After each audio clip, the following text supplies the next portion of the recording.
It's the GOAT. Cut, you killing them.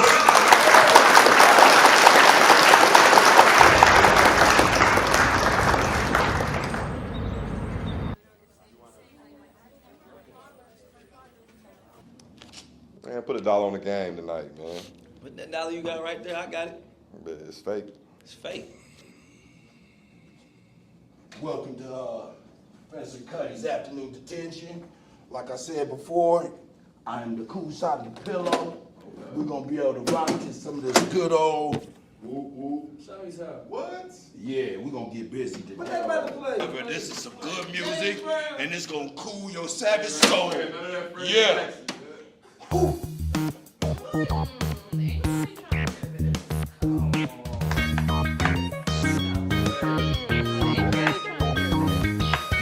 Hey! Next time they tell you to do it, you need to do it. I ain't even do nothing. Shut up. Shut up. Oh my God, this he's dripping my ear. I don't care. I don't care. Get in there. Hey, look at buddy. Hey, you. Hey, you sit your behind down and enjoy this good music.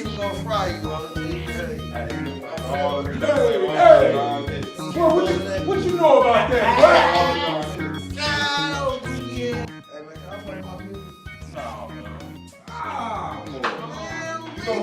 Nobody wanna.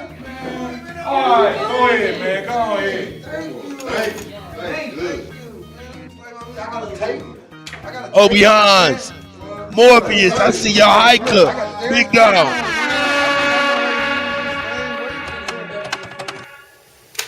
Don't get it twisted, nigga. It's the GOAT. Cut, you killing them.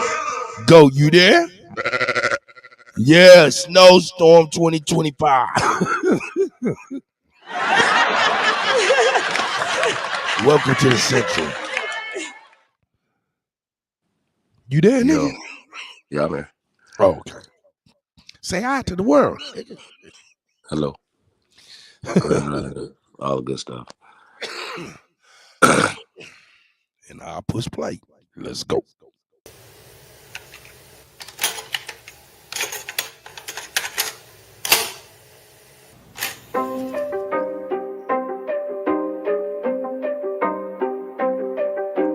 Straight smoke, mama love. Hey, shout out to y'all. Me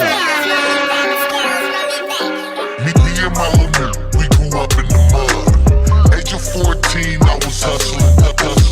You ain't get no love if you wasn't the plug. And you can't leave the house without the stick if you was. Welcome to the Central, let me show you around. Keep your head on a swivel, 10 toes to the ground. Eyes and ears open, you know the sounds. Good guns click, clacking, laying you down. Now when we in the Central, I'm gonna keep it a buck. See you lacking and they you up. Them little Fillmore new, not the new to trust. From Lane to the V, them little niggas a bust. My mama used to check if there's some guns in my waist. I'ma catch a body, I know niggas are snakes. Crosses on my face, pain can't be erased. I miss my nigga Holly, hope he saved me some space. I miss my nigga Melly, got him locked in the cage. Crackers have a nigga like a mouse in a maze. Demons in my dreams, pain can't be erased. I tried to live right, but they ain't always the case. Me and my little nigga, we grew up in the mud. Age of 14, I was hustling. You ain't get no love if you wasn't the plug. And you can't leave the house without the stick if you was. Welcome to the Central, let me show you around. Keep your head on a swivel, 10 toes to the ground. Eyes and ears open, you know the sounds. Good guns click, clacking, laying you down. I probably sold coke in every spot that they had. Sherry was my mama, but the block was my dad. I know them niggas, though, bitch, we was all that we had. Me and my AK look like I saw them in half. Hey. That's right, nigga. Y'all know why we here. Y'all don't know why we here? Let me show y'all, man. God damn it, shit, nigga. I'll show y'all why we here. God damn it. Yeah. Look at that snow. I ain't going out that motherfucker. Fuck all that shit. Kansas snow is crazy. It's crazy. Baby mamas, I was hoeing a lot. Raising 3 kings, but I showed them a lot. Man, I love my daughters, but I owe them a lot. And if she call me nephew, probably sold her a rock. Welcome to the Central, shout out Swami and Moon. This is not a place where it was safe to assume. Unless in this assumption there's some guns in the room. All them little niggas got some mud on their shoes. Me and my little nigga, we grew up in the mud. Age of 14, I was hustling. You ain't get no love if you wasn't the plug. And you can't leave the house without the stick if you was. That's right. To the Central, let me show you around. Let me show you around, niggas. 10 toes to the ground. Toes to the ground, Ears nigga. open, you know the sound. You know the Sounds sound. click clacking, laying you down.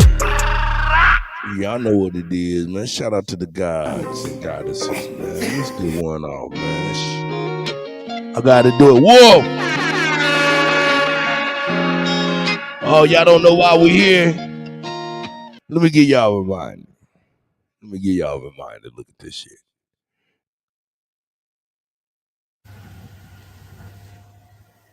Maybe y'all don't know what the fuck that is. That's a snow truck, nigga. That motherfucker got a never-ending goddamn job. Never-ending job.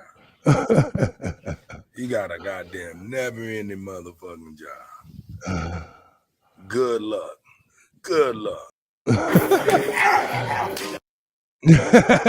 He said, "Is that you, nigga, in that video?"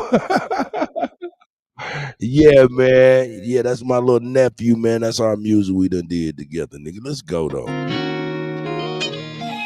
Hey, whoa. Mama, you was right. Everything's for you tonight. Told me ain't no sense in doing this shit. I ain't gonna do it right. That's Got right. it for a stupid price. That's Better bed right. shooting dice. Watching like it's movie night, cause niggas wasn't moving right. Nigga wanna lose his life. There's nothing else to do tonight. If you gon' buy it, bust it down. Nigga, that's my new advice. Peace, that's the key to life.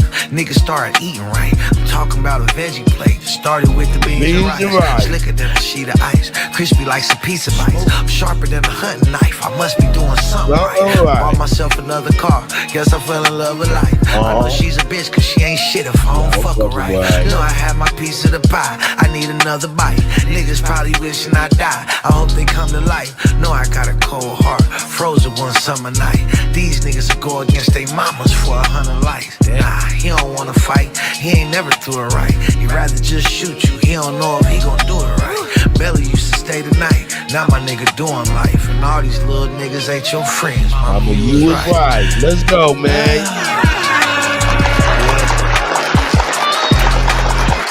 Shit gets sweeter and sweeter, man. We made it out. Central Side Legends. CSG Pain. Ron, slap out. God, I see you. Yeah. I got a cold heart now. Chris, pull the car around. Super bad boo. Indigenous Aborigine up in this bitch. Yeah. Let's go. Yeah, let's get it, baby. Let's go. I got a cold heart now. Chris, pull the car around. Super bad, boosie ass bitch, I put my arm around. These niggas watered down. Everything I cart around. Hold at least 100. My daughter, she got a daughter now. Try me and I'm drawing down. Niggas come from all around. Just to hear the stories from the Central, that's my part of town. Niggas get the trip and catch you slipping if your guard is down. Now I see when other sharks around, these niggas start to drown. You a clownfish, slave to the sound click. I don't want the crown, it was in the lost and found. So I put it on and took that hustle on a round trip. I made it to the top with niggas I was on the ground with. Now I'm in a cruise ship, paper got the blue strips. Niggas chase me down in the mall, rapping my new shit. Now they got the blueprint, the Central getting too lit. And I've been chasing millies with niggas I went to school with. Damn. Yeah. They always told me to keep my circle small. Sometimes I be thinking, you know, niggas want me to lose more than they want to win. And that's a problem, you know. For them, niggas want me to lose more than they want to win. And that's a problem, you know. For them, not for me. Look, I ain't scored a touchdown, I'm shopping for a bust down. Nigga said it's up now, I seen him and he ducked down. I guess it ain't as stuck as they said it was. What's up now? Ducking, I'ma hunch down. Cuddy where my gun sounds. Sit the fuck down. Niggas getting slumped down. It's hard to keep my lunch down. Niggas put they trust in them bitches. I got the rundown. Only way I come from the top is if I jump down. I'm traveling with foe and the baby. This ain't a vacay. I even got your boy out there. I feel like Ray Ray. I made it out the hood in the Beamer. I feel like Day Day. I made that money multiply like a baby kid. I live the life the niggas say they did. Thuggin' at 16, my kids wanted for nothing. So I like my lobster and shrimp uninterrupted. Now I'm top 5 in the world in the discussion. Well, CSG Pain, Central Side legend. You know what it is. We did it again. We're gonna do it again. Top City's finest. Fuck niggas. Shout out to Penny. Cut, you killing them. Man, I hope y'all doing well out here, man. How y'all doing out there, man? Where the goat at? You did go? Yes, sir. Yeah. Killing them. Man, it is Shout fucked out to all up American out athletes. here. Yo, sheesh. Yeah, it ain't no joke out there, dog. It ain't no joke. Man, got that. Sheesh. It's not crazy. Y'all be careful out there on them roads, man. Do not move around if you don't have to. Man, it's about 3-4 inches, maybe 5 inches, close to 4 or 5 inches on the ground. But shit, right before the inches came, shit, motherfucking, I tell you, it rained like all day, then it froze like, and that shit was crazy, man, like all day yesterday. So it was crazy. You want to check it out? Yeah, let's check it out. Let's go.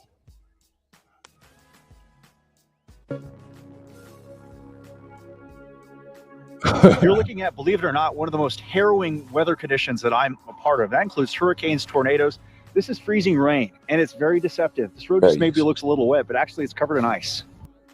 In front of her car, like walking towards my car, and she's like, oh shit, holds my hand, drags me out of the way on this, like, you feel like you're figure skating, slides me out of the way, and this Jeep slams, like, literally sideways into the cop car with sirens and lights.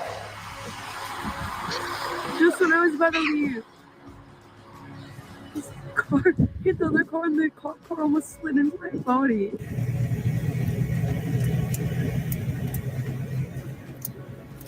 Really bad. I just was going to help someone flip around over here to help someone in the ditch, and the guy is on the hill in the ravine. So we came through the intersection over here and slid right through and did a bit massive donut. I love it, but it's pretty bad. So. It's the quiet killer of winter storms, the unassuming drizzle that turns treacherous with a chill.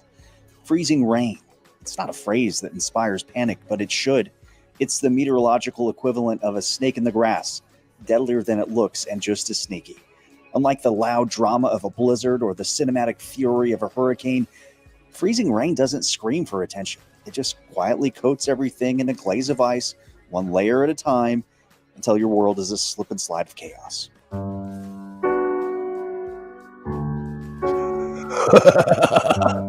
They ain't even right for that music. They ain't even right for that music, dog. We're just sliding.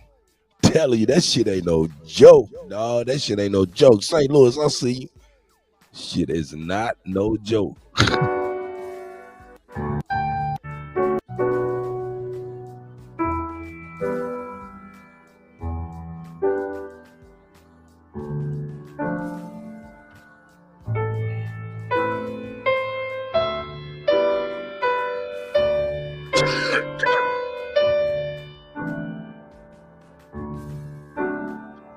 If you're lucky, it's a slow motion disaster.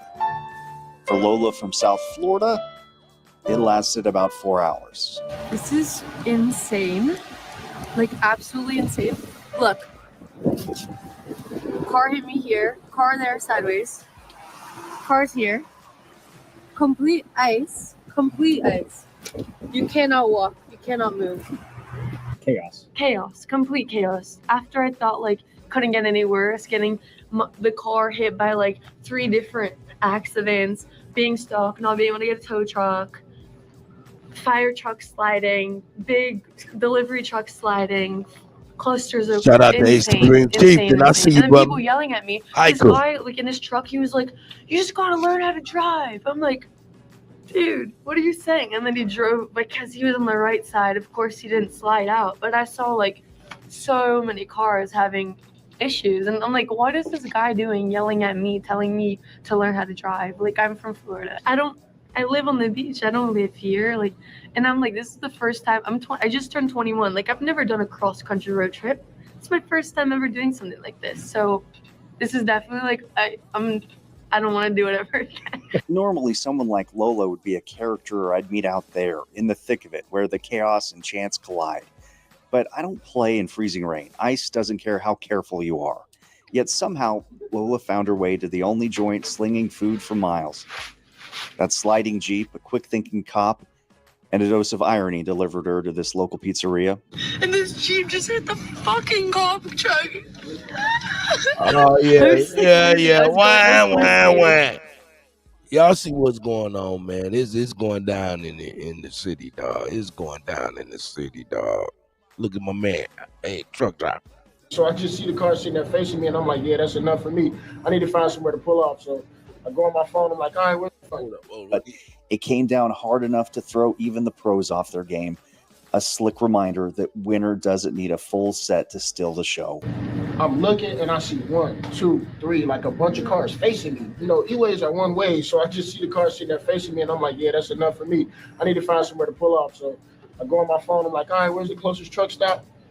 It's too far. 20 miles in this condition is a long way, you know. So as I'm driving, I'm starting to see trucks jackknife, like turn at a 90-degree angle. I'm starting to see like cars crash, and I was like, yeah, that's it. So I ended up pulling off myself, and I was like, I don't know, I need to find the closest place. So I don't know, what's this place up here, college something? It's like a business little area. So I pull in there.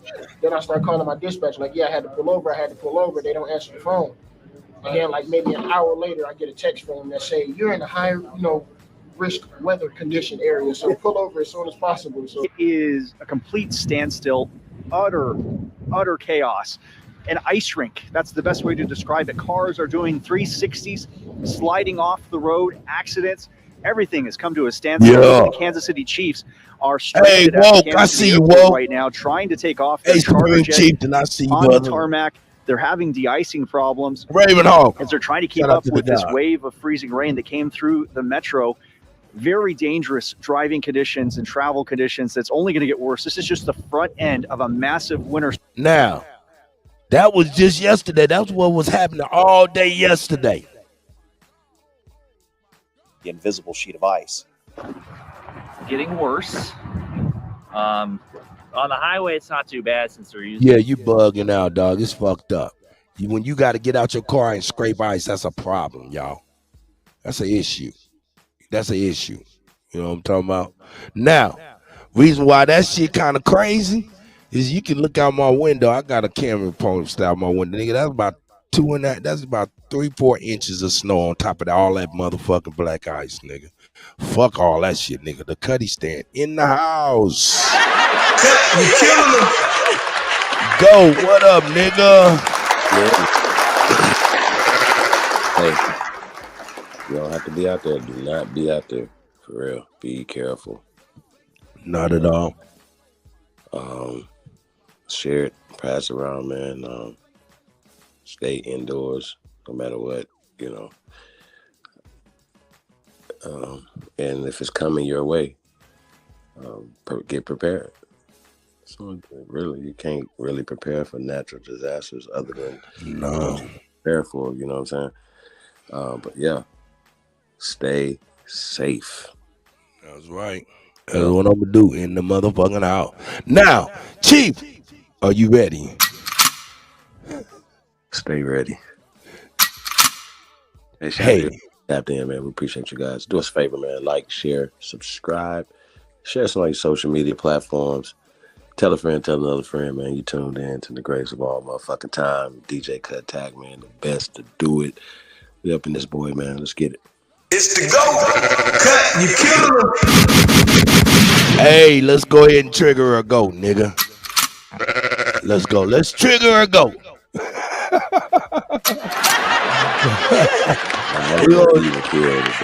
Hey, no, I understand. Native Americans are fake Indians. They're not from America. They come from Siberia, which is in Asia. When these Siberians came over here, white people in the government paid them to pretend to be Indians in order to steal my people's land and keep black people from knowing that we are the true Indians. Native Americans are fake Indians. They're not from America. Let's do this. Shout out to the young guy.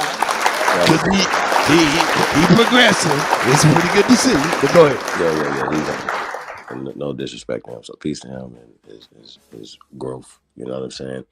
But when we talk about this whole Siberian land bridge mythology, it's like mythology was a hypothesis at best. But okay, so just common sense has to start being, right? It has to start being common amongst everybody. Has to have common sense, right?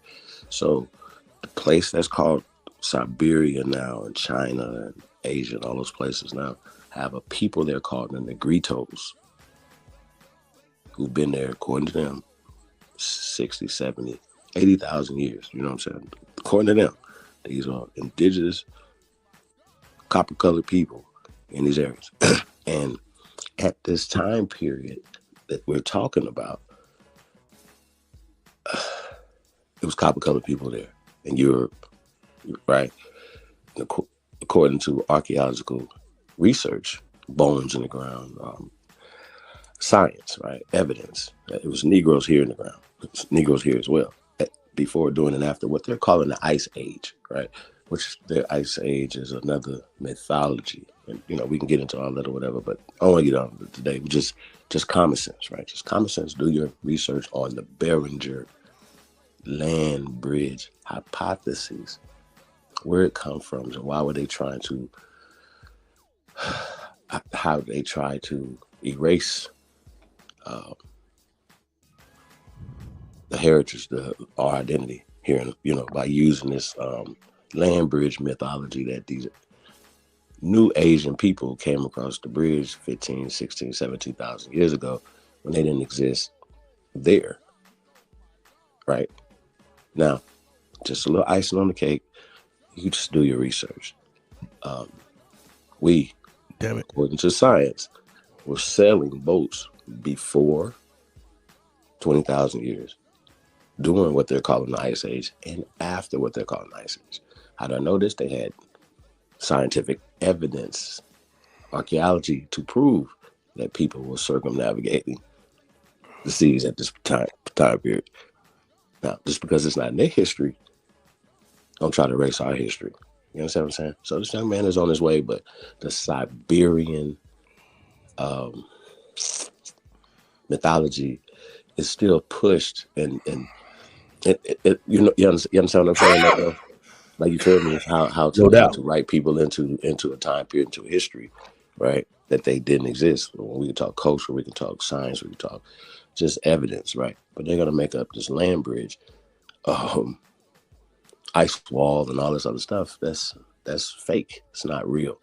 So once again, like I said, y'all should do a little bit more research on this stuff. But yeah, the Siberian mythology needs to be put in the trash in 2025.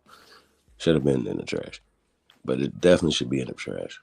Okay, so we don't have to turn around and call people fake,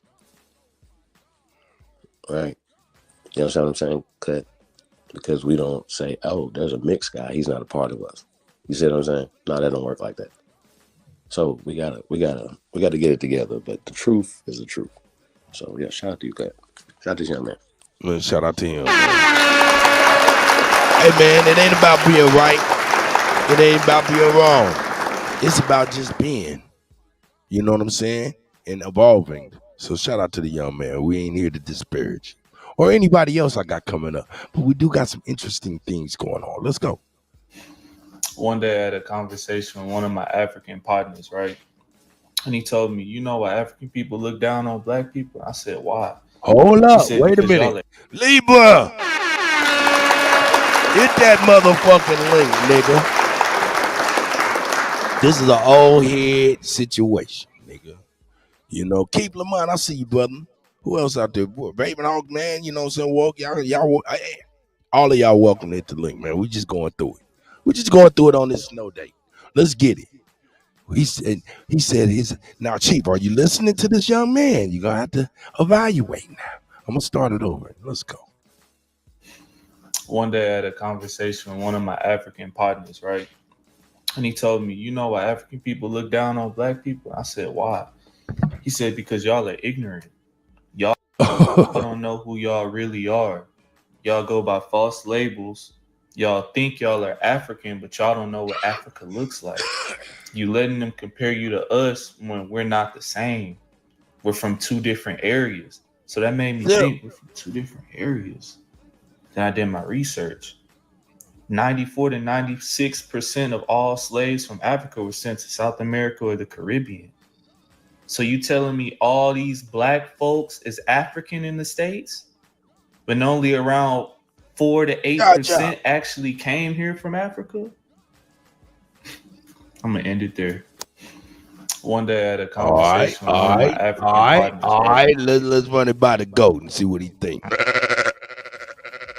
Did you happen to hear what the young man said? Well, can we hear it again? Because I got distracted, but I did hear some crap. Check it out. And he told me, you know why African people look down. One day I had a conversation with one of my African partners, right? And he told me, you know why African people look down on black people? I said, why? He said, because y'all are ignorant. Y'all don't know who y'all really are. Y'all go by false labels. Y'all think y'all are African, but y'all don't know what Africa looks like. You letting them compare you to us when we're not the same.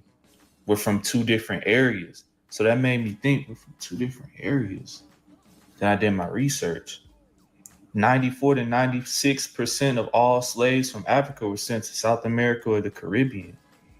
So you telling me all these black folks is African in the States, but only around 4 to 8% actually came here from Africa? I'm gonna end it there. Hey man, shout out to the youngster, man.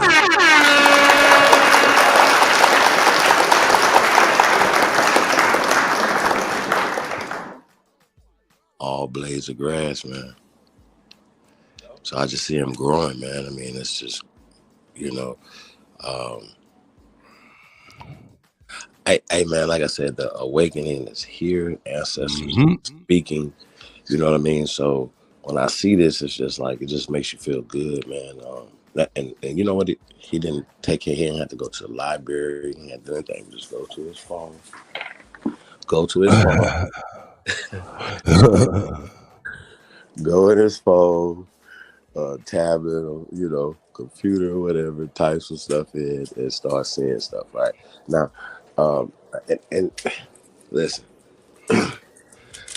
why, if the so-called people were sent from Africa, then, and like I said, we are definitely speaking for us first, right? I just got to tell the truth.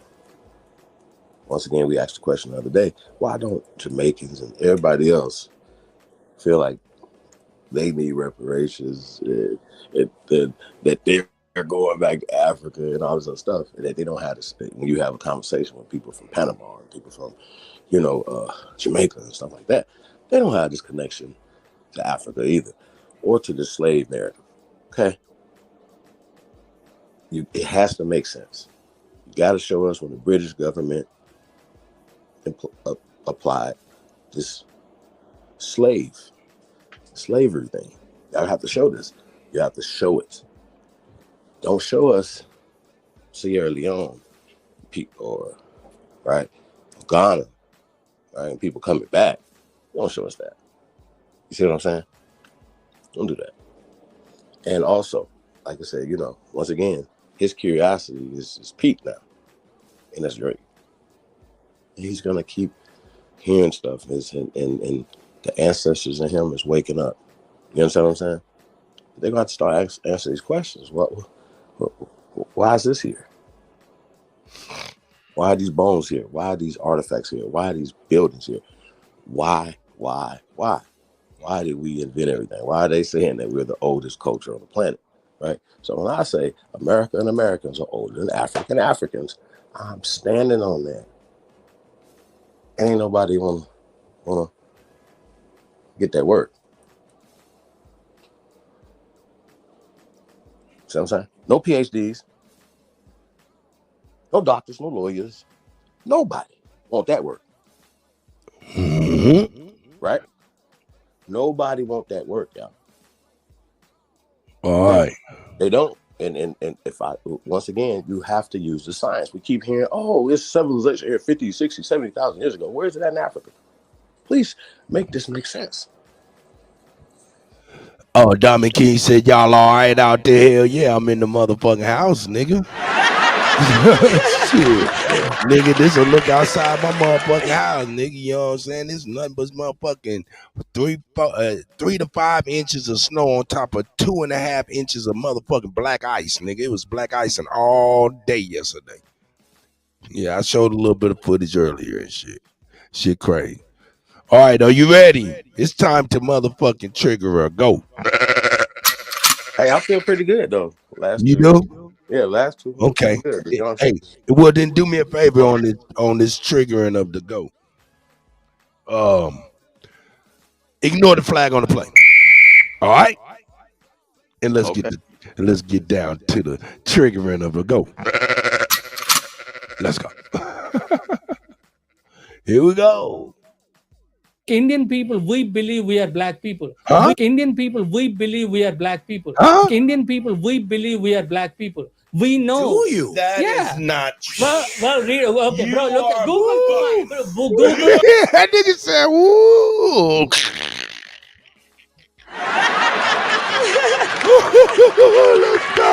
Let's go. Indian people, we believe we are black people. We know. Do you? That is not true. Well, read. Okay, bro, look at Google. Google. Bro, how can you? Okay, here is the thing, bro. When you don't know something, you should stay. Like you could. Wait, you should, who you should believes Google they're it. black people?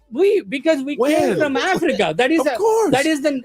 What scripture? Bro, black people don't live in India. Yes, they do. Africans, because you got beaten out of Africa. And they have a huge, bro. Nigerians are there, and you guys are beating the shit out of African students. That was one instant that happened. It is. Bro, that is what I'm saying. The amplification. It is rampant. Bro, the number of that is Indian people. We believe we are black people. Well, I would have to agree with him. Go. What do you think?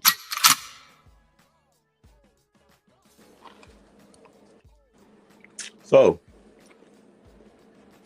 does he feel like that in India? Because the caste system in India says that blacks are untouchables and they are looked down upon in their society. See, we're not talking about the color because clearly he's not black, right? And even if you look at Godfrey's not black either. But however, when we're talking about the social construction, this dude right here knows for a fact that he's not calling himself black or they're part of that social caste. They are better black. I would argue that they are considered better black. See, once again, I'm sorry. You're only explaining strata. And now you have people amongst us. Oh, I need to whistle. His hue or lighter or even a little darker might feel that they're better blacks as well, sir. Once again, better black. Once again, better black, right? Me, because I'm ignorant, right? How many niggas? Hold on. Okay, the original is better than the recessive. The dominant is better than the recessive. Okay? But I digress from that. We're talking about this colored caste system strata that you're saying is better black. Then that means that the blotted out, bleached out, pale is the best black, correct? Does that work? It's just super simple, bro. Right, word right, spells, it's words magic, and it dominates your brain. He's trying to fit in like Kamala right now with the other brothers or whatever. And once again, I would have just clearly just shut him down with that. Godfrey and the other brother, I can't think of his name. Why in the fuck is that playing? Let me But they stop have that to. shit. They have to address, There we go. his culture. And when we're talking about what black is, and black is a social construction that the CIA created. We're not going to keep doing this. At this point, I'm going to stop saying it. Like, for real, like, come on, really? Are we going to keep proving this and saying this, and right, okay. Black is negative. Socially, politically, economically. Okay? It is. It's why we going to act like it's not. And so, just that mind frame. Now, when I heard him say that, right, I heard that one dude from India, that was a little darker than him saying, I'm a black nigga. Remember that song? Oh, yeah. He doesn't identify with that. See, you know what I'm saying? Like I said, me and Smoke was on that plane. We be like, man, we niggas. We ain't y'all. Y'all not us. We say that's a distinction. We know who we are. We saying, them niggas over there. We know who the niggas is. The Nagas, the Nijis. We know who we are. Okay. So, once again, we got to put the black in the trash. And understand it is used as a psychological weapon every time it's being used. Whether Rachel Dolezal is using it, whether this dude is using it, it is used as a fucking weapon against you. Okay? But you disarm them. You're not going to be able to use this word as a weapon against me. It's not going to work, but against the community, anybody else. So that's our duty. So Enoch, what up? A Supreme, N Jones. On Code, Blue Era, Dirty, Kill Switch, Diamond King, Sip Mason, Mississippi in the building, Jaja. All right. Live and learn. Okay, cut, man. I'll let you get back to y'all. It's all good. The people that bring you Goop Scoop. Libra. But do you know why I said they might be even better so-called black? Sure. You know why? Why? Let me give you a reminder. Wolf. Do you remember him? Yep. What did he do and who is he, if you remember? He's a guy that passes black to get a scholarships and stuff like that, right? Yes, he passed us black. Like a doctor or something now, right? Now he is a doctor. Now, how many niggas is going ahead and staying there black and becoming doctors? Not a lot. But a lot of these Indian motherfuckers and nurses motherfuckers, we don't know it, but they're getting grants saying that they're black. And that's why the fuck they all throughout the hospital over the years. Right. But on him and Kamala's birth certificate, they're socially white. See, that black shit don't matter. White shit don't matter.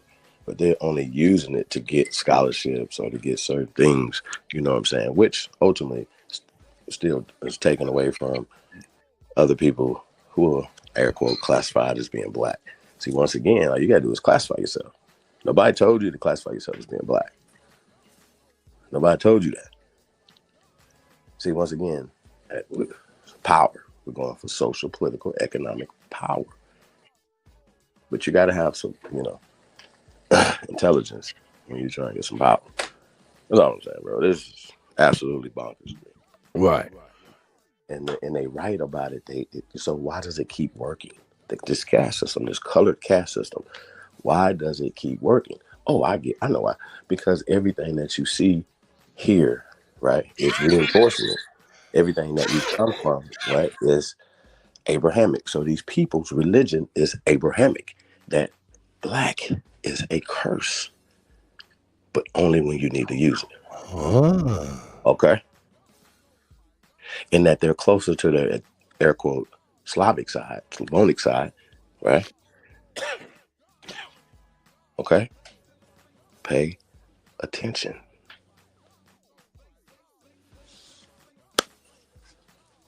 It gets deep. It really does.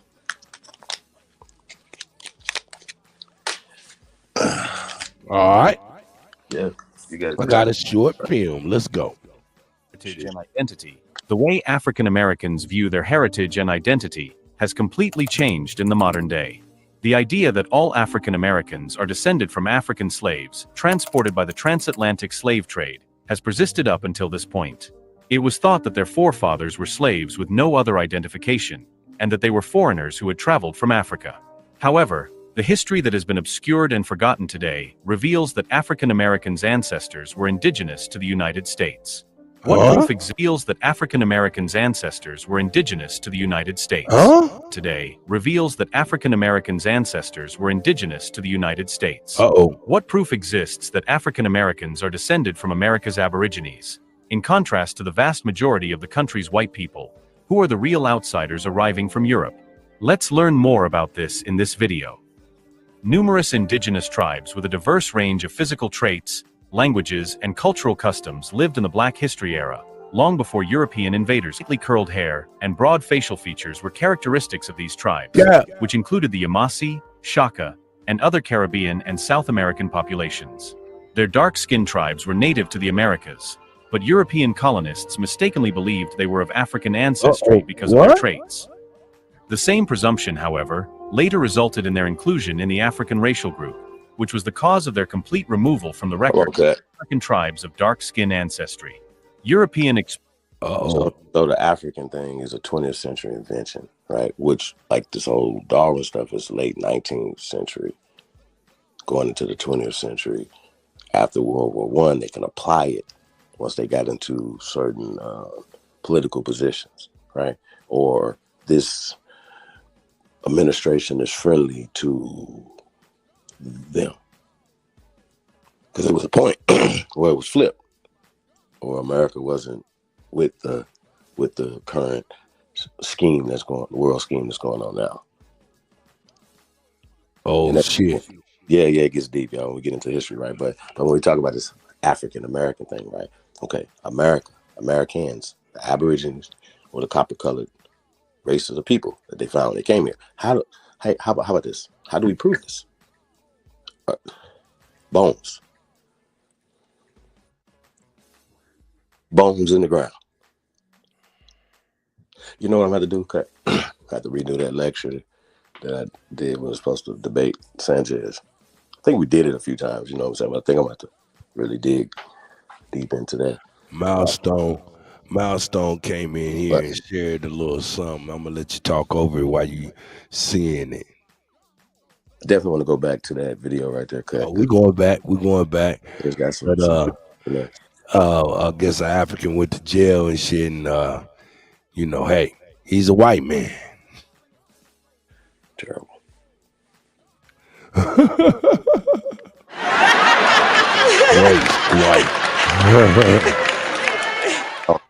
Yeah, I don't know who, but okay, I digress from that. But we're talking about this colored caste system, right? And how it psychologically affects people, so much so that you bleach your skin. So much so that y'all seen those people that they like say they super dark, and then they, you could talk to them, and they're completely oblivious to our culture. You know what I'm talking about? I know you said a lot. Right.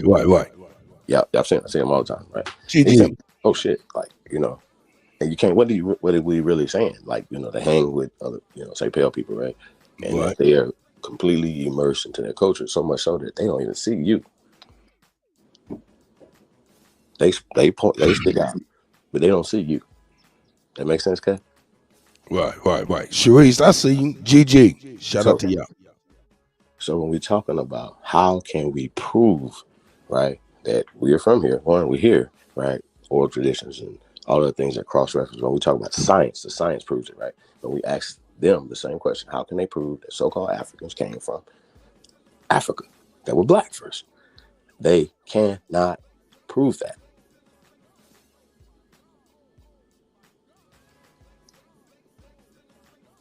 Can't prove it. They absolutely can't prove it. Okay? You need food. You need things. They cannot prove that so-called black people were in Africa first. We can prove that we were first. See how that works? Super simple. I don't have to go back and forth with y'all. Never gonna be debunked as it pertains to this subject matter. Okay? There's overwhelming evidence.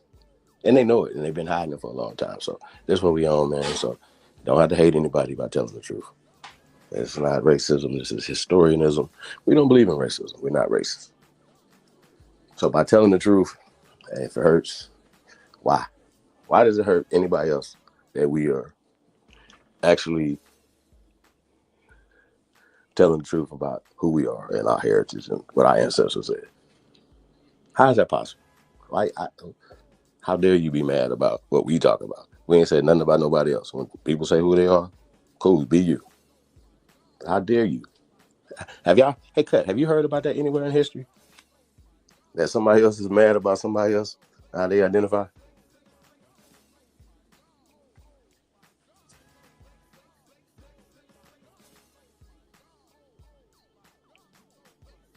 Hello? Sharice? Yeah, you see her out there. Shout out to Sharice. GG. Hey, no, the question is, Cut. Okay. Have you seen any other people mad at anybody else for identifying who they are in their culture, on their land?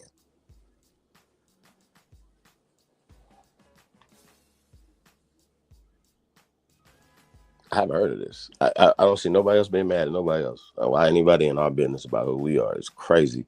It's very disrespectful, y'all. I take very offense to that. Anybody has the nerve to be mad about what I'm talking about me and what my ancestors said. And you have the nerve to open your mouth. For real. It's amazing. It's crazy as hell and dangerous, but why would you be worried about what we're talking about? What vested interest would you have in what we talking about? Hold up, wait a minute. Nobody. Amerigal, I hope you ain't traveling, girl. You better be in the motherfucking house and shit, goddamn it, girl. That's crazy. Yeah. That's right. Shout out to America. Yeah, man, everybody needs to sit their ass still for a minute. GG. Shout out to Milestone. Chris Creer in the building. Wild Savage. Peace to everybody. I see Captain Crunch. Man, we really appreciate y'all, man. Do us a favor, man. Like, share, subscribe, man. You already know, man, if you're on social media, Cut you on TikTok. Yeah, man, my motherfucking TikTok, man, I did a little Snowstorm video, man, and I had like 113 followers and shit. Let me see. I think hey, man, look, you see that shit on the side of there? That shit crazy. Talking about motherfuckers done followed me. I don't know who these people is. But they interested in the Snowstorm, so they following the Cuddy on TikTok. So look, go on the motherfucking TikTok, download the motherfucking snow videos from the Midwest, and upload it to your TikTok and put hashtag Snowstorm, and you might get some followers and shit. That's crazy. That's right.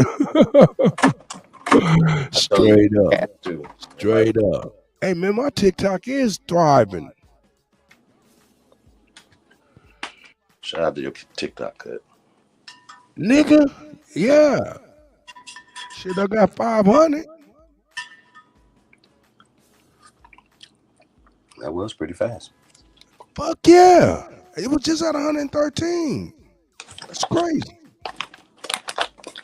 Uh-oh, she said. She said, I'm in the crib bundled up with the heat on high. I ain't mad at you. That's right. I am not mad at you,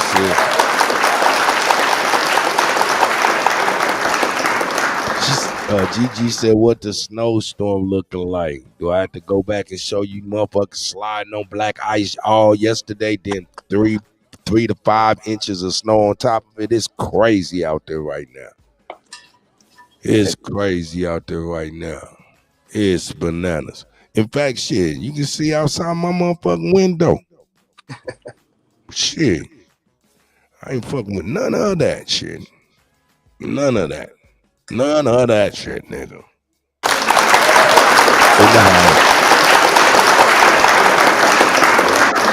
Stay inside, man. Stay out the way.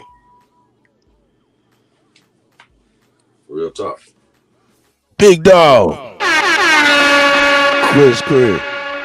That nigga said you going by. Is that what that mean, man? I just had 100 and now it's got 500 motherfuckers over there. I don't know. Shout out to y'all, man. Yo, I see Woke in there. They better not let me go live on TikTok. Oh, and another thing, man. I want y'all to check out this motherfucker, man. Did you ever go check that shit out? Millennium Ruler? Nope. We went live. Yep. This is Millennium Ruler. It's supposed to be an unbiased social media where you can get your, you know what I'm saying, do what you got to do without censorship.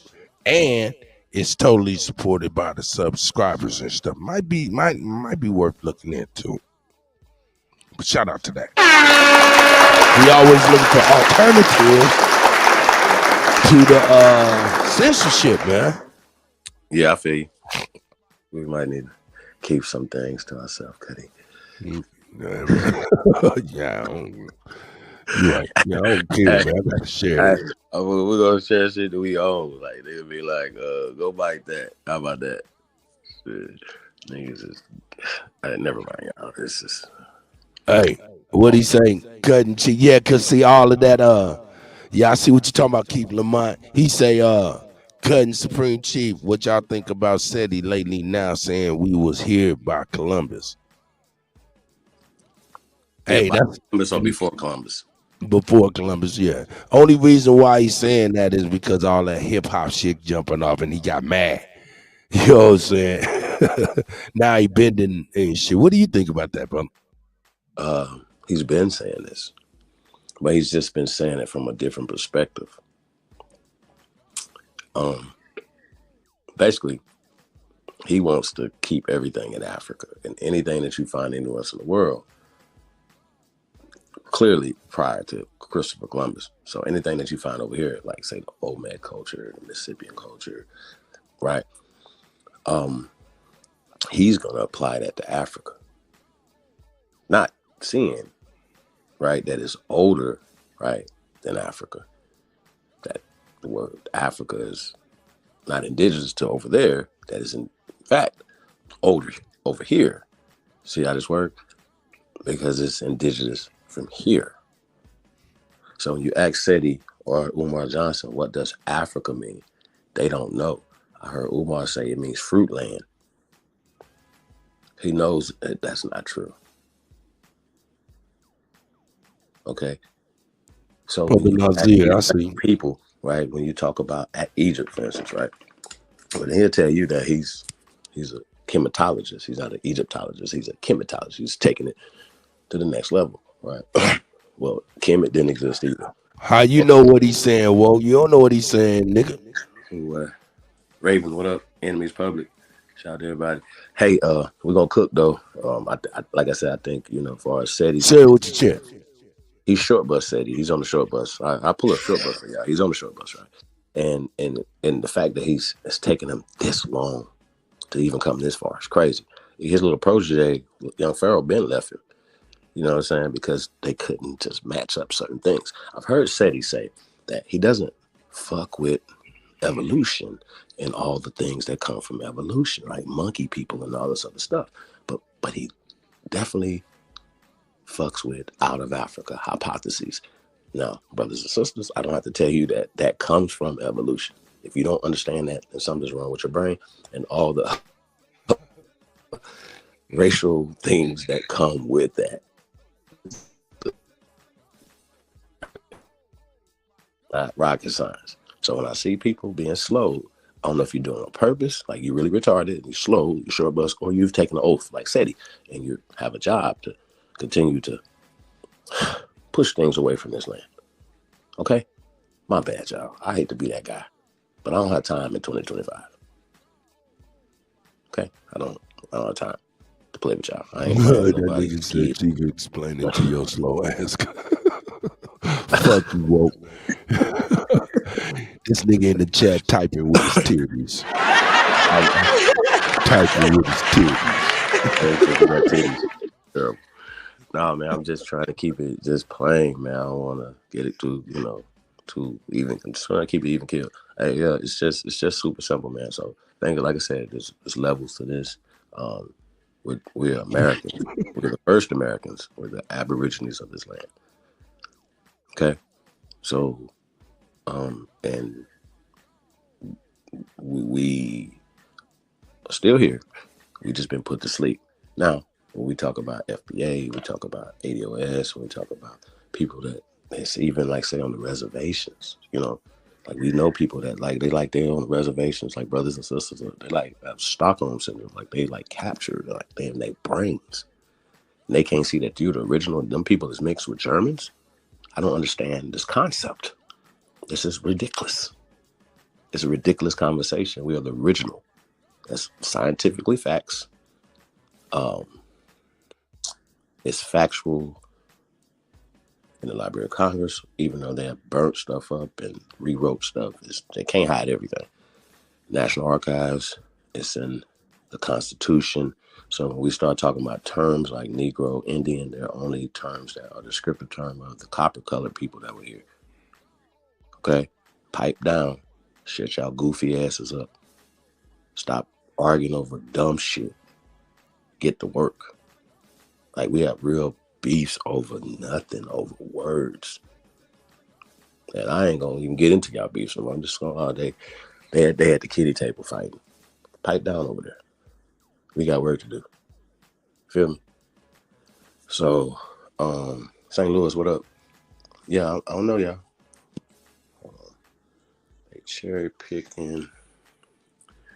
Yeah, I mean, Michael Harris, what up, though? I mean, once again, everything that you find in America, we have more. And I don't have to keep pulling the OG call, do I? Like with Dr. David Imhotep, Trump's them, all of them. Rest in paradise to him. And we interviewed him twice. He had the first PhD in ancient African history. And once again, I'm paraphrasing some of the stuff the two conversations that we had with the brother. And peace to his wife. He basically was like, going into, and now keep in mind, he was light skinned like SETI. Okay, so this brother was traveling, going to Africa and doing this work before we was born. He was on tour with Muhammad Ali. He was his nutritionist, you know what I'm saying? All this type of stuff, right? So very accomplished brother, right? So we interviewed him. We had to talk about his book too. I don't know if it's coming. He redid it. Not saying based off of the conversation he had with us, but based off of what he called evidence. And he said that, even though, once again, he went into it with Africa, but the evidence said that Africa was mama land, but America was grandma. This is a quote from him. He said he only went with the evidence that was found in America that's older than Africa. See how that work? So we got, these PhDs, these doctors. Of course, they went through school and books that taught them this curriculum, that you have to know this and believe this. But the evidence is overwhelming that this is more, it's fast, it's grander. He said grandma. We said great grandma. But we the greatest. That was a quote too. So last time I checked, all of their teachers, all of them, before they went and laid to rest, all of them bear witness. Some of them all their career. They would just say stuff like, well, Africans have been in the Americas for thousands of years. Africans was here, or black people was here. You know what I'm saying? But they would be like, Africans was here for tens of thousands of years. This is Dr. Ben Yakiman, Dr. Ivan Sertima, right? But they work for certain people, right? They had certain publishers, certain things. They worked for UNESCO. They had certain things. They were funded, so they could only drop so much information while they were still trying to push the African diaspora narrative. That African diaspora narrative takes you socially, politically, economically off your land, dumbasses. So when you are, not y'all, shout out to the great ones, when you are pushing a narrative that comes from this colored caste system, that comes from this eugenic racist narrative, it doesn't matter if you have good intentions, you are still doing the work of the enemy. You're still toiling for the enemy. God damn. Whether you know it or not. And at this point, so much overwhelming evidence that tells you that you are, and you're still doing it is a problem for me. SETI. Umar. You know what Umar says now, y'all? Can't make this up. He says we are American Africans. What does that mean? He just don't want to let the African word go through it. I would love to have a conversation with Umar.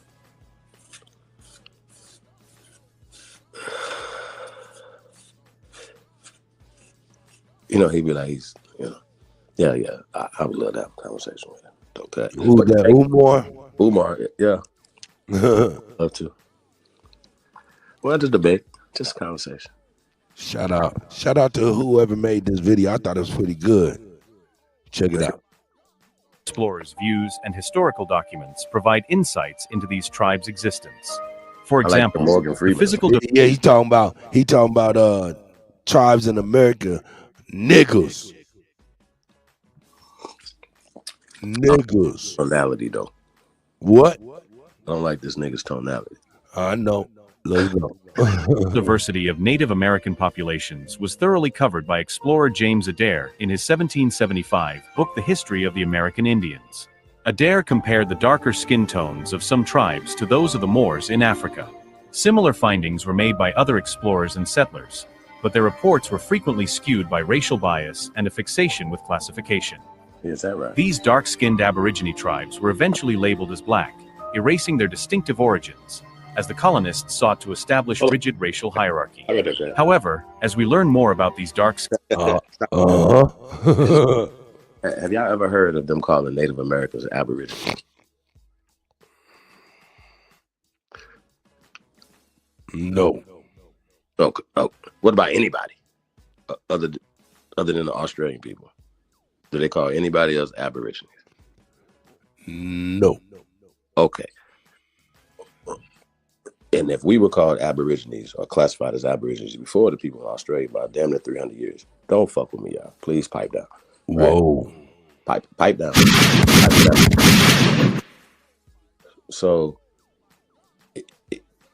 if we're Aborigines and the word American, right? I have a sweatshirt on now. Originally applied to the Aborigines or the copper-colored people of this land. We are the first Americans. Who's mad about that?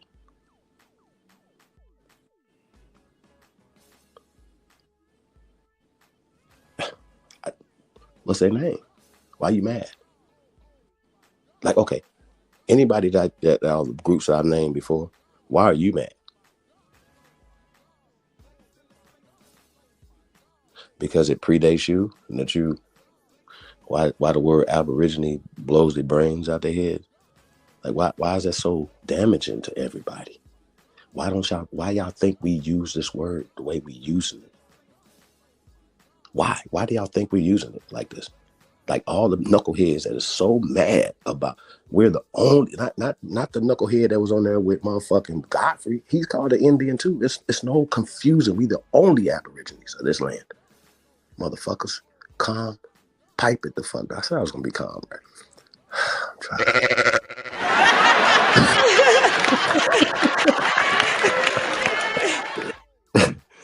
Hey man, yeah, I'm gonna get back to it, but yeah, so I just wanted to make that clear, y'all. Like these terminologies yeah, they pretty bad, but we got to be careful. And that's why we here, to walk through this, and hopefully like I said, you know, get something. Nigga, we ain't even got but 2 minutes up in this motherfucker. Bro, we got it. It's terrible. Like, it's right there. It's right But there. I mean, it ain't bad. It ain't too bad, but it's all right. But once again though, I had to ask the question though: if they don't classify these people as Aborigines, you know, and they classify a lot of people as indigenous people, right? So when we say that the word Aboriginal is such a powerful word, we mean that, and they know it. It trumps everything. No pun intended. They can't say, "Oh shit, we cannot fund that," because by law they're supposed to fund it. But when you put black on it, oh, there you go, disqualified. Flag. Wait, have we proven that too, Cut? Oh, most definitely. Years? We've proven that, right? Most definitely. Hey, nigga, I know this ain't that motherfucker, man. It better not be no goddamn impersonator up in this motherfucker. Nigga, let me hear your voice, nigga, so I know if it's you. It's your boy Blue. What up, nigga? Blue up in that motherfucker, Blue. Peace to the gods and the goddesses. God. How you doing? What up, though? Yeah, peace, man. Appreciate you letting me come up. Chief Holiday, long time. You know what I'm saying? Hope you're well. Hope everybody's well in the chat. Just a quick thing, because it seems like I've came in at the right moment. So over here, and even in general, people know I'm mixed, but I'm socially black. Socially, by the construct, I get called black. So what does that give me? Right, authority over or equal to y'all? Because in some cases, in some faces, in certain spaces, it will be seen that. And again, just looking at this picture, just looking at certain other people in certain genres, they are light-skinned to mixed race to white. You know what I'm saying? To European, so-called black. And it seems when you're being called black or want to be black, it's also an extension of everybody else to come in and say, yeah, I'm black. I'm so black. You know what I'm saying? I've had this adverse effects on my life and this and that. No, no, sorry, you haven't. Because over here and in many other countries, it's totally different to what you're going through over there. You know what I'm saying? So looking at this, hearing about this, you know, the Fat Joe and Busta Rhymes claiming Jamaicans made rap, then, well, who made Ragga? Who made Bashman? Who made that? Where did that come from? What? So you made rap or hip hop first, and then made Ragga in your own natural lingo? No, I don't. No. No one on the route say that. Nobody on the street say that. The biggest response to that, to me, Blue, is if that's the case, where is your Jamaican rapper? Where is your Puerto Rican rapper from that original country? But go ahead, Blue, please cook. Not even that. Where's your? Or where is? Not even. I can't even say ow. I'll say yours, because like I say, I am mixed, regardless of my lineage. It is what it is, and we have to keep it real. Who? I don't know, because I'm gonna be real with you, Blue. You know, that mixed. See, man, I look, Blue. Whether, because you said, are you equal to us over here in the States? No, I'm not. I would beg to differ. But I don't want to be. Now, my mom, my grandma, my family see me as equal because individually I'm connected to them. Anytime I step into Mandeville, anytime I go Mill Creek up Philly or around Frankfurt in Philly, North Philly or whatever, I'm treated as that because they are my family. Right. But I can't be coming over there and basing my that family structure on everybody, because it's not like that. It's not fair. I don't want to be equal in that sense, because again, it's taking it from you. You get me? People have took subcultures, and people have made subcultures from your original cultures, and it seems that they're being pushed up to the front. You know what I'm saying? The people doing that, to where any wonder why sport, entertainment, rap, music in general has gone downhill. You know what I'm saying? Because the people making it now, they ain't the originals. You know what I'm saying? They ain't an extension of the originals.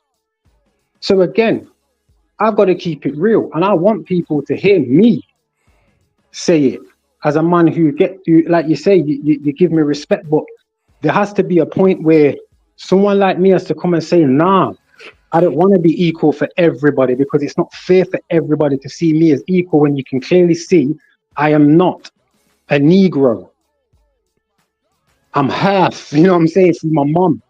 Just because I was brought up by American people, because I was born there or whatever, doesn't negate the fact that there's too many people like me who have been filtered in, who have sneaked in, who have played a role, just like the Native Americans. Right. Everybody's playing a role to try and be an original American without knowing what an original American really is or what it's like to be. Everybody's stealing.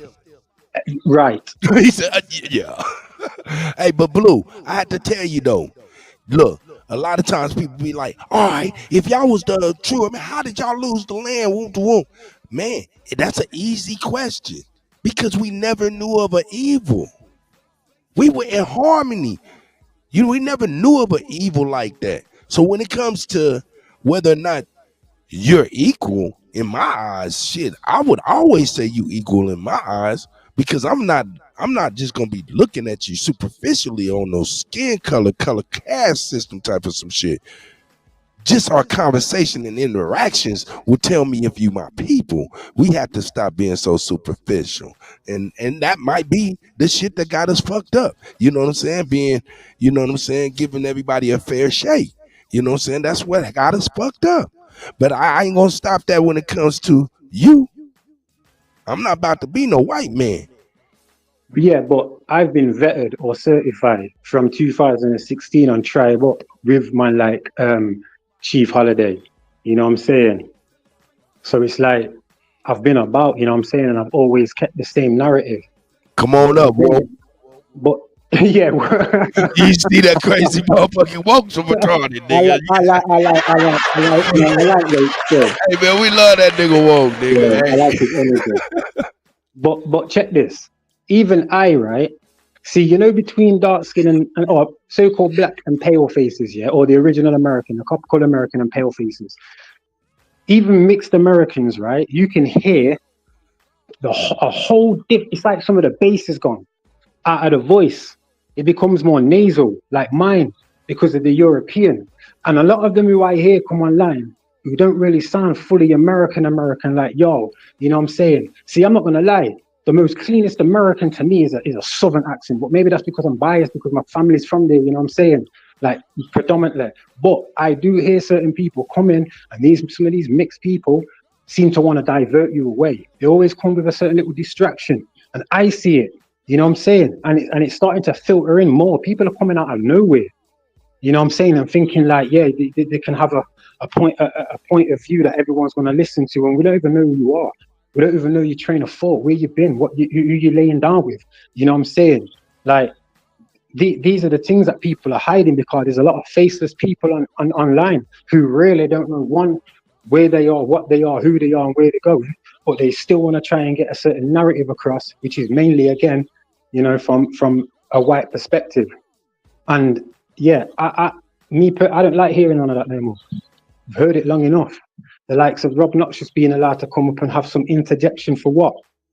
For views and for fucking foolery. No, because it just makes, again, us look like fools.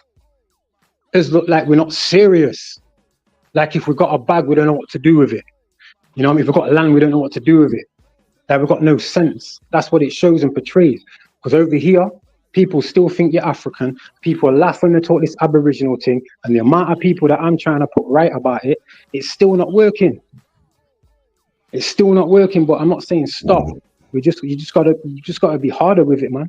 Right. You know what I'm saying? And the easiest way to do that is to stop any tether trying to tether. So I'll just leave it there anyway. If I'm getting bored of my voice already. Nigga, you one of us though, nigga. Fuck all that shit.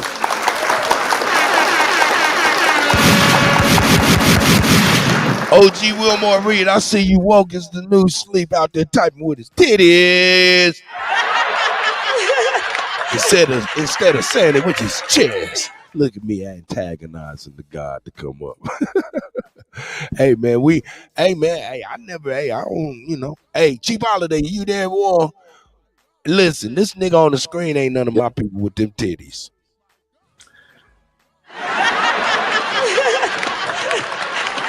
Yeah, this is some AI generated stuff or whatever, right? But shout out to Blue Man. We appreciate you, man. Nigga, I painted that yesterday. I can see them. Yo, that's crazy. They're like some 80-year-old. Not that I see any 80-year-old thing. I'm gonna shut up in it. Nigga, I painted that Jerry curl on that nigga.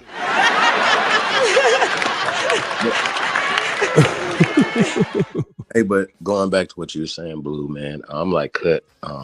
Man, I'm a people, man. Original people, man. We don't get into, like, I think either you good or you bad. You feel me? And it's about the truth. We're not against nobody, but it's just I just the question, like Blue, why is everybody mad about us like tapping into our heritage, into our ancestors, to our land? I really don't know. Because you go back I done antagonized this nigga, man. you know this quickly. You know what it is, Chief. You know from where the point I see, it's like even Africans don't like people over here. They're very dismissive and look down at so-called Black British people. You know what I'm saying? When the Jamaican come over here, they don't get nothing. Yet they were the ones that were used, and along with Americans, like some of the people. Yeah. So like, you know, it's the more people find out about where they came from, or have to expose where they came from. You know what I'm saying? The more it kind of looks suspect, because it's like, y'all only came in the 1930s, 40s, 50s, 60s. You know, 70s. You only just came, and you came looking fully like you look. All you got to do is look at like Scarface, the movie, and see how them Cubans and Puerto Ricans and whatever were dressing. Them man was still in flares in like 1985. But I'm trying to tell you, because woke was. They didn't make funk. They didn't make this Delphonics and none of this type of shit. Are they the governors? George Benson. Hold on. What you just said right there. Then now they're the governors of the state, though, brother. Well, yeah, they're the police force as well. They everything. They own thing. Okay. So what is? Listen, you are. What does that mean? And I mean this with no disrespect, but you are seen as the cockroach that cannot be destroyed. That's fucked up.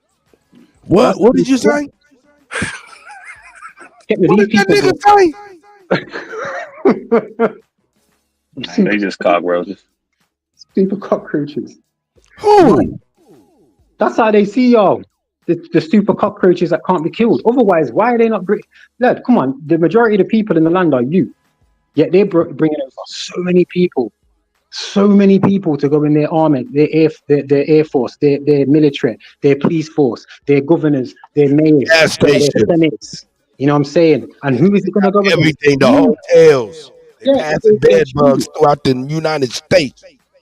Nigga, they calling my phone. Nigga, scam likely is them. Nigga, hold up, nigga. Goop Scoop. You know what Goop Scoop is? You better know what Goop Scoop is, nigga. You don't know what no Goop Scoop is? Yes. Super Ray, 14K. Mm-hmm. What's good, boy? What's good? My nigga, Goop Scoop, nigga. You gotta know what about up, Blue? that. You over here disappointing me, man. You over here disappointing me, man. Trying to leave. I've sent him a leave. Want some Goop Scoop in the hood? We eating fucking scoop every morning. Get you a scoop of that goop. Get your motherfucking hand out my goddamn Goop Scoop. Another nigga hand was in my damn Goop Scoop. Mix it up. Mix it. Shout out to that nigga Super Ray. I love that nigga. You can mix it around. He said, go, scope. Nah, go ahead. But yeah, man, you say you disappointed in Blue, man. What you talking about? You over here trying to start some shit as usual, you antagonist. You antagonist. Oh man, kissing up to these pretenders. Hey, look, I could be a white dude from Nova Scotia. I ain't putting these niggas above me. What you talking about, Blue? You're supposed to be proud of yourself and you heard it. Yo, I'm just trying to keep it.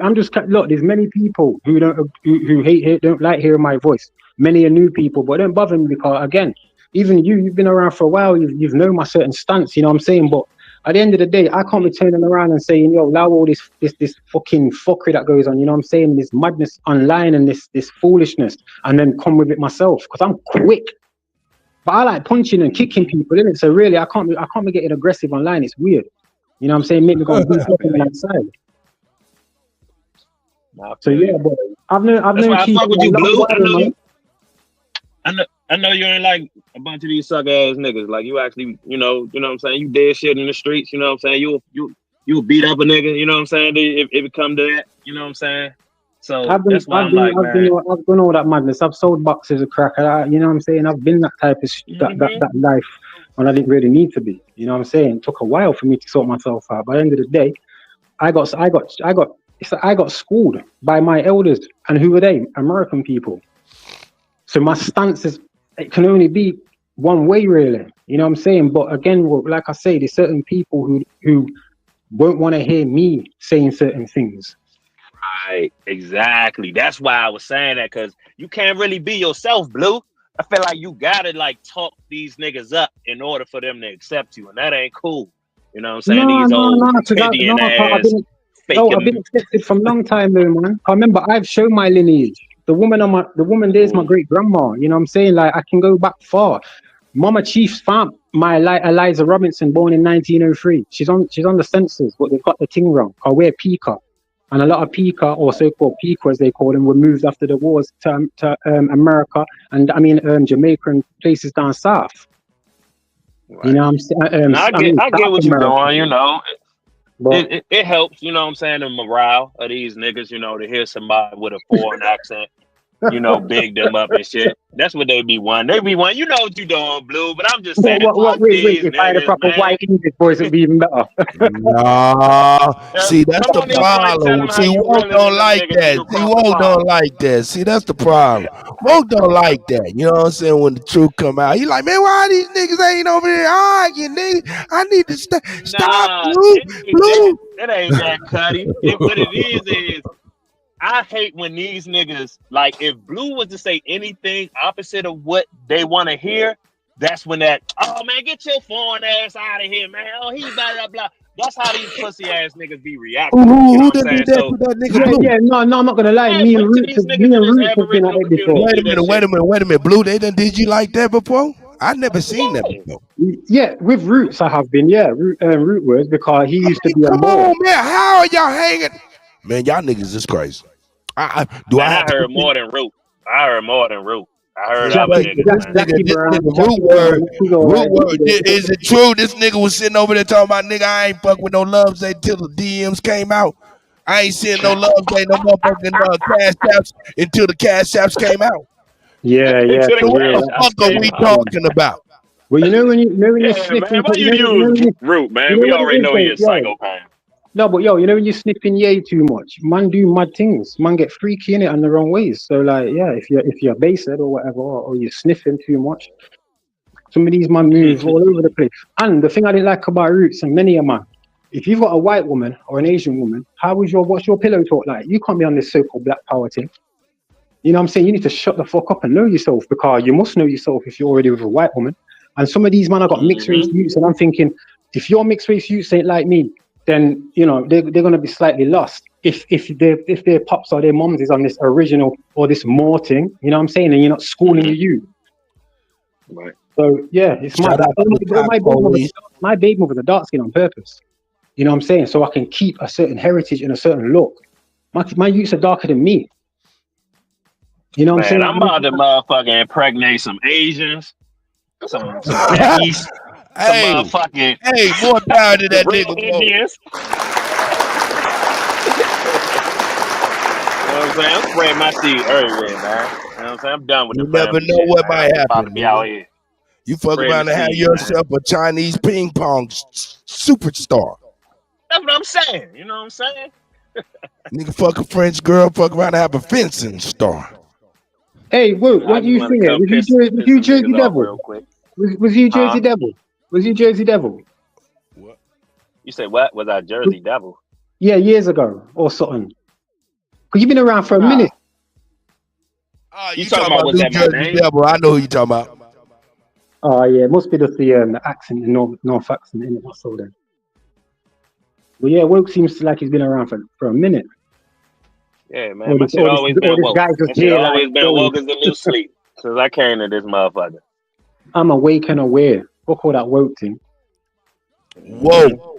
Why don't you stop up? denying that niggas was indigenous? There was niggas here before motherfucking, before Why all y'all this keep saying I bullshit. denied?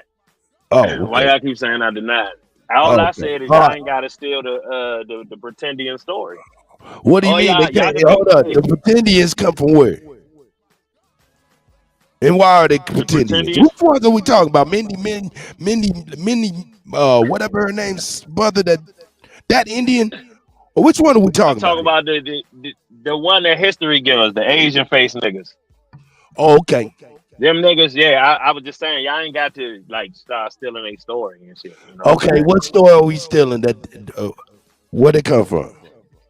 Because whenever y'all revert to Indian and y'all be like sourcing up, the sources don't even be saying like the Indians were the Negroes. Y'all just be putting that shit in there. You know what I'm Don't you? saying? So that's I why I got be plenty. like, I got plenty of footage over here for you today, baby. I got you. I got you today. mm-hmm. Yeah. Nah, this Yeah, dude. but when they was talking about the Indian, they not talking about y'all. Nigga, don't make me do the Y'all the Jefferson. Negroes. Nigga like the Jeffersons, nigga. Hold on, Pat. Hold on, Hey, Pat. Woke though, Y'all the new growth. when you know So, certain like extensions of mic like. check, mic check. Can y'all hear me? Oh yeah, chief. Yeah, let me Oh yeah, see. Okay, I'm trying to. to ask Woke just a couple questions, man. Let's Like we've go. been around too long to be this slow, man. You know what I'm saying? Like I just don't understand why this is a thing. Like, are you trolling or are you really? Because if I start asking you a series of questions, I thought we'd have had this conversation before. You know what I'm saying? First of all, Chief, I'm gonna need you to tell Cuddy that Oh that was shit. some bullshit he said earlier, talking about something. We didn't know evil, and you have said yourself that y'all was fighting. That's how the white man got control. The white man had just come over here and take control. Y'all was Well, fighting, and he motherfuckers, reaped we the didn't know, benefits of y'all wars. nigga, when you was beat and we helped you. See, he's nitpicking everything. Yeah, Let's I get see. When you was Nah, beat. ain't no nitpicking. Y'all got different stories. Nah, you gotta understand. You gotta understand what I mean. You know what I'm saying? And what Chief means. But I'm gonna go ahead and let him speak because I've been talking. Go ahead, Chief, Go please. ahead. Go ahead, Chief. So, well, man, I know we're gonna say your grandparents. What's wrong with Chief's mic? You keep hitting the mute, nigga. I got assassinated in the background. I heard somebody yell. Right. Said, nigga about to slip. them Yeah, thanks, he nigga. said, he was like, oh shit, they done stabbed the nigga while I was on the mic. Nah, nigga.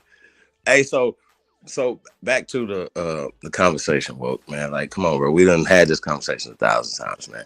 What about the scientific evidence, brother? What about the oil? Scientific. Like, yeah, Talking like about that. bones, fake bones Hold that I don't on, believe in. hold on. So, okay, so that's your understanding. All right, okay. So, if you're saying everything you're saying, what evidence do you have that you're African? Who told I you never that? said I was African.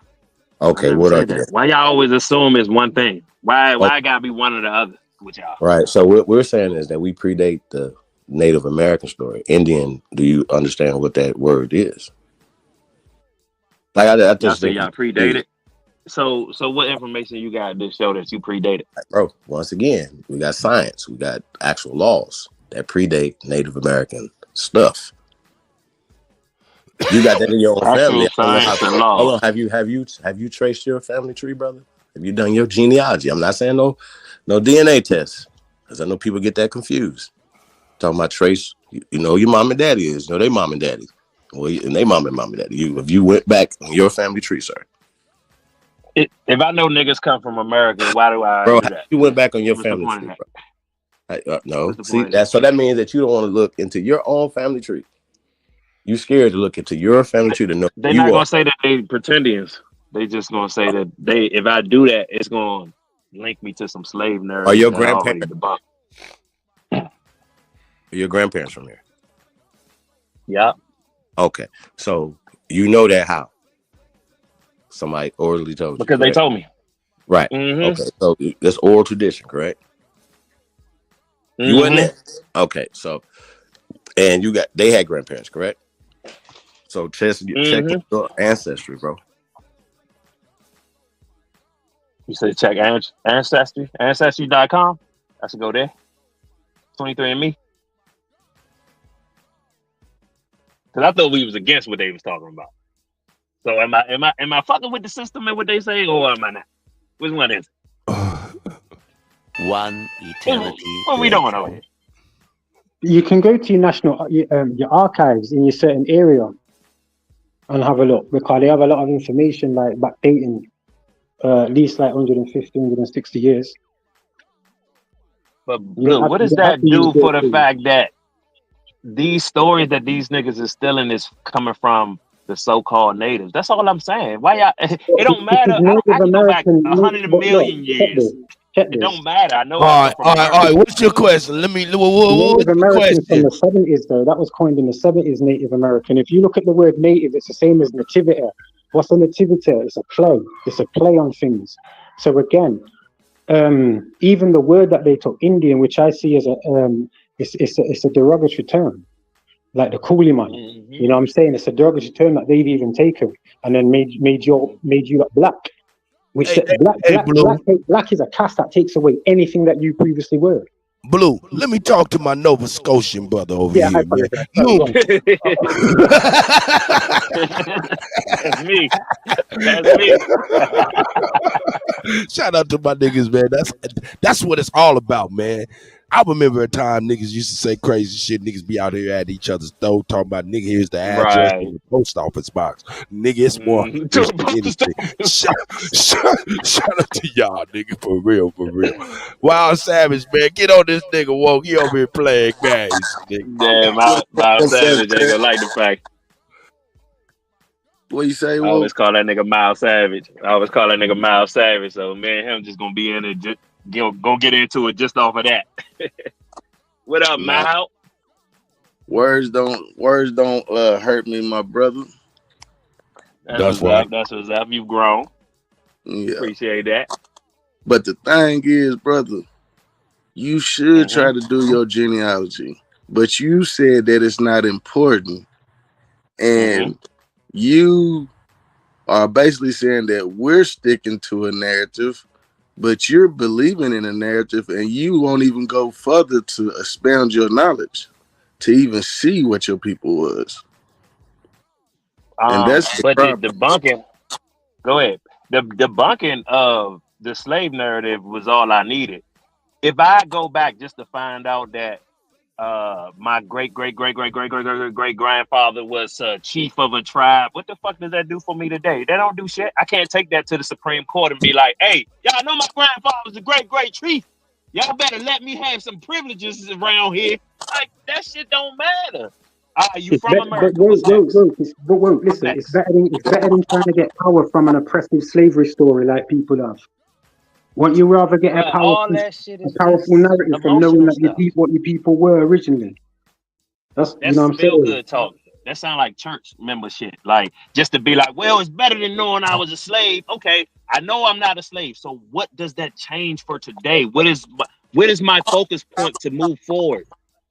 It changes the fact that you've seen the stick. I try to help you out with that. Go on, I'm gonna show up. Go on.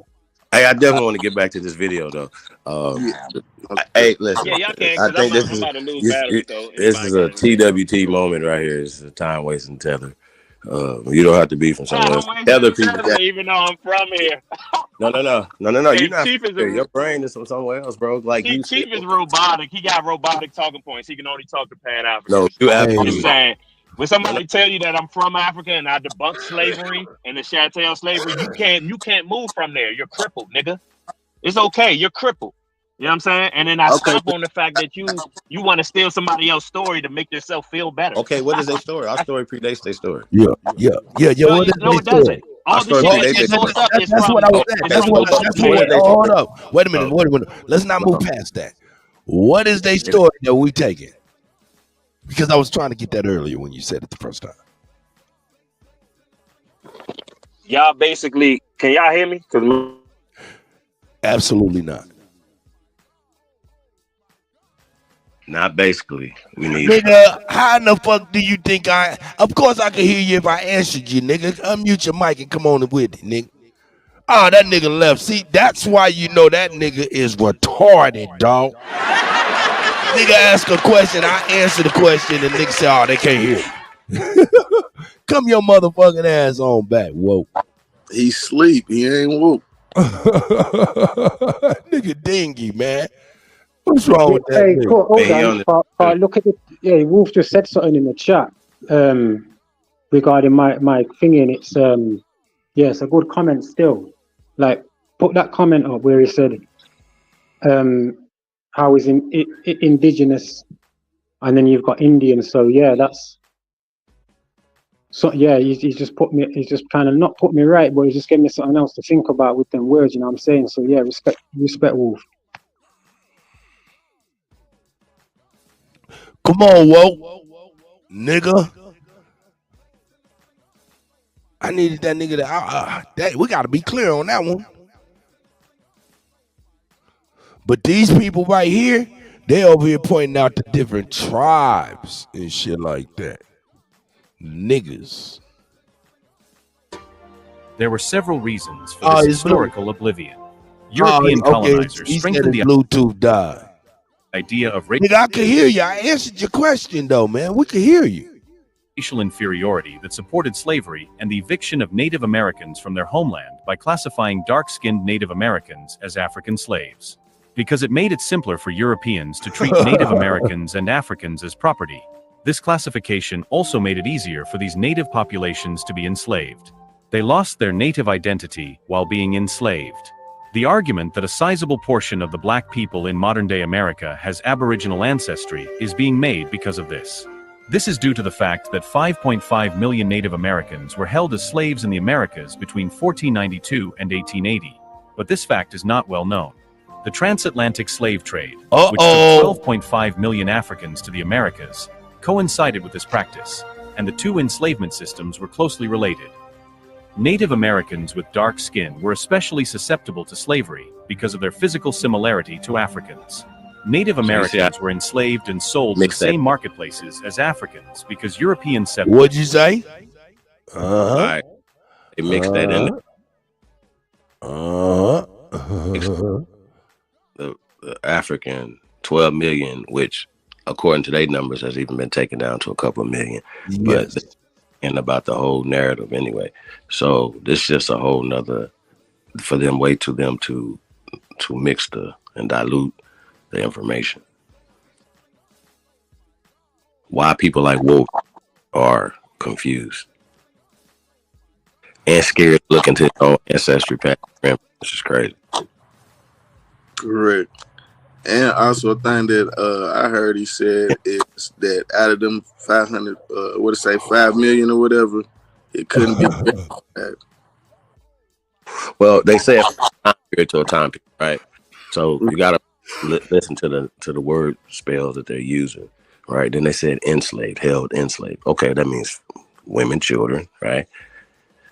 You feel what I'm saying? So we have prisons, we have nursing homes, we have orphanages until they came here.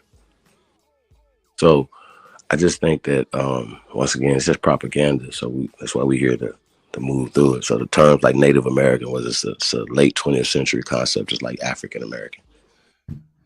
Okay? And they just writing those. There's a whole lot of words that we use today we think is ancient. Nigga, that shit is brand fucking new. Brand new. Anyway, yeah, let's go. Meant losing one's identity in addition to one's freedom. once enslaved, they were compelled to follow the traditions of their European captors, which resulted in the suppression of their cultural practices, languages, and histories. Please remember to subscribe to our channel and like the video in order to help us create more videos for you. It facilitates the algorithm so that more individuals may see this information. He placed enslaved by Spanish colonists, especially in the Caribbean and South America, where there were many indigenous people with dark skin. In his book The Other Slavery, The Uncovered Story of Indian Enslavement in America, historian Andrés Rienz describes how the enslavement of Native Americans was a common practice that was essential to the growth of the colonial economy. African slaves and Black Aboriginal tribes shared a common experience and a common goal of achieving liberation because they were both enslaved. This promoted interfaith marriage by bringing the two communities closer together. It should not be mistaken, though, that African Americans today are descended from Black Aboriginal people. Technically, these kinds of marriages produced hybrid children with both Native American and African ancestry when Black Aborigines married Africans. However, when the Black Aborigines married each other, they continued to have dark-skinned, African-looking children. As a result, African Americans today have an equal probability of being Native American and African or Native American only. You should be aware that mixed-race people were not reclassified by accident. It was a component of the U.S. government's larger plan to take Native American resources and territory. It was a component of the... That nigga said that ain't even a nigga right there. Nigga, that look like my cousin, nigga. What the fuck do you mean? Oh, Wolf, I thought I had put you up in this motherfucker. Man, I'll be over here doing the way too much and not enough at the same time. Whoa.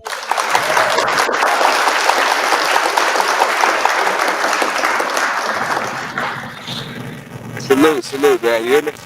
Yeah, we can hear you. Salute, man. I just wanted to say salute to Blue, man, and salute to y'all. But yeah, Blue, you got what I was saying, Blue, about that Indian term, man. They gotta stop. You gotta stop letting them take words from us and switch it around, man. Because if Indian derogatory, then what is indigenous? You see what I'm saying? It's like these are all the same words, man. Indy and it's of Indy. You see what I'm saying? And is just of, so Indy and. So it's not derogatory at all. It's a neutral term. It's a description, so you know. That's it. But salute to Blue. I just want to say salute to Blue. That's all. Chief. Good. Hold up, Wolf. What's your thoughts, nigga? on what? On which part? On your boy. You talking about homeboy in the middle? Well, I mean, first I Woke said that ain't a nigga in the middle. that nigga look like my little cousin, nigga. That nigga like my homeboy Cortez, yeah. That's a nigga, bro. What's up? Well, what about your boy here? Indian people do believe they are. Okay, bro, look at Google. Bro, how can you? Okay, here we believe. Nigga, you know it's something when we are black people. You know you said something crazy. Yeah. It's not when the motherfucker. Hey, let me say this, right? You know it's crazy when the African blows back like, woo wait, you is shit, nigga. Go ahead, bro. Right, shout out to Godfrey. But let me say this. I'm standing on big Indian business, man. And look, and if Indian is derogatory, it's because they don't want to be called Indian. That's not just, it's actually derogatory. It's to them because they don't want to be us. Or they don't want to be, you know what I'm saying? They want to be higher than us. So that's an angle for them. You know what I'm saying? It's not derogatory to me. It's derogatory for them because they don't want, you know what I'm saying? They're trying to act like they're trying to take it from us. So we gotta keep that, man. I'm big Indian, black out, bro. You know what I'm saying? I don't like them trying, you know. Like he said, native is nativity. So yeah, you're right about that. But when it comes to Indy, that's all us, bro. Look, just to keep it simple, native only means you're born somewhere. That's it. That's right. That's it. That don't mean you originate from there. Right.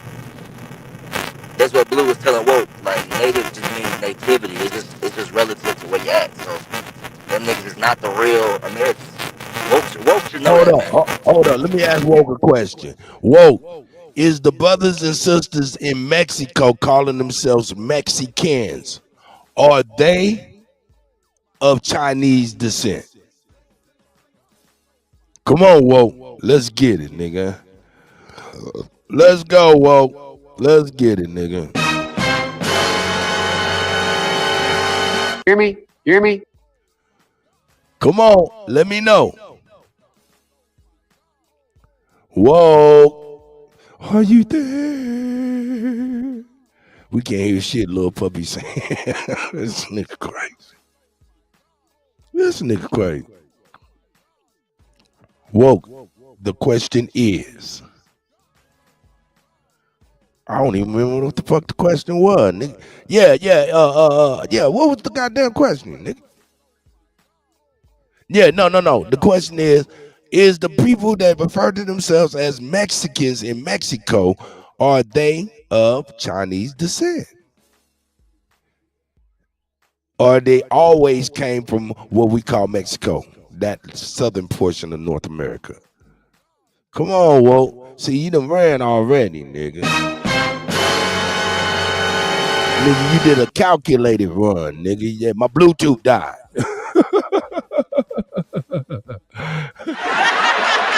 Nigga said my Bluetooth died. Anyway, let's get back to where we was.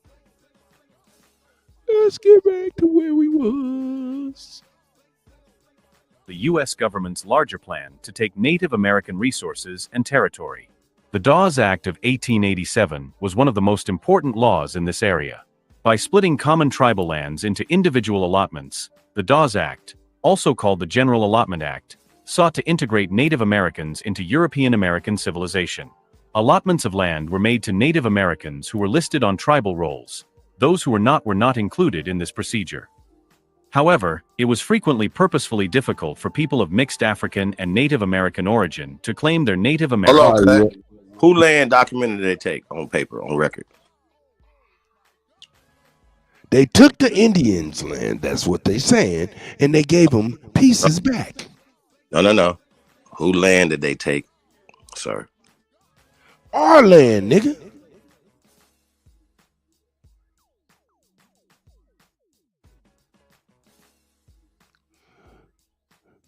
This land is your land. This land is my land. Nigga, let's go. The land rights associated with tribal membership by labeling them African Americans instead of Native Americans.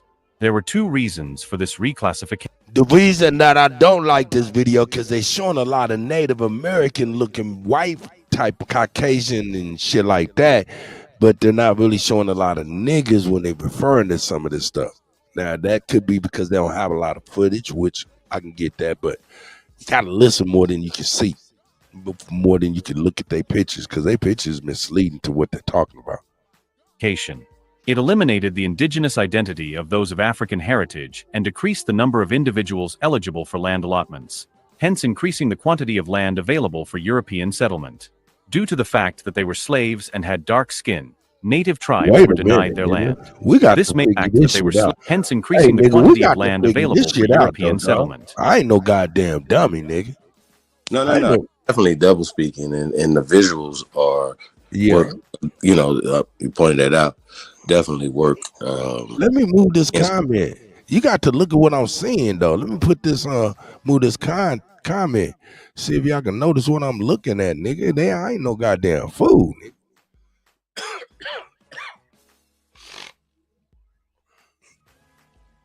Y'all notice that?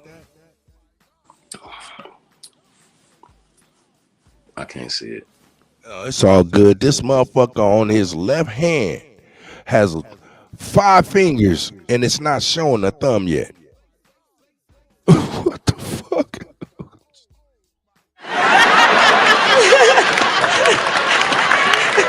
You don't see that? That's 5 fingers on that motherfucker's left hand. But this AI generated though. Is that what this is? Absolutely. AI said, nigga, he got 6 fingers on that motherfucking hand because we don't see the thumb. That would make you sick. That shit crazy as a motherfucker. I seen that almost immediately. I'm like, God damn, nigga, how many motherfucking fingers you got? He ain't none of our people, nigga. I seen the little mole looking shit, motherfucker. Say, yeah, I got a 6 finger, nigga, but that's ridiculous right there. Anyway. I mean, yeah, man, the foolery is crazy. Like going back to the land. Okay, so when I asked Woke to trace his people, right? So even just to your grandparents, it's damn near to the dog's road. So you get to your great grandparents, like you said, man, you'll start seeing your great grandparents. You might start seeing something in your family like land ownership, right? Woke, I'm using you as an example. Like, don't be scared to look down that road because you're thinking you're gonna find some slave narratives. What you might find, brother, is freedom. Now, for you, you know what I'm saying? Just the way you look at your people as being slaves, bro. Like enslaved as being a husband, a wife, a child until 1865, and a lot of us can go back past 1865 before the Emancipation Proclamation and all of these things with our family records and find land ownership. Okay, so once again, when they say they took land, I ask this question all the time. Where's the Native American land that they took? Why are they on reservations? Why are they not on their land? Because those are refugees from Germans. That's what the Freedmen Bureau is. They only leave it at that. The Freedmen, that's only for free black people. No, it's the Bureau of Refugees. You got to keep reading. We broke that down too. And so when we talk about the dolls and all that stuff, that's the 19th. It's the 20th century. I just want to point that out.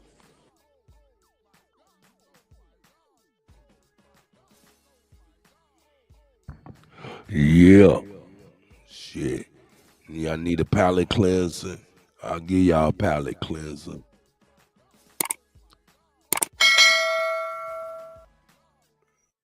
Shut up, you.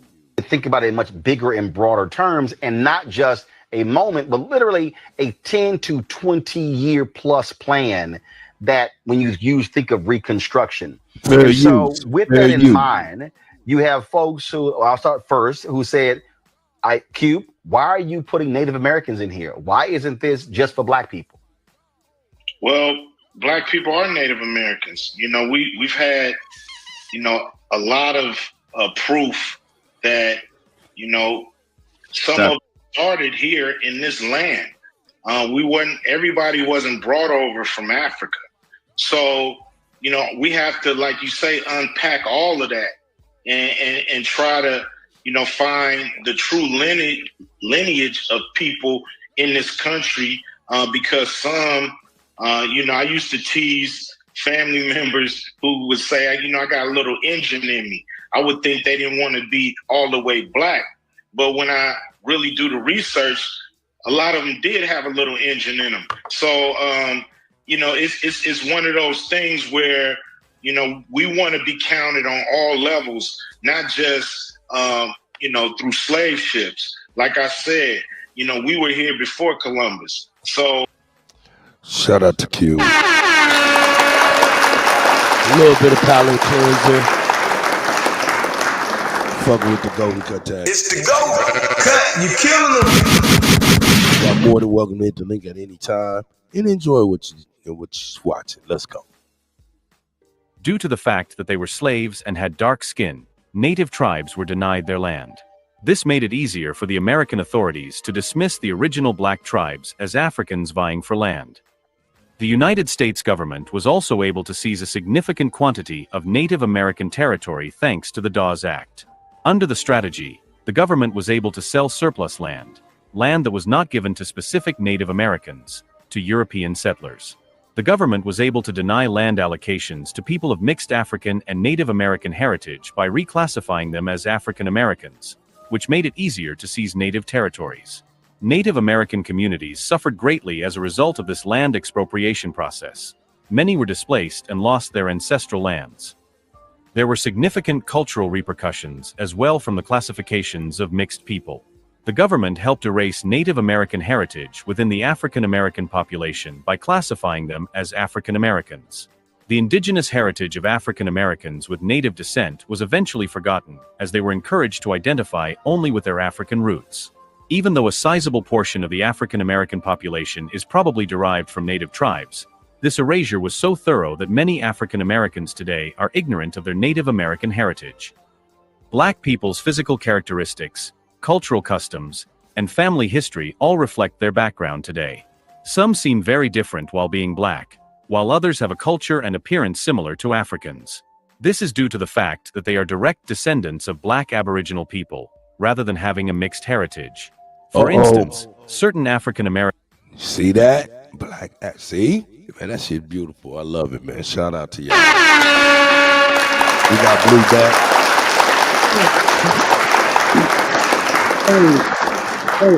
Hey, Cut, peace. You know what's mad listening to that though?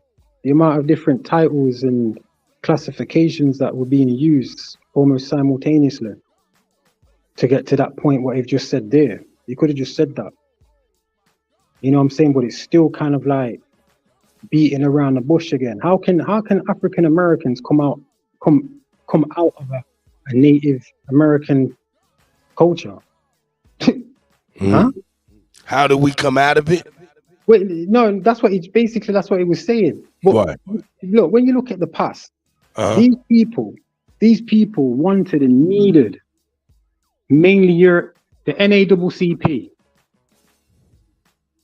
civil rights, affirmative action, Black Lives Matter. These are not grassroots organizations. Anything that has been given to the American people or anything that has been given to people of different countries about Americans has been given by corporations, agents, and foreign people. Ain't nobody talking about you. In fact, where was the why did they want to take out? Why did they want us to integrate? Why did they want you to integrate? Integration was the worst thing because you had everything already. You had everything. These people were bombing consistently in different towns. They don't talk about that. Domestic terrorism. They were the first terrorists in that country. You know what I'm saying? Again, who said it? A1. It's a crime scene. You know what I'm saying? America is a crime scene. And all of these functions like Black Lives Matter, affirmative action, the NAACP, these have all then filtered outwards, not giving y'all nothing, but then it seems to be giving the other people that they want to label as black, like the Latino, the Chino, the Mexican. You know what I'm saying? It's them who get it. It just becomes a watered down token gesture of fuckery. So you have to ask the question, why were these people doing this in the first place? Why were they getting people that looked like you that wasn't you to all try and play friendly? Because if you didn't have nothing, and if you were slaves and the bottom of the barrel, then what have you got to offer? Oh, Benjamin Banneker, Latimer, Mr. McCoy, the real McCoy. Man who were making steam engines and think that's what they needed. They needed that. They needed the patents of that. Most of their inventions aren't inventions. They're just copies of what have already been made by Americans. The spinning jenny, the Singer sewing machine. All of them, so many cataracts for eyes. You know what I'm saying? Dark-skinned woman. So we can see what they've done. So again, it's so irritating when you've got Pan-Africans who live an American lifestyle and act American, sound American, never been to Africa, want to come in and tell you what isn't. But you can see it. But I'm just going to leave it there anyway. Thank you. Shout out to Blue.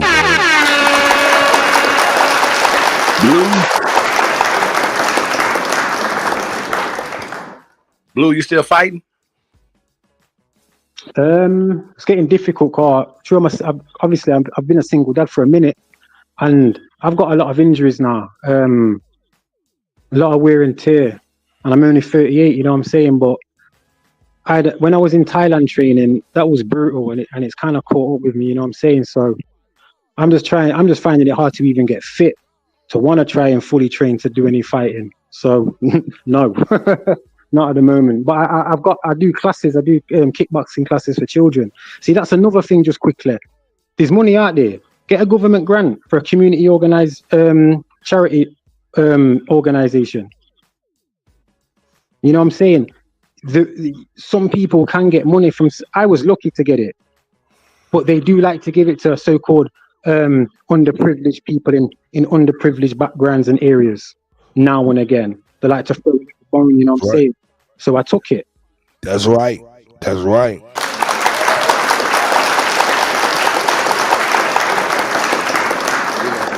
Get you to come on sometime and talk about that, man, and show us that, man. No doubt. Yeah, man, I'd love to. I've shown it on some of my shorts. Like, I've got a massive haul. I've got a lot of equipment that I've brought. You know what I'm saying? And I skimmed money off it. they you know what I mean? They gave me 39,000. I only used about 12. Shit, that's good money. Man. Hey, that's good money right there, baby. That's good money. Shit, yeah. Hey, he's right about that, man. Anything that you can do, if you talking about offering it for at-risk children and for the hood and shit, they got money for that. You know what I'm saying? I know.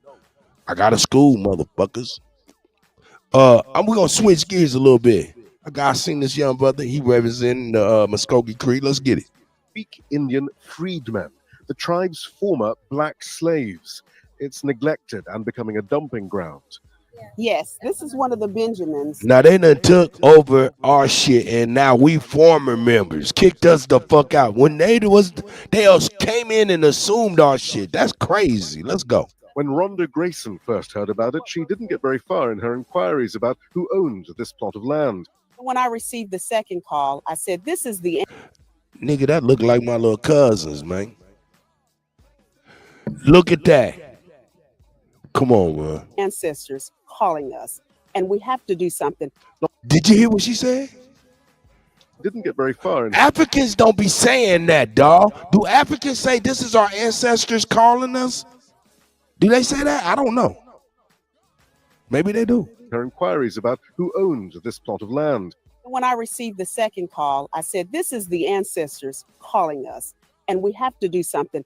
Not only did she find the owner, she managed to acquire the land on behalf of the Creek Indian freedmen. Now she's begun work on restoration and an accounting of who's buried here. Now, this is Rebecca Johnson, born July 4th on Independence Day, 1865. At the recent commemorations for the centenary of the Tulsa Race Massacre, Black Native Americans are a strong presence. And as with the massacre of 1921, many in the US and elsewhere aren't even aware of their existence. Some Native American tribes long accepted Black members.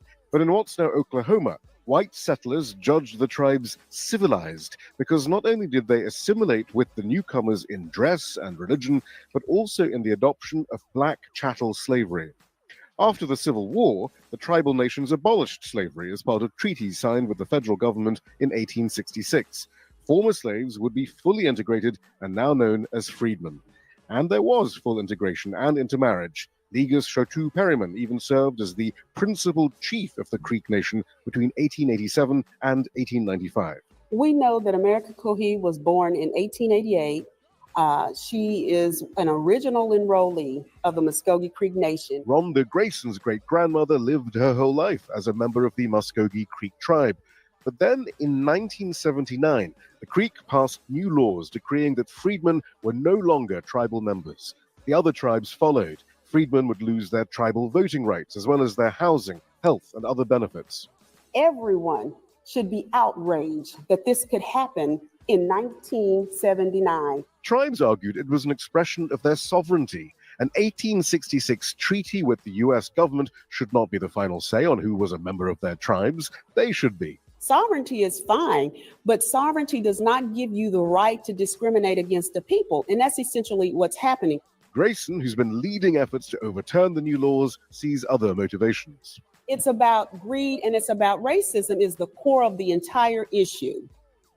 Right. They don't even tell us that it was Black Indians. They never even said that in the record books at all. So you could tell they're trying to hide that. That's it. And I wonder who Efforts are to these pressure the people? tribes to reverse their exclusionary policies have been successful in the courts. In 2017, the Cherokee Nation was forced to abandon plans to expel its freedmen. Cherokees are people, and unfortunately in this world, there's still people who are racist. Cherokee is where my great grandmother is from. That's her tribe. So I think it's hit the home. vast majority of Cherokees are not. The U.S. Congress is getting involved. So I think it's hit the home. vast majority of Cherokees are not. The U.S. Congress is getting involved, threatening to withhold funding if other tribes don't. Hold up. Was somebody trying to say something? Make sure. No, ain't nobody trying to say nothing. All right, I got y'all. Reverse course, and it seems to be working. Some say they will open a dialogue on the issue, but it is fraught. On the face of it, the federal government is overtly intervening in tribal affairs. However, since a Supreme Court ruling in 2020, the tribe's arguments for excluding freedmen have become shakier. Muskogee Creek tribe argued for autonomy from the federal government. Its basis, the 1866 treaty with the federal government, and the tribe won. But it's that same treaty that gave freedmen full rights as tribal members. Bioma Edwards. The Creek are Grayson's tribe, and she's determined that freedmen members, both living and dead, will soon be able to reclaim their identity. Shia Bertansi, Al Jazeera, Broken Arrow, Oklahoma. Broken Arrow, Oklahoma. Hey, Cop. You know, through like fighting and then just being able to travel a lot of places in the world, right? When I went to Andalusia, Catalonia, and them places there, they don't recognize Spain. They only see that as a language of the invaders, because you see a lot. What people or certain people don't realize is when they mention Africans, they're really on about the Moors that came over. Because you can see some of the Moorish Islamic buildings, like in San Francisco, even the names San Francisco, the Franciscans, San Diego, Saint Martinique, Dominique, and these were the Moors that came over, not running away, but fleeing basically from parts of Europe and that. It's also why you have the Nation of Islam in America, which was made in America, which is for Americans. It's nothing to do with like the Arabic Mohammedism or whatever. You know what I'm saying? So it's like this African thing, it just seems it's easier for them to place you in Africa, which, you know, was a small township at one point. It wasn't even that big. It was small. It was near Tunisia and Liberia. But it just seems that once they made that the whole continent, that's where they placed certain people that came really from Europe, like the Moors. I mean, and then white people came back over to try and get them, along with like mixed people. Look, I'm gonna tell y'all this. Like Charles in it, Charles V. What do you think about this, Blue? You know, Busta Rhymes, Fat Joe, you know, Dr. Cologne, you know what I'm saying, Tariq Nasheed. What do you think about this? One of the They're playing games with your emotions and dignity and respect. But look at the conversation that is coming out of it, though. The conversation is indigenous Aborigine of North America and its culture, and that right there is definitely unintended by these people. Blood, look at his name. His name is Cartagena, meaning Carter means charter, like Sean Carter. These are charters of his genes. His genes have been chartered to come and spread and take over. You know what I'm saying? These people have probably got Ashkenazi in them. You know what I mean? Like them Argentinian people. And again, he's just like the natives. He's just like the other people who they don't like it when you come back and regain your shit. Well, hold up. First off, running around like headless chickens thinking, what the fuck are we gonna do? Because there's too many of these older cats who were there when I was. Sorry, go on. No. You good. Blue, check this out. We're talking about Fat Joe. And of course, you're across the water and shit like that. Have you ever heard of a term called Nuyorican?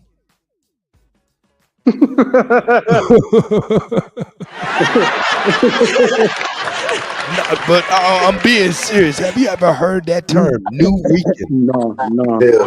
Please don't tell me that's going to be a classification. to try and it is a entitle these classification. motherfuckers again. It is a classification. It's a classification for Puerto Ricans within New York who don't do shit for the Puerto Rican people in Puerto Rico, and they call them New Ricans and Yankees. New Ricans. Okay. I really didn't know, because I really don't keep up, that he wasn't connected to Puerto Rico and that they really... No.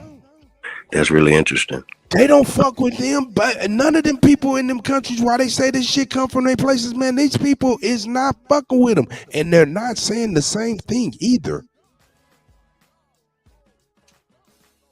They're not saying the same thing. They do not agree. Yo, Cut, you know, before this came out, if you had asked a Jamaican or no, we'll just say a Jamaican, if you said to them, yo, your people didn't make hip hop, they would have been just a normal guy. He'd be like, nah, you mean ragga, bashment. Exactly. You know what I'm saying? Like even Bob Marley's not like, he didn't really get recognized unless it's like by people who are, again, like a Fat Joe, you know, like a Beanie Man, or some of them other Freemason ragga man like Buju Banton and them type of people. Gatekeepers. Buster's a gatekeeper. Hey, but I would like to have a conversation with him, because think about it from a lot of... He says Eminem's in his top 5. A white guy. No, go on, Chief. Sorry, but I mean, you got a lot of people that say that. You know what I'm saying? A lot of people say that. I just think a lot of miseducation and a lot of definitely what you said, Blue. You hit the nail on the head. The agenda to spread certain things and he always pushed an Italian, more of a mafioso type of vibe, more so than the other vibe. And Pun was pushing the island vibe and the cultural vibe and bringing that together. So rest in peace to Pun.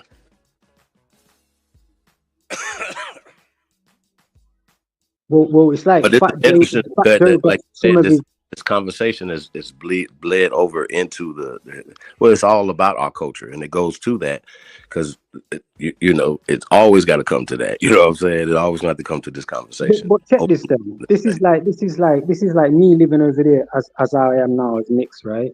And me just basically distancing myself away from my mom and being like, yo, I'm gonna rock with like Puerto Rican music and be like, yeah, this is how I can get a bit of my so-called blackness.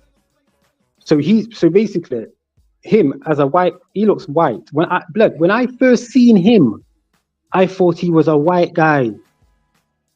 I thought he was white, and then I heard him using the N-word, and I thought, hey, because I don't like that word. I don't like people using it over here, because again, it just becomes a token gesture, which is disrespectful to a whole people. You're a nation, right, of people, yeah, who specifically use a certain word, and that's just been taken. And now it's in memes and anyone saying it now. But they're in a culture in New York where he got his culture. He tried to get his culture cut from another guy who's not even dark skin or black. Sorry, or brown. I get that. He was rolling with Big Pun as if to say, yeah, Big Pun's part is hip hop. No, Blue. Isn't it true that people only do what they think they can? Well, yeah, he's been allowed to do that. Yeah. The culture in New York accepted these brothers and sisters like as such, only to realize now how these brothers and sisters truly feel. Because it's New York and them type of places are run by gatekeepers. You know what I'm saying? Like, a lot of people from the South came up to build the North and ended up staying there, you know what I mean? Mm-hmm. Again, these man-made government conflicts between East and South, North and West and all this madness. It's and again, it's portrayed by people who aren't even your people. This guy's trying to come with certain blackness. How? But then you've got certain people who are, and I'm only saying that for lack of better words, but then you've got, you know, other so-called corporate core original Americans agreeing with him, basically certifying his so-called blackness or is allowance to be able to speak like how he speaks. I wouldn't even speak like how he speaks. I ain't even got the right to say how some of these men speak. I want to see what this man about to say right now. Let's check it out. Welcome to the second report.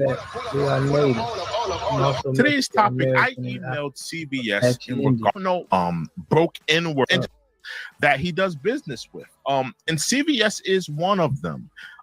Fat Joe does business with a brand by the name of Rewinded 10. Rewinded 10 is a beard dye company. They have products on the shelf on CVS. So they're almost like a distributor for all of the different products that Rewinded 10 has. And Fat Joe, he's on a lot of the boxes as well. And so they're doing business with Fat Joe. They have this man's face in their stores. And I believe he's a partner as well.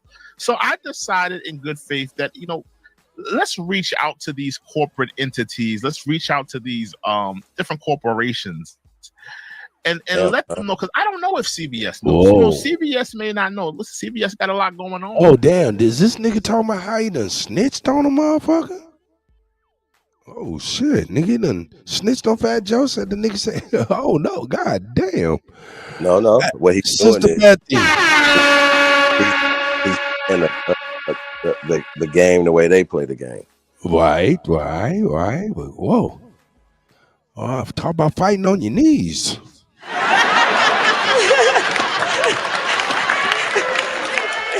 Fuck it. Let's go. Let's see what he said. Maybe CBS has not heard. It has not come to their attention that he's been saying these things. He's been saying this racist rhetoric. He's been disrespecting a community, a lineage of people. They may not know. They got a lot going on. So I decided to reach out to CBS. Now, this is what I wrote to CBS. I hope this message reach you and finds you well. I am writing to express my concern regarding the recent remarks made by rapper Fat Joe during his appearance on Math Hoffa's My Expert Opinion podcast. His comments about foundational Black Americans, FBAs, have sparked considerable Black backlash on social media with derogatory references that are deeply troubling. Fat Joe described FBAs using offensive terms and accurately labeled them as a hate group and racist. This characterization is not only unfounded, but undermines the rich contributions that foundational Black Americans have made to the growth and prosperity of the United States. It is essential to recognize that this community is diverse, cannot be reduced to harmful stereotypes. Regrettably, Fat Joe has not issued an apology or clarification regarding his statements. His previous comments included derogatory remarks about Black women. That was when he was on the Versus stage. And he referred to Little Mo, a Black woman, and Vita, a Black woman. And he called them the B word, and he said that they belonged in a crack house. Do you remember? Oh, shit. I forgot about that. Remember? Yeah, we coming from. Do you remember? I remember that. Had to throw that in there. Whoa. His previous comments, including derogatory remarks about Black women, further highlight a pattern of disrespect that is concerning. Using racial slurs and making disparaging remarks as a non-Black man is unacceptable. And I believe it does not reflect the values of your brand. I firmly believe that any form of racism, whether it be anti-Semitism or discrimination towards Black Americans, should not be tolerated. Given the context, I urge you to consider severing ties with Fat Joe and Rewinded 10. If he does not publicly apologize to the foundational Black community, thank you for taking the time to consider my concerns. I hope your company will continue to stand for integrity and respect for all communities. That's what I wrote. Now, damn, Fat Joe seeing it from all levels, man. Shout out to that nigga.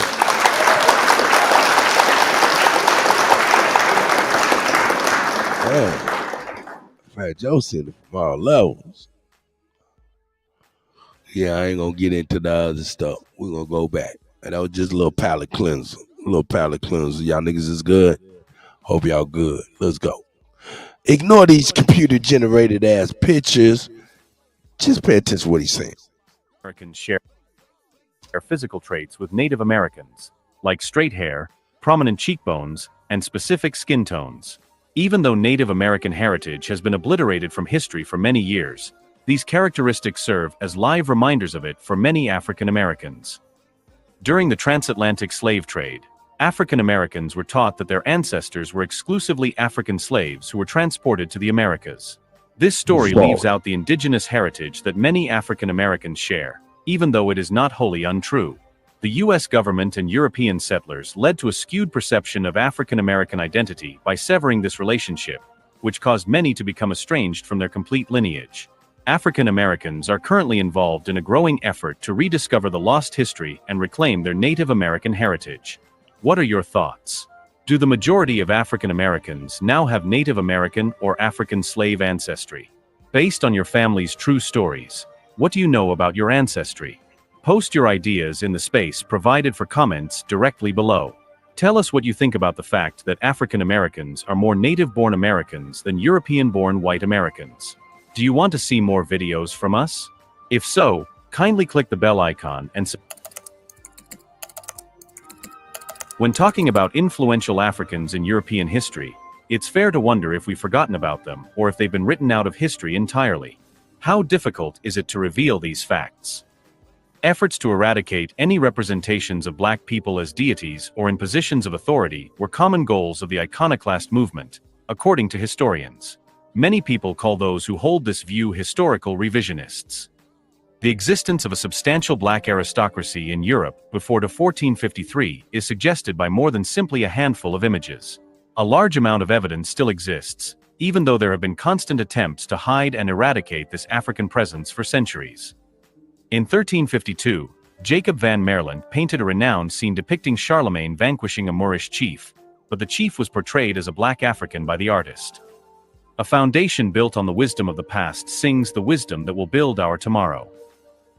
The truth is that historical revisionists are the ones who refuse to acknowledge the mountain of evidence showing that black people, as part of a second wave of civilizing influence, revitalized Europe and set the stage for its renaissance. Black Africans introduced literature, science, religion, and culture to Europe and the Levant after creating agriculture about 9500 BC and building the two most important civilizations of antiquity, Sumer and Kemet, also known as ancient Egypt. These innovations were passed down to the Roman Empire, which used them until it fell in the 5th century AD. The Moors, an ethnic group originally from Africa, arrived to Europe in the 8th century, just as the continent was plunging into the Dark Ages. They brought with them the technology and knowledge that had halted its progress up until that point. The ethnic composition... Well, what are you doing?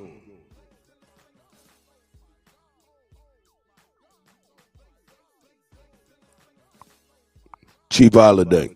Anybody there? Oh, this nigga at the pet store. Yep. I was wondering what this nigga at the pet store got some snakes. I'm in this bit. He said nigga at the pet store.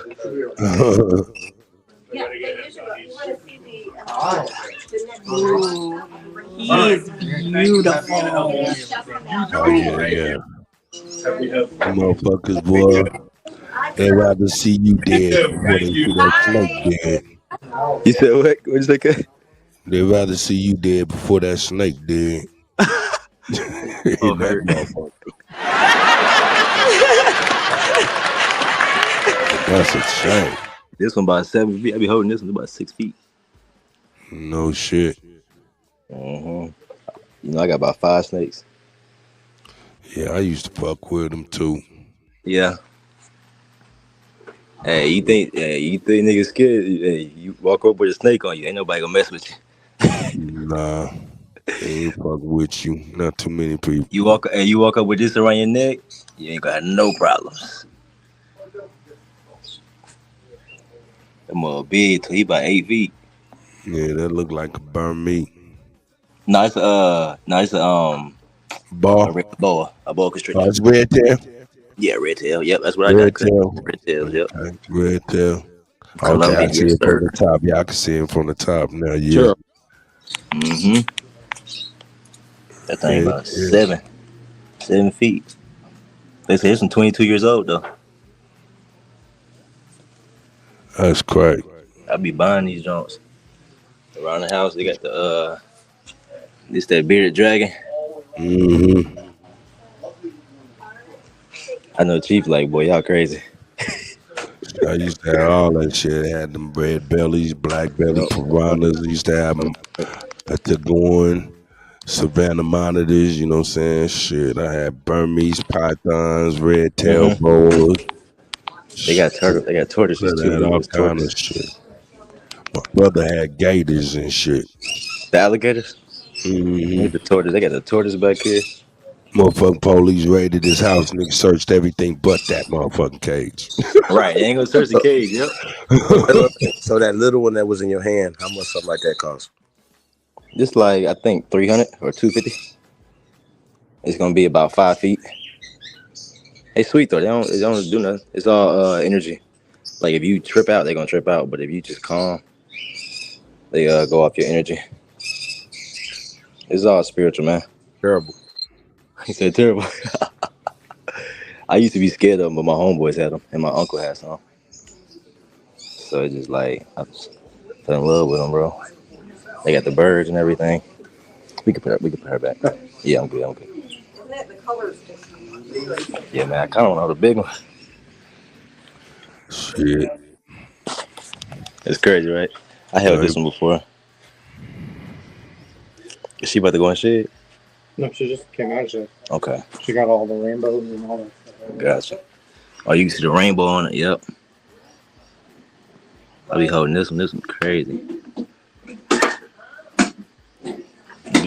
Get you some more cut? You gonna get you some more? Nah, I ain't fuck with it. You coming in next Sunday? Yeah, I'll be back next Sunday. I'll bring you in the retail. Okay. The big ones, huh? Yeah. Gotcha. Yeah, man. I ain't doing. I'm just getting some food, y'all. Getting some snake food. Get some food for the You animals, lucky man. you can even move, nigga. Huh? You lucky you can even move. Why you say that? Nigga, that's the outside. Oh yeah. You're right. Y'all stuck, huh? Because It's the fucked ice. up out there, dog. It's fucked Yeah, I'm in up. Atlanta, bro. We good. But y'all, the ice got you stuck, huh? Yep. Snow. Dang. Snow on top of ice. Yeah, no, it's still we still good over here, man. Yeah, It's we raining a on little that. bit, but yeah. Yeah, they call it a goddamn blizzard, and they ain't bullshitting. It's a motherfucking blizzard out there. All right. Yeah, I ain't want nothing. I just wanted to show you that. And shout out to you, Will. Field trip to the pet store. Chief Holiday about ready to go get him a baby snake. Nope. Hey, what's that, Chief? 9. Brother Nazir said he have gators. You know what I'm saying? Yeah. They look sharp with my single breasted 3-piece button suit. So he got the gators on his feet. Gators on his feet.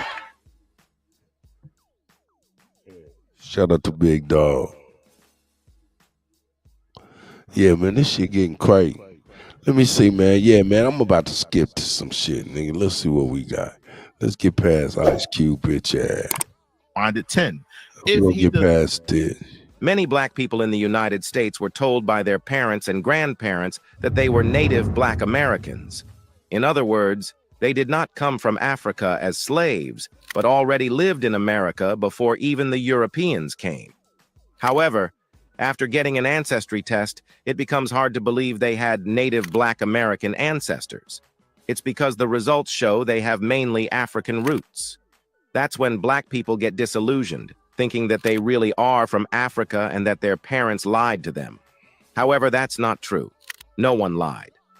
The problem lies in the ancestry test.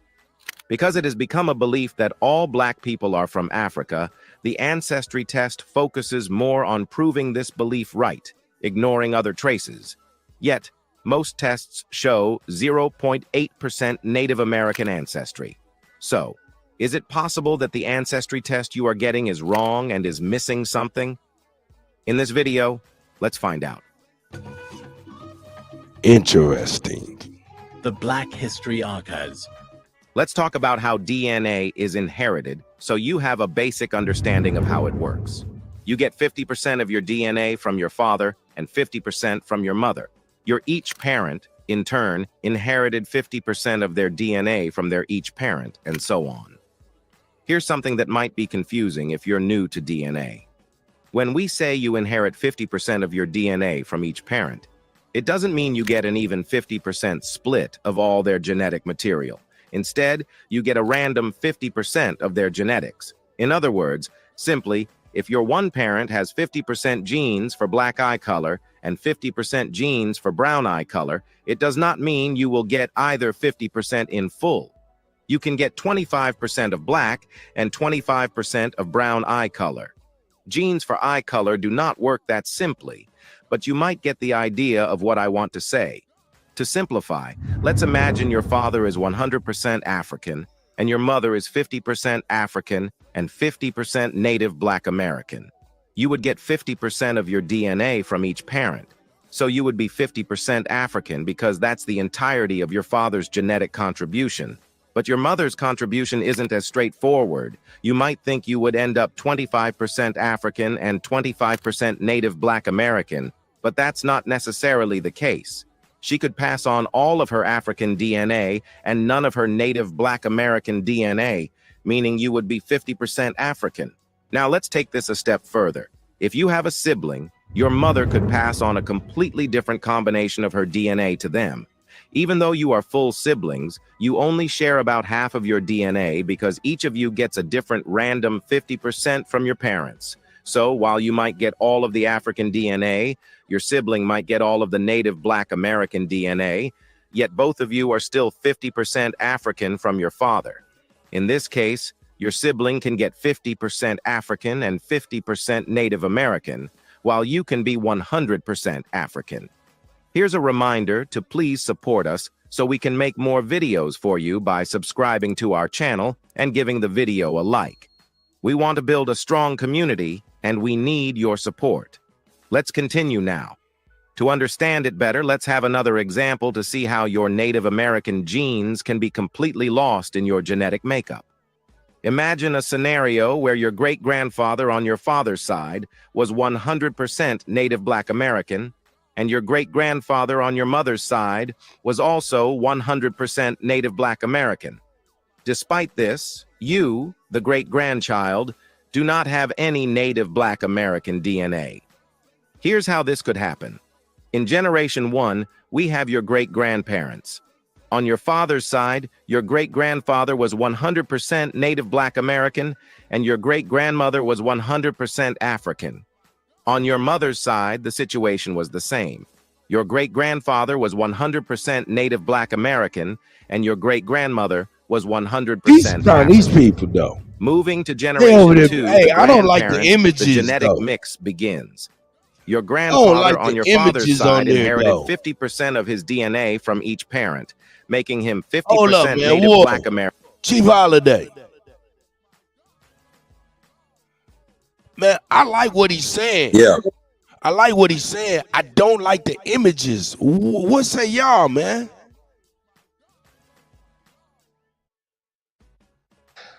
Propaganda, man.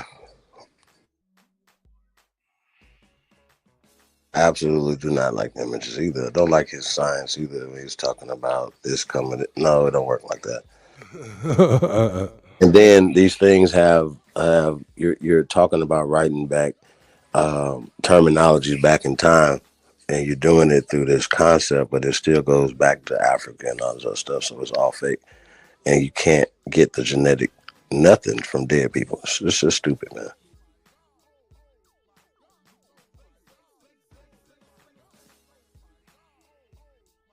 How far can you go back? You digging people up and getting their DNA? Make it make sense. People who crewmated, people this and that and the third. So now you're talking data. Now you're talking no, you're not talking spit and science, blood, and marrow, and all that.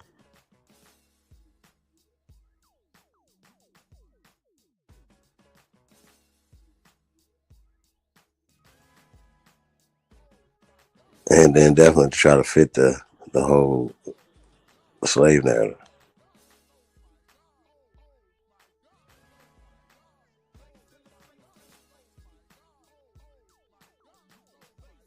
But you got it though. Wolf, you back?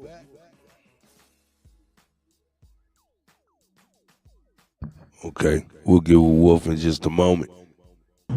Oh, my bad. Cut. I'm back in the car, bro. My bad. What'd you say? Oh, you good? You good? No, I heard what Chief said. I everything Chief said, man. You already know. Yeah, man, and I wonder why they doing this though, man, because it's kind of suspicious, man. You know what I'm saying? It's real suspicious, man, because they didn't have to do it like that. Have you ever wondered who the first inhabitants of America were? Dr. Clyde Winters, a distinguished educator, anthropologist, and linguist, argues that they were black, or at least of partial black heritage. This is not a claim he makes lightly, but one that is backed by a considerable amount of DNA evidence. Diving into Dr. Winters' argument, we find it rooted in the debunking of a... Have you ever heard of this brother, Dr. Winters? Absolutely. All right, let's go. Long-standing myth. This myth, perpetuated by many, including American cowboy movies, posits that the Native Americans were descendants of Mongoloid people from East Asia.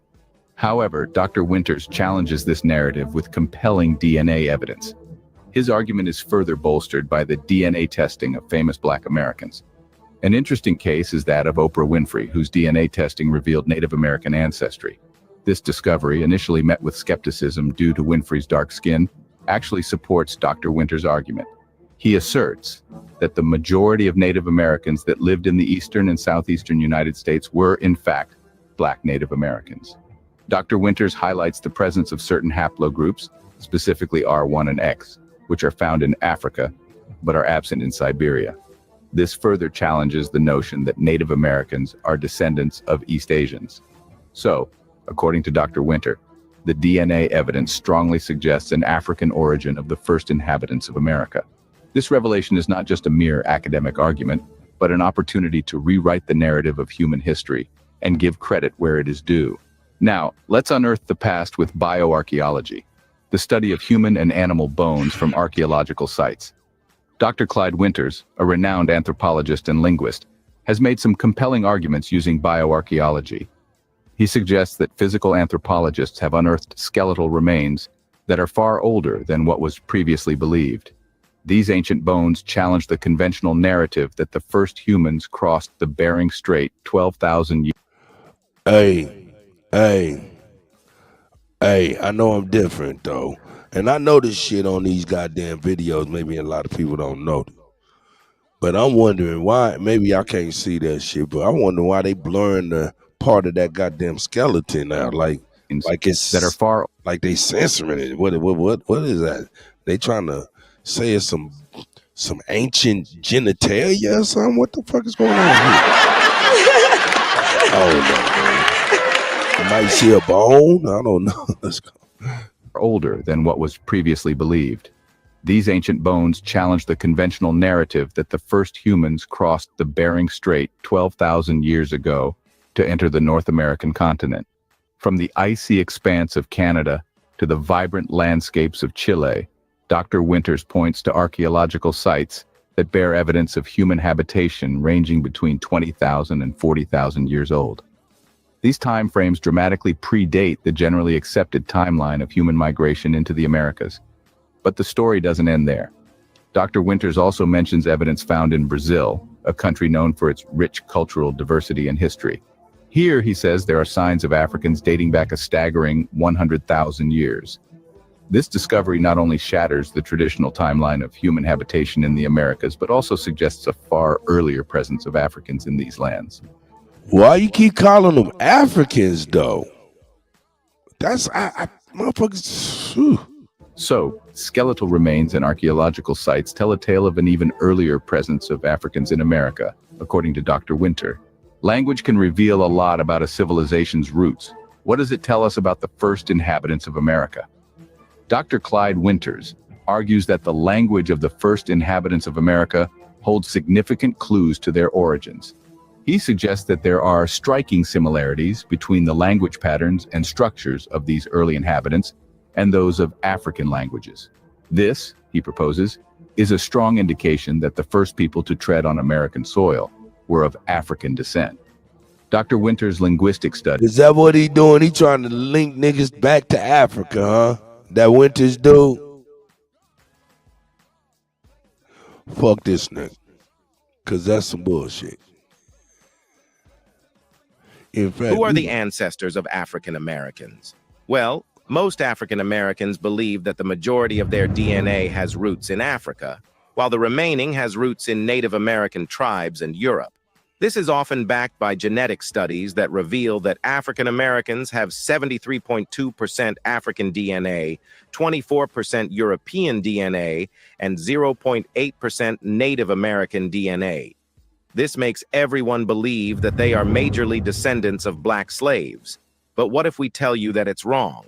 You have been intentionally told so. In fact, studies reveal that about 98% of African Americans have Native American roots. So, why were you lied to and what do they want to hide? Let's find that out in this video. The Black History of America. However, other Indians used to live before Christopher Columbus came to America. However, immediately after 1492, all of them disappeared. But where did they all go? Well, many were shipped to Europe and Africa as Indian slaves.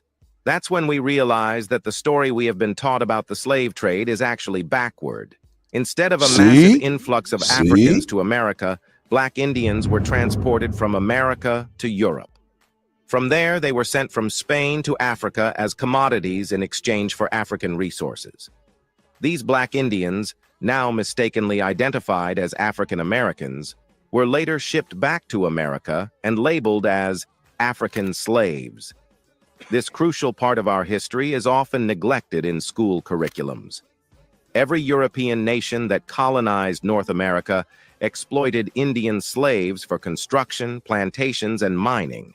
These slaves were frequently sent to outposts in the Caribbean and Europe. Historical records, particularly those from South Carolina, the original English colony of Carolina established in 1670, provide the most authentic documentation of this practice. Between 1650 and 1730, it's estimated that at least 50,000 Indians, possibly more, were exported by the English to their Caribbean outposts. Many shipments were concealed to avoid paying government tariffs and taxes. Between 1670 and 1717, more Indians were exported than Africans were imported. Entire tribes in the southern coastal regions were decimated by slavery more than by disease or war. A law passed in 1704 conscripted Indian slaves to fight in colonial wars long before the American Revolution. Indians found themselves caught in the colonial powers' strategies for economic control. The fur trade in the Northeast, the English plantation system in the South, and the Spanish mission system in Florida all caused major disruptions to Indian communities. Displaced Indians from the fur trade in the North migrated south. Plantation owners armed them to hunt slaves living in Spanish mission communities. The French, English, and Spanish manipulated the slave trade to their advantage. They negotiated the freedom of slaves in exchange for peace, friendship, and military alliances. For instance, the British established ties with the Chickasaw in Georgia, who were surrounded by enemies. The Chickasaw conducted extensive slave raids in the lower Mississippi Valley, selling the slaves to the English to reduce Indian populations and prevent the French from arming them. Ironically, the English saw this as a more effective method of so-called civilizing them compared to the French missionaries' efforts. The Indian slave trade stretched from New Mexico, which was then Spanish territory, all the way north to the Great Lakes. Historians believe that every tribe in this vast region was involved in the slave trade, either as captives or traders. Slavery was a key part of the strategy to depopulate the land and make room for European settlers. Here's a reminder to please support us so we can make more videos for you by subscribing to our channel and giving the video a like. We want to build a strong community, and we need your support. Let's continue now. As early as 1636, after the Pequot War in which 300 Pequots were massacred, the surviving Pequots were sold into slavery and sent to Bermuda. Major slaving ports included Boston, Salem, Mobile, and New Orleans. From these ports, Indians were shipped to Barbados by the English, to Martinique and Guadeloupe by the French, and to the Antilles by the Dutch. Indian slaves were also sent to the Bahamas, often called breaking grounds, from where they might be transported back to New York or Antigua. Historical records show that Indians were seen as poor slaves. When not shipped far from their home territories, they easily escaped and found refuge with other Indian communities. They also died in high numbers during transatlantic journeys and succumbed to European diseases. By 1676, Barbados had banned Indian slavery, citing their too bloody and dangerous an inclination to remain here. But how does it prove that most black people in America are descendants of native black Indian people? Well, that's when he said that. I don't know why they keep on putting up these Mongols, though. As the Indian slave trade was replaced by the African slave trade by the late 1700s, Native American women began to intermarry with imported Africans. This produced mixed-race offspring whose native identities became obscured over time. The colonial project aimed to erase the presence of Indians, and these mixed-race individuals were labeled as colored people through bureaucratic changes in public records.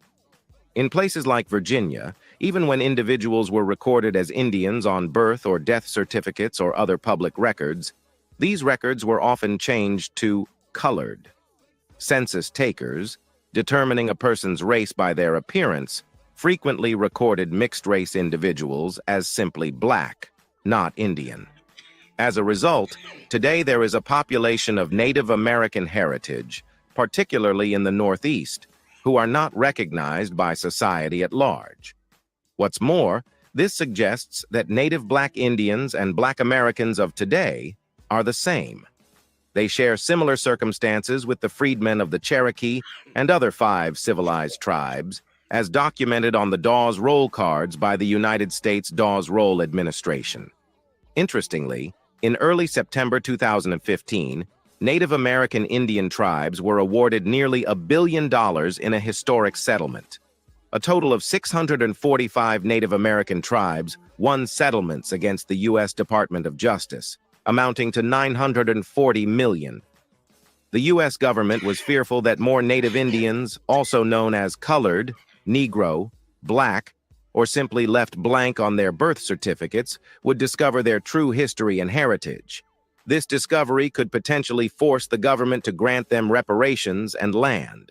To avoid this, the U.S. quietly declared a deadline of December 31st, 2014, for these individuals to make land claims and identity claims. Even though the deadline has passed, thousands of Native Indians are still winning settlements through the U.S. Supreme Court and, more commonly, through the United Nations courts. But the question is, where did those black Indian Americans come from? Until now, it's established that most black people in America today have native black American ancestors. But we have to know who these native black Americans are. Dr. David Imhotep, a renowned historian and the first person to earn a PhD in ancient African ancestry, offers a groundbreaking perspective on human origins. He argues that all humans, including Americans, trace their roots back to Africa. This view challenges the traditional narratives in American history books, which often start with cowboys and Indians. According to Dr. Imhotep, these accounts miss a much earlier and crucial chapter of American history, the presence and influence of Africans in ancient America. In his influential book, They Came Before Columbus, historian Ivan van Sertima explores various forms of evidence supporting the idea of an African presence in the New World long before Christopher Columbus's arrival. Van Sertima examines critical aspects to build his case.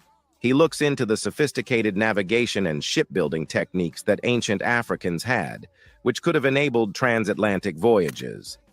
He also draws cultural parallels between Native Americans and Africans, highlighting similarities in art, language, and religious practices that suggest historical connections. Van Sertima further investigates the transportation of plants, Chief Holiday, and textiles between the continents, arguing that these exchanges indicate contact between Africa. Do you know why I'm bringing this shit? All this shit today. You know, because I usually just do the geopolitical news, right? Yep. Because it's a part of my geopolitical news. Huh? Let's Yeah. get it. Hey, check this out. Do you remember this? Being delivered from the Muskogee Creek Nation on behalf of Muskogee Creek spiritual leadership in opposition to Cop City. Spiritual leadership in What'd he say? opposition of Muskogee Creek. Spiritual leadership in opposition to Muskogee Creek? Oh, my bad. My bad. Objection. We have a letter being delivered from the Muskogee Creek Nation on behalf of Muskogee Creek spiritual leadership in opposition to Cop City. I came all the way on the Trail of Tears to deliver this letter to I you came all the folks. way on the Trail of Tears. We want you to know that the Muskogee people are now making their journey back to our homelands, and hereby give notice to Mayor Andrew Dickens, the Atlanta City Council, the Atlanta Police Department, the Atlanta Police Foundation, the DeKalb County Sheriff's Office, and so-called Cop City, that you must immediately vacate Muskogee homelands and cease violence and policing. Now, do you remember this? Yep. Okay. And you remembered, you know, we knew that they were given land in Oklahoma is why they went straight to Atlanta. And they're going to go to each state in between, correct? Yep. Following the Trail of Tears, right? Well, my current event, my geopolitical current event from the other day kind of fell to the white wayside because we was talking about some real shit and we couldn't get away from it. You know what I'm saying? But I wanted to make sure we did get this. You know what I'm saying? Because a lot of people don't know. Let's go. Back in the summer of 2020, amidst the summer 2020, all the news that was coming out about COVID, the lockdowns, the pockets of outbreaks, the BLM protests and riots across the country, the election, amidst all that, the U.S. Supreme Court issued a monumental ruling that went completely under the radar. People pretty much across the board missed it because of everything else that was happening at that particular time. But that ruling, it was really monumental. Because what it effectively did is that it took the authority that the Oklahoma state government had over the entirety of the landmass of Oklahoma, and it cut it in half. Overnight, the Oklahoma state government lost the authority in half of their state. You see, back in the year 1830, President Andrew Jackson signed a treaty which established an area that encompasses almost the entire eastern half of present-day Oklahoma as being a Native American reservation. However, as we all know, over the last 190 years, different laws have come out of Congress which have effectively chipped away at these lands, or rather, the claims that the Native Americans have to those lands.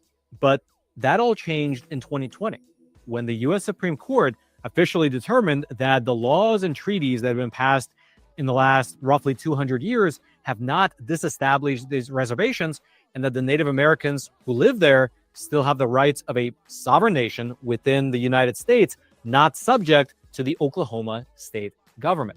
Furthermore, the Supreme Court ruling also confirmed that the Native American citizens residing on this reservation no longer fall under the jurisdiction of either Oklahoma state or local police, but rather only to the local tribe police and the federal government. And the reason that this matters for people, not just the people living in Oklahoma, across the whole country rather, is that this ruling also sets a new precedent that other Native American tribes across the U.S. could use to try and claw back the land that was promised to them by treaties signed hundreds of years ago. And so let's go through the details of this case, as well as the implications that it has moving forward for other states throughout the nation. And I hope that if you appreciate content like now, only reason I'm bringing this is because we already knew that they gave them over 3.5 million acres of Oklahoma. But what they did not tell motherfuckers is they split that motherfucking Oklahoma in half and gave it to the Mongols. And that's why the Mongols is going around serving eviction notice to mayors and things of that nature. But what say you, Chief Holiday, knowing that Oklahoma got split in half and the Mongols get half of that joint? Yeah, I can't wait to see that. Yeah. See,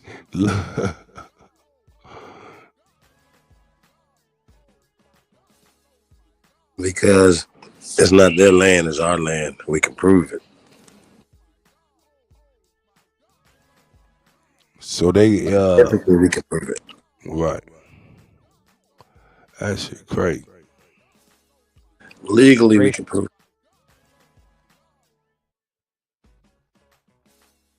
Native American tribes began the arduous task of reestablishing their own systems of governance, doing things like electing or choosing their own leaders, establishing courts of justice, starting up their own schools, and so on. However, throughout the subsequent years, you had dozens of additional treaties getting struck and new laws getting passed over in Congress that chipped away at the sovereignty of the Native Americans living on these reservations west of the Mississippi River. For example, when the system first began, if you had a Native American who killed another Native American on the reservation, the justice to be dealt would be decided by the Native American courts. In fact, there was a unanimous Supreme Court ruling that was made in the year 1883, which concluded that the federal courts have no jurisdiction over the murder of one Native American by another, because Congress did not give the courts that particular authority. But have no fear, because exactly 2 years later, after that Supreme Court ruling, they did. In 1885, Congress passed something known as the Major Crimes Act.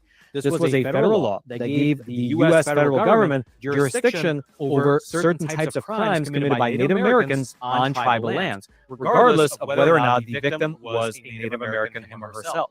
The crimes included things like murder, that shit sound like it's echoing all of a sudden. Kidnapping, arson, Supreme Court ruling that was made in the year by the tribes That's the on video. their designated land. And regarding that designated land, within the context of the Major Crimes Act of 1885, Indian country, as defined in the law, was defined as follows, quote, all land within the limits of any Indian reservation under the jurisdiction of the U.S. government, notwithstanding the issuance of any patent and including the right of way running through the reservation. Now, initially, when the system was set up, the Indian reservations were communal lands that were collectively owned by Native American tribes in perpetuity for future generations to be used however they wished. But this all started to change as more and more laws got passed. One such law was the General Allotment Act of 1887, also known as the Dawes Act. This one law single-handedly upended the native system of communal land ownership. The act, it ordered the division of the reservations into smaller parcels of land, as well as required all Native American citizens to also become official U.S. citizens. Now, while U.S. citizenship is often framed positively, by extending civil rights to minority populations, for natives, it basically abridged the rights that were traditionally afforded to them by their tribal nations, like, for instance, the right to vote. The idea was that by dividing these native lands into smaller parcels of private property, Native Americans would become more, quote-unquote, civilized and in tune with the American way of thinking in terms of private property ownership, which in the U.S. means commoditizing the land for maximum financial benefit. And so that is the ostensibly positive way of framing it. The unspoken aspect of this particular law was that land allotments were also designed to essentially dismantle tribal nations and to exterminate indigenous cultures by commodifying their lands and thrusting them into the commodity economy. Tribes essentially went, after the passage of this law, from grazing, hunting with a supportive communal living system, which sustained them for generations, to instead individual tribal families being thrust into an unfamiliar economic system that forced natives to establish their own successful smallhold farms or face removal if they just couldn't keep up with the economy. This change, it resulted in many Native Americans opting to sell their own land to the white settlers. Furthermore, after each Native American was allotted their plot of land based on the standing within their tribe, any remaining land was deemed excess and was ordered to be made available for purchase by non-natives, which obviously had the effect of slowly chipping away at the size of their actual reservations. All right, just to pause here for a super quick moment. Listen, it's obvious that the either gold delivered directly to your doorstep or 6242-2352 box below. Now, interestingly, within the context of the General Allotment Act of 1887, 5 tribes were exempt. These were the Cherokee, the Chickasaw, the Choctaw, the Muskogee, and the Seminole. Collectively, these 5 would later come to be known as the quote-unquote 5 civilized tribes.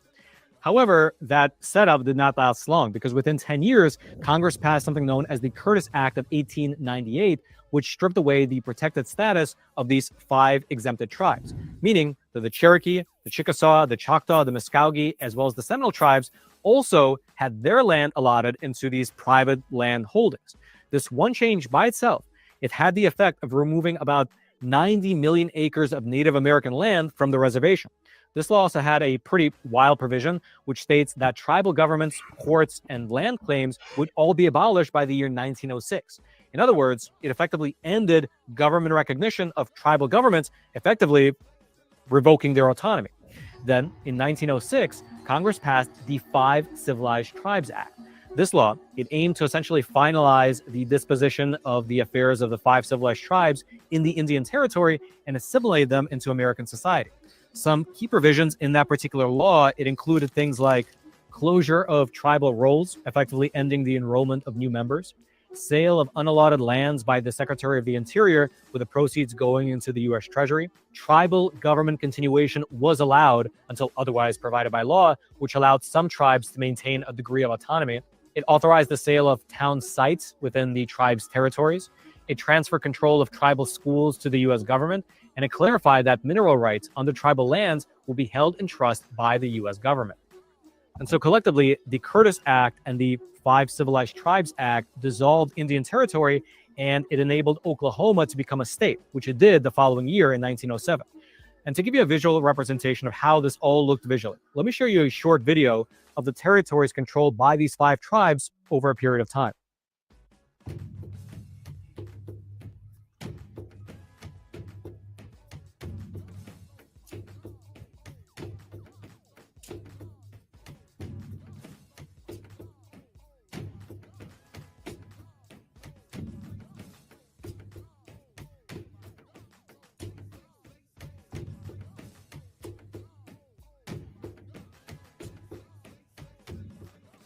And so no matter how you slice it, that is a major loss of land over the course of just 70 odd years.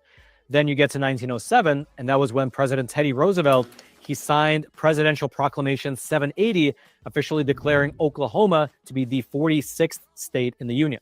This proclamation, it was a symbol of the federal government's recognition of Oklahoma's sovereignty. And there's something very interesting worth mentioning about Oklahoma's admittance into the Union, about the ceremony they held when they did it. Part of the Statehood Day celebration was this unique ceremony, which symbolically showed the uniting of the Oklahoma Territory and the Indian Territory through a mock marriage. The idea of this symbolic marriage between the Oklahoma territories and the Indian territories was conceived to represent the union of 2 territories which had previously been seen as separate entities. The ceremony has actually been reenacted numerous times over the years, including in 1932 for the 25th anniversary of statehood, as well as in 2007 for the Oklahoma Centennial. And from 2007, we actually have a video of this wedding ceremony from the perspective of the Native Americans. Take a watch. Do you, Miss Pioneer, spirit of the American lust for Indian land, take this Indian man to be your unlawfully taken husband? This is a motherfucking mockery, my nigga. This is a motherfucking mockery, dog. This is a mockery, y'all. This is crazy. For Indian land, take this Indian man to be your unlawfully taken husband, to rush him before he's had a chance to stand up, to ravage him when he is down, to forsaking all his history in favor of whitewashing your crimes and covering the injustice of land theft over his objections. I told you, you know you want it. That's after the ceremony. Very cool. No, now, it's not. About 27 years after Oklahoma became its own state, the U.S. federal Congress passed something known as the Indian Reorganization. Here we go. Let me go over here. Yeah, this shit crazy. Organization Act. It was signed into law by FDR on June 18th, 1934, and it aimed to restore tribal sovereignty and self-governance to Native American tribes, essentially reversing previous policies that promoted things like assimilation and land allotment. It became the centerpiece of what became known as the Indian New Deal, And it allowed tribes to establish their own governments and manage their own lands, while also at the same time receiving federal support for things like education and general economic development. Also, the federal government provided funds that the Native Americans were able to use to purchase land and add millions of additional acres to their reservations. The Reorganization Act from FDR, it remains essentially the basis of federal legislation concerning Indian affairs in the modern context. And so that is all the legal backdrop for what took place in the year 1997. That was when a man named Jim C. McGirt, who was a tribal citizen of the Seminole Nation, molested his wife's 4-year-old granddaughter. For this crime, he was arrested, indicted on 3 felony counts, tried in Oklahoma State Court, and he was ultimately sentenced to 1,000 years in prison plus an additional life sentence. However, like a dying man grasping for any straw he can grab, Mr. McGirt began to appeal his state-level decision to anyone who might listen. And eventually, after 20 years of appealing, Mr. McGirt was finally able to push his case all the way up to the U.S. Supreme Court, where his lawyers were arguing that his state conviction was not valid because the crime in question took place on Muscogee Nation territory, and therefore it actually fell under the jurisdiction of the federal government according to the Major Crimes Act of 1885. Their basic argument was that essentially the state government has no jurisdiction in this particular case because the alleged crime took place between 2 Native Americans on Native American soil. And indeed, after hearing oral arguments in the case, the U.S. Supreme Court shocked many people when the conservative majority on the court ruled in favor of Mr. McGirt. Specifically, in a 5-4 split decision, Justices Sonia Sotomayor, Alina Kagan, Neil Gorsuch, Ruth Bader Ginsburg, and Justice Breyer held that for the purposes of enforcing the Major Crimes Act, land reserved for the Muscogee Nation since the 19th century remains quote-unquote Indian country, and therefore the state of Oklahoma has no jurisdiction to prosecute crimes committed there. Here's what the majority opinion of the court stated. And for your reference, it was written by Justice Neil Gorsuch. Quote, on the far end of the Trail of Tears was a promise. Forced to leave their ancestral lands in Georgia and Alabama, the Creek Nation received assurances that their new lands in the West would be secure forever. In exchange for ceding all their land east of the Mississippi River, the U.S. government agreed by treaty that the Creek country west of the Mississippi shall be solemnly guaranteed to the Creek Indians. Today, we are asked whether the lands these treaties promised remains an Indian reservation for purposes of federal criminal law. Because Congress has not said otherwise, we hold the government to its word. Essentially, the ruling found that because of the treaty that was signed nearly 200 years ago, the Muscogee Nation, otherwise known as the Creek Nation, as mentioned in the ruling, does have a reservation in the eastern part of Oklahoma. That reservation, it was never disestablished by Congress, and therefore, it still exists to this day as a separate entity from Oklahoma itself. And furthermore, if there's a need to prosecute a tribal member for committing a crime on that reservation, it's either going to be the federal government and or the Creek Nation itself that's responsible for doing so, not the state. And the implications of this are huge. For Mr. McGirt himself, the child abuser, his state-level conviction was thrown out and he was retried by the federal government. And instead of getting 1,000 years behind bars, he was only given 30 years. But a plea deal actually gave him credit for time served, and since he had already been incarcerated since the year 1997, he was released back into the public in May of this year. And so ultimately, the deal was successful, and you had a convicted child predator led back out into the streets. And that's McGirt versus the federal government. He had I mean, you know, he he got off of a molestation, man, which he was sentenced to 1,000 years by the state.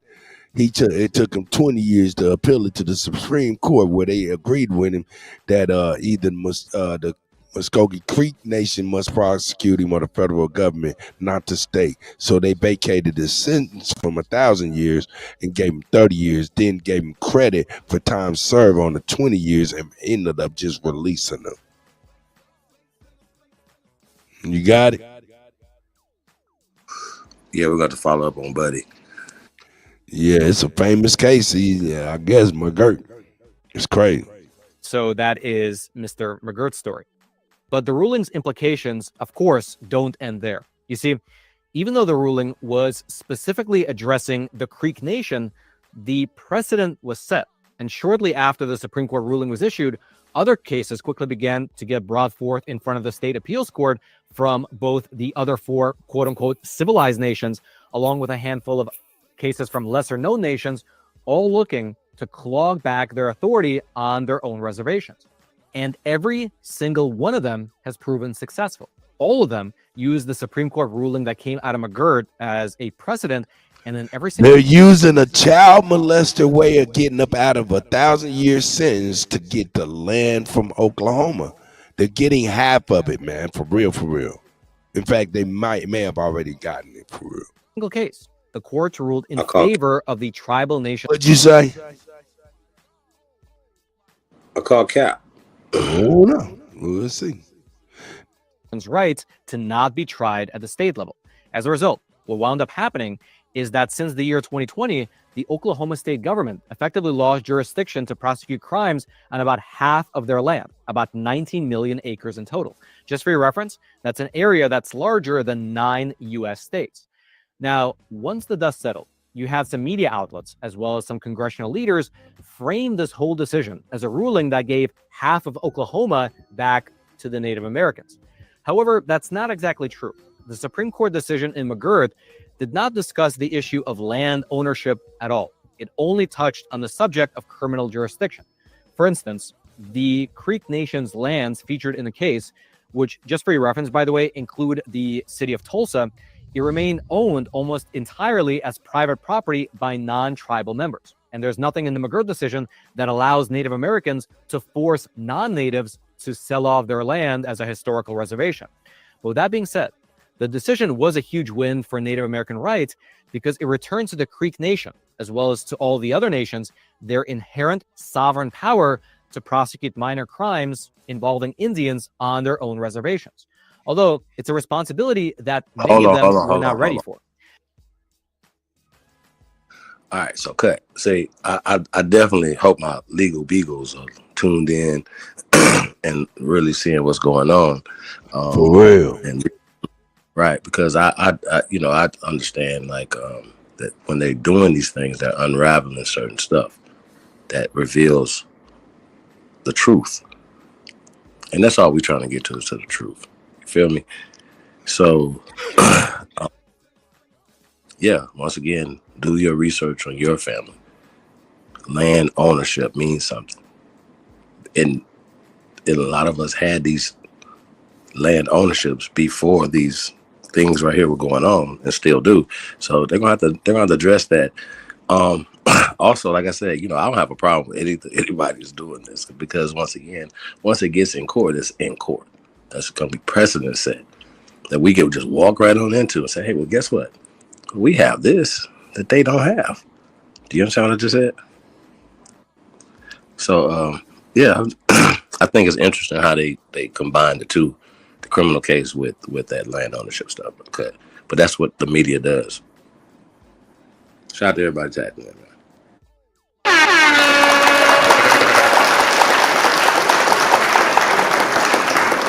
Yeah, man, this shit crazy, man. I'm about to switch gears, man. They supposed to be giving land to these motherfuckers, but I don't know, man.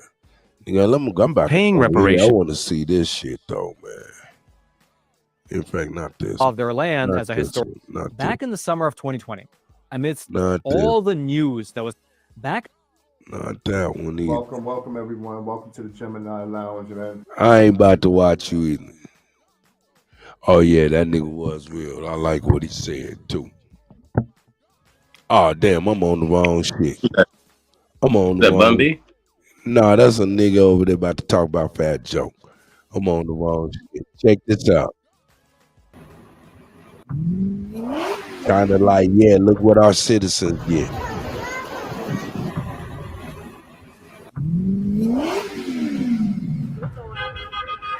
You can trust China coming out with awesome futuristic innovations, but this time it's dominating even the wheels department.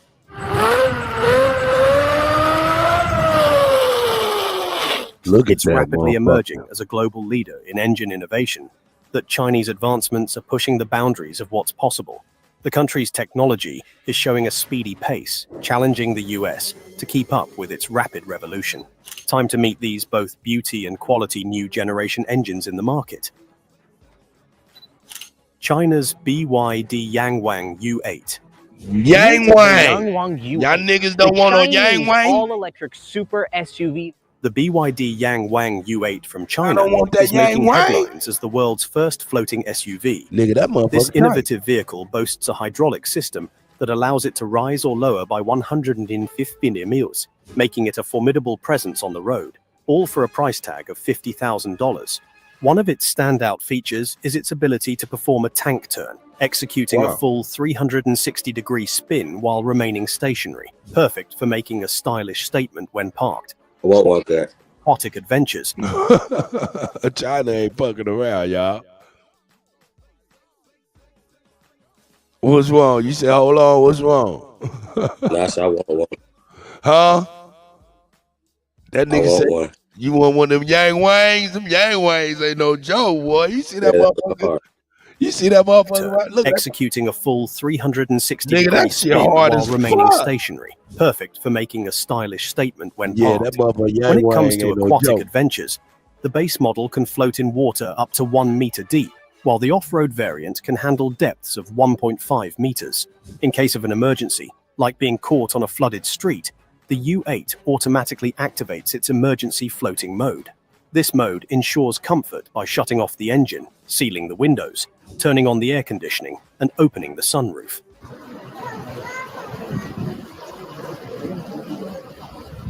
It can stay buoyant for up to 30 minutes and move at a speed of 3 km per hour, making it a practical option for escaping tricky situations, though it's not designed for leisurely lake outings. It's important to note that this floating capability is strictly for emergencies, and using it for fun is discouraged. After engaging the floating mode, the vehicle will need a service check once the suspension is retracted. The U8 sets a new standard for SUVs, merging cutting-edge technology, safety, and adaptability in a way Yeah, that that can motherfucker redefine is off-roading dope. and water That motherfucker navigation, dope. albeit primarily in emergency scenarios. US SkyTrain in China. China's new suspended monorail I here don't know if in I like Wuhan. that, dog. Let's go. I don't know if I like that, dog. I don't know if I ride on that motherfucker right there, dog. That's crazy right there. I don't know if I ride on that motherfucker. Like, fuck that, nigga. Oh no, the ceiling is the floor. Man, get the fuck out of here. China has unveiled an exciting innovation, the first unmanned aerial train. While it may not soar through the skies like a traditional jet, its design is undeniably futuristic. This SkyTrain operates on a monorail that spans an impressive 10.5 kilometers. Traveling at a speed of 60 kilometers per hour, it can accommodate up to 200 passengers at a time, essentially performing the same function as a conventional train, just elevated above the ground. Remarkably, the construction of this monorail took only 7 months. That's the same time frame it typically takes to lay down standard train tracks. But this option offers increased capacity, fewer accidents, and comparable costs. It's a clear win-win situation. What makes this even more fascinating is that the SkyTrain isn't merely a flashy new toy. It has the potential to revolutionize urban transportation.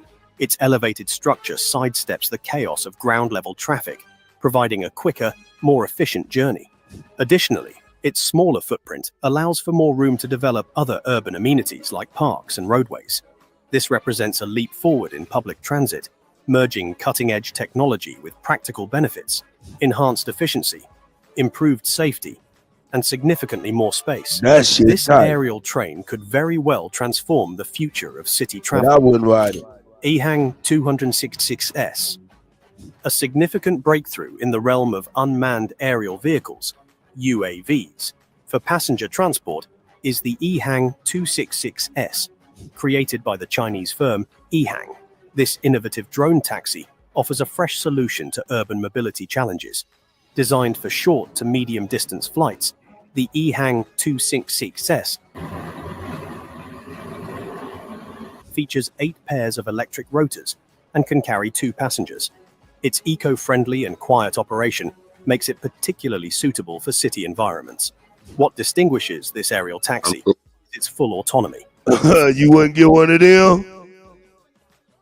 No, I'm cool on that. The homie swooping through to come get you, man, to go to the club and that motherfucker. You ain't riding?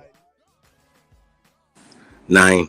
Let's go. Flight control system handles takeoff, navigation, and landing without any human intervention. Nigga, let's go. Moreover, the EHang 260. Fuck the E-Hang, nigga. Let's go to this car. Nigga, these motherfuckers got some cars that ain't no joke, nigga. That motherfucker right One there. standout capability is its ability to shake off snow from its roof, much like a dog would, What the eliminating the need for a snow brush. Did Shake you off see snow that? from its braking features. One standout capability is its ability to shake off snow from its roof, much like a dog would, eliminating the need for a snow I need brush. that motherfucker right During now. a recent showcase, the ET9 demonstrated its unique chassis and hydraulic suspension by swaying side to side to clear snow without any help. Just a heads up, if you have loose items in the cabin, like a coffee cup, make sure to secure them before the car starts its shaking routine, or you might end up with a messy surprise. When it debuted at the end of last year, the ET9 represented the pinnacle of luxury and advanced technology. With a Shit, dual-motor that motherfucker drivetrain that delivers 77 horsepower, it promises swift and robust performance. The engine is cleverly positioned under the floor, or more accurately, beneath the hood. Plus, its 120 kWh battery offers an impressive range of it's an electric. 255 kilometers and can be charged in just 5 minutes for a quick return to the road. Priced at around $110,000, the motherfucker NIO is ET9 dope. is the ideal choice for Nigga, anyone. that motherfucker dope, dog. That motherfucker be charged in 5 minutes. God damn, that's tight. God damn. And I don't want none of them electric smart ass vehicles at all. Looking to turn heads while enjoying a ride of elegance and sophistication. That Lazarus motherfucker tight. LMV 496. Introducing the Lazarus LMV 496. Hold the fucking press. Did you just see that motorcycle?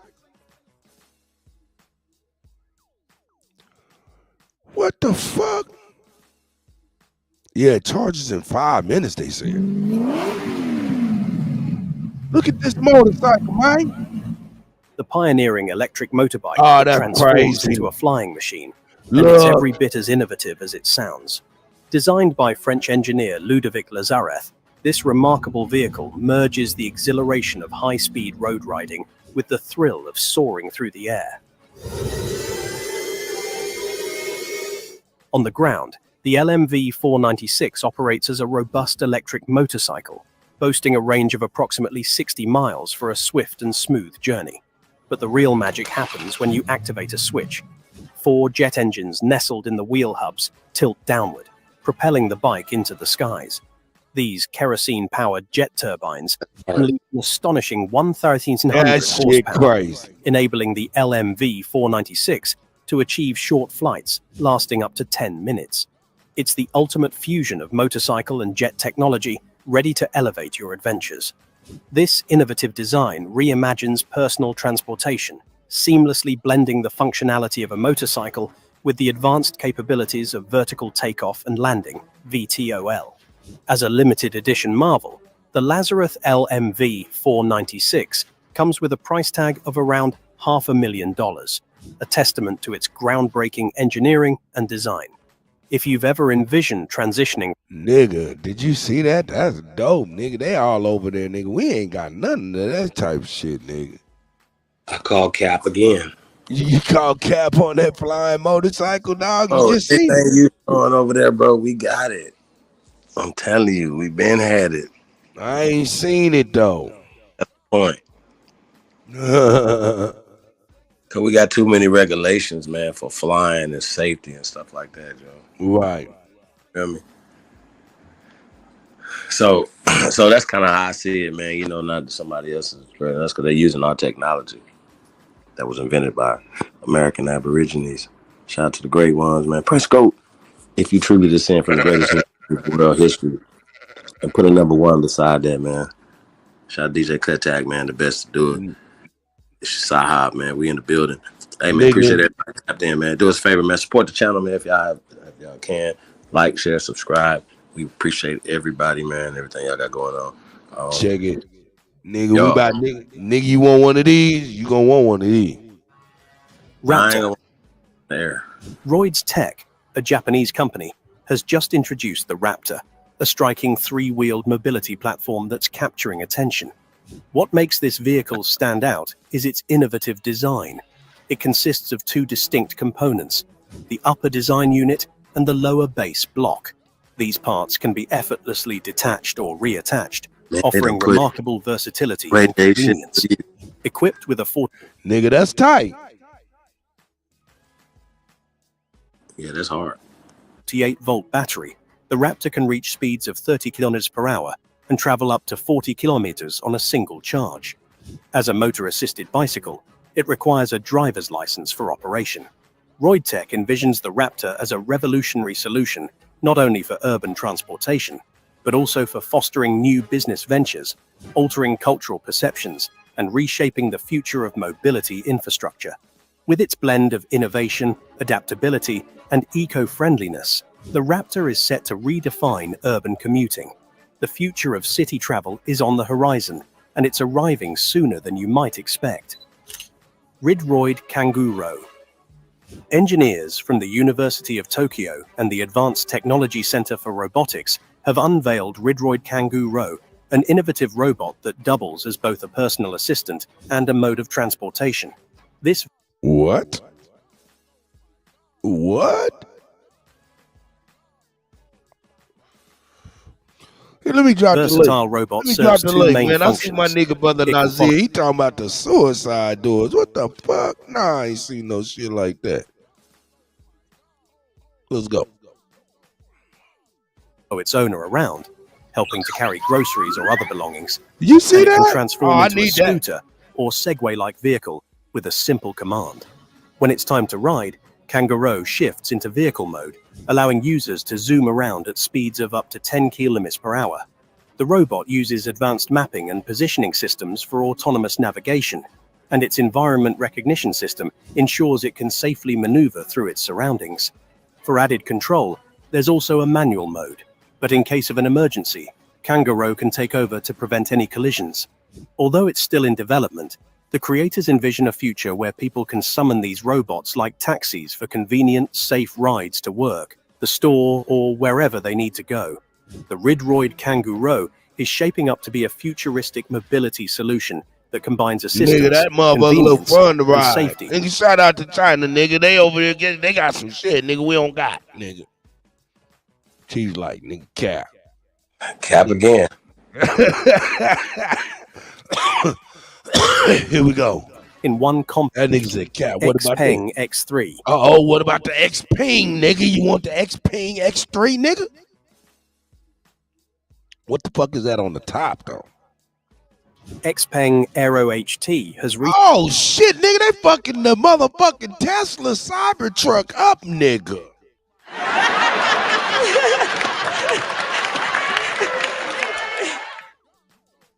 Nigga, that's fucking the Cybertruck up to me, nigga.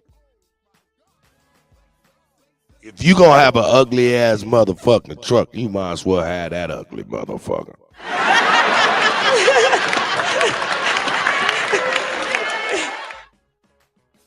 You I like don't it. you don't want Yeah, I like that. that motherfucker kind of dope, huh? Let's see what that motherfucker do with that truck, that thing on the back. Xpeng X3. Xpeng Aero HT has recently introduced the Xpeng X3, a remarkable flying car that boasts vertical takeoff and landing (VTOL) capabilities, creating a buzz in the transportation sector. Weighing approximately 1,936 kilos, the X3 features an innovative 8-rotor system that enables it to ascend and descend vertically, making it ideal for both terrestrial and aerial journeys. In car mode, it operates like any standard vehicle. Well, they can bump it up. But imagine being able to buy all of this for $142,000. That's as much as providing a familiar driving Damn, experience. that's dope. However, when it's time to take to the skies, the X3 seamlessly transitions to flight mode, allowing you to steer and control it with a steering wheel and gear lever, making aerial navigation feel effortless. The X3 can achieve a top speed of 130 kilometers per hour and remains airborne for around 35 minutes. One of its standout features is the advanced recharging system, which allows the ground module to recharge the air module, enhancing its versatility and minimizing downtime. With options for both manual and automatic control, the X3 adapts easily to various scenarios. Inside, the cabin accommodates 2 passengers and offers an impressive 270 degrees panoramic view, blending the comfort of modern electric vehicles with the excitement of flying. The XPeng X3 redefines the concept of flying cars, integrating high performance, state-of-the-art technology, and practical usability into one exhilarating We ain't got that in America, experience. nigga. Jump Aero. That ain't cap. We ain't got that in America, nigga. Nigga, big dog, you see that motherfucking car and shit? That shit crazy. We ain't got that shit. JA1. The Jump Aero JA1 is poised to revolutionize emergency response and personal air travel with its sleek aesthetics and cutting-edge technology. This electric vertical takeoff and landing (eVTOL) aircraft is designed for speed and efficiency, ensuring you reach critical situations quicker than ever before. Whether responding to an emergency or making a quick journey, this compact aircraft utilizes state-of-the-art electric propulsion for a smooth, quiet, and emissions-free flight. So this aircraft is electric propulsion, zero emission. It's ideal for busy urban environments or remote locations where traditional vehicles may face challenges. Equipped with an intuitive control system and exceptional safety features, the JA1 is user-friendly and instills complete confidence in its operators. This aircraft is set to transform personal aviation and emergency response, offering a fast, dependable, and eco-friendly solution for urgent situations. Imagine it as the future of aviation, speedier, more sustainable, and ready to take you where you need to go in no time. Shane Electric Concept Car. Let us discuss the Shane, an innovative electric concept vehicle developed by Shane Chen, the creator of the original hoverboard.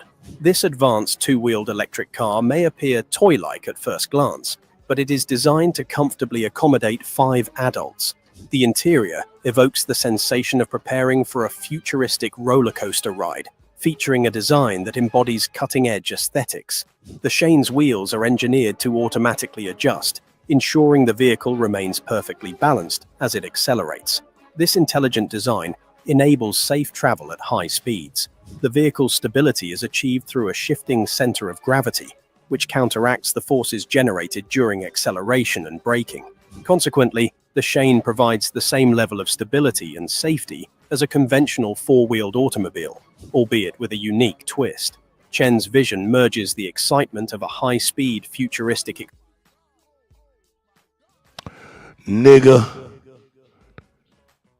What the fuck is that, nigga? I'd walk away. What the hell is that? Is that 2 wheels? What the fuck is that? Hold up. Damn. What the hell? An innovative electric concept vehicle developed by Shane Chen, the creator of the original hoverboard. This advanced 2-wheeled electric car may appear toy-like at first glance, but it is designed to comfortably accommodate 5 adults. The interior evokes the sensation of preparing for a futuristic roller coaster ride, featuring a design that embodies cutting-edge aesthetics. The Shane's wheels are engineered to automatically adjust, ensuring the vehicle remains perfectly balanced as it accelerates. This intelligent design enables safe travel at high speeds. The vehicle's stability is achieved through a shifting center of gravity, which counteracts the forces generated during acceleration and braking. Consequently, the Shane provides the same level of stability and safety as a conventional 4-wheeled automobile, albeit with a unique twist. Chen's vision merges the excitement of a high-speed futuristic experience with essential safety and stability features, offering an extraordinary electric vehicle journey. The Shane transcends the definition of a car. It represents a vision of the future of transportation, transforming the concept of a modern 2-wheeled high-speed vehicle. Toyota Concept iWalk. One of Toyota's most innovative AI-driven vehicles, the Concept iWalk, is garnering attention as a distinctive and practical solution for traversing pedestrian areas. This 3-wheeled apparatus is specifically engineered for... We're gonna move on from that, motherfucker. I want to see something more interesting. Let me see. What is that? Oh yeah, that's a suitcase. Introduced in September 2023, this contemporary model is tailored for short urban journeys, Talking about we achieving got a that top shit. speed of 24 kilometers per hour and offering a travel range of up to 19 kilometers on a single charge. Weighing a mere 18.7 kals, it is designed to be compact and easily portable. The Moto Compacto requires a charging duration of 3.5 hours. The rear wheel is here. There's a wheel release. So you pull this out and then you turn it. For those seeking an efficient way to navigate their neighborhoods, thereby making urban mobility both exciting and accessible. Nigga, we ain't got none of that shit, nigga. I ain't seen none of that shit, nigga. Quit lying. Don't lie.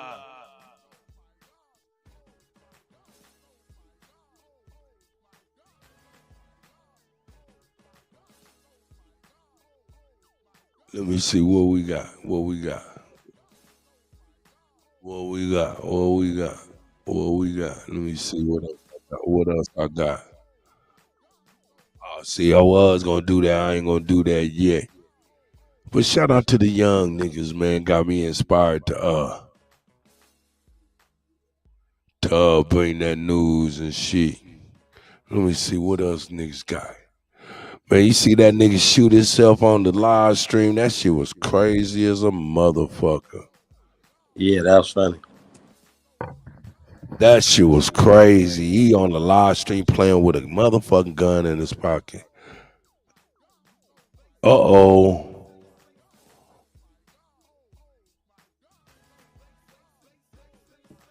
Uh-oh. They talking like Skip Bayless done got accused or something. I don't know if Skip over there trying to do nothing. But you never know these motherfuckers. You never know.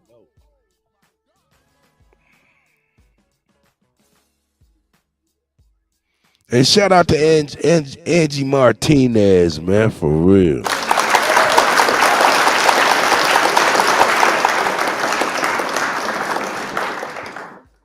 Angie Martinez, let it be known. Hip-hop does not come from Latino culture at all. Shout out to Angie Martinez. Some of y'all know her, some of y'all don't, but she was a famous radio host in New York for a very long time. So shout out to Angie Martinez for keeping it real.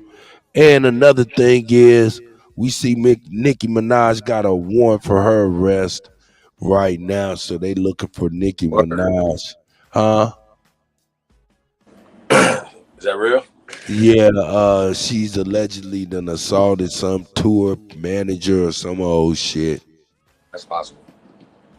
So, yeah, they got a arrest warrant on her motherfucking ass.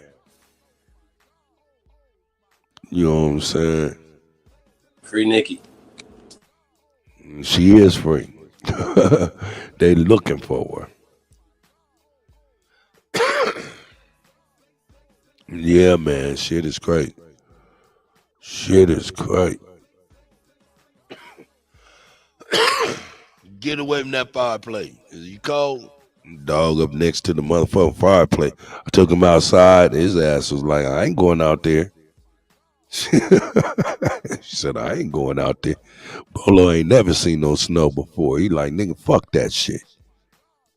Put me in the cage.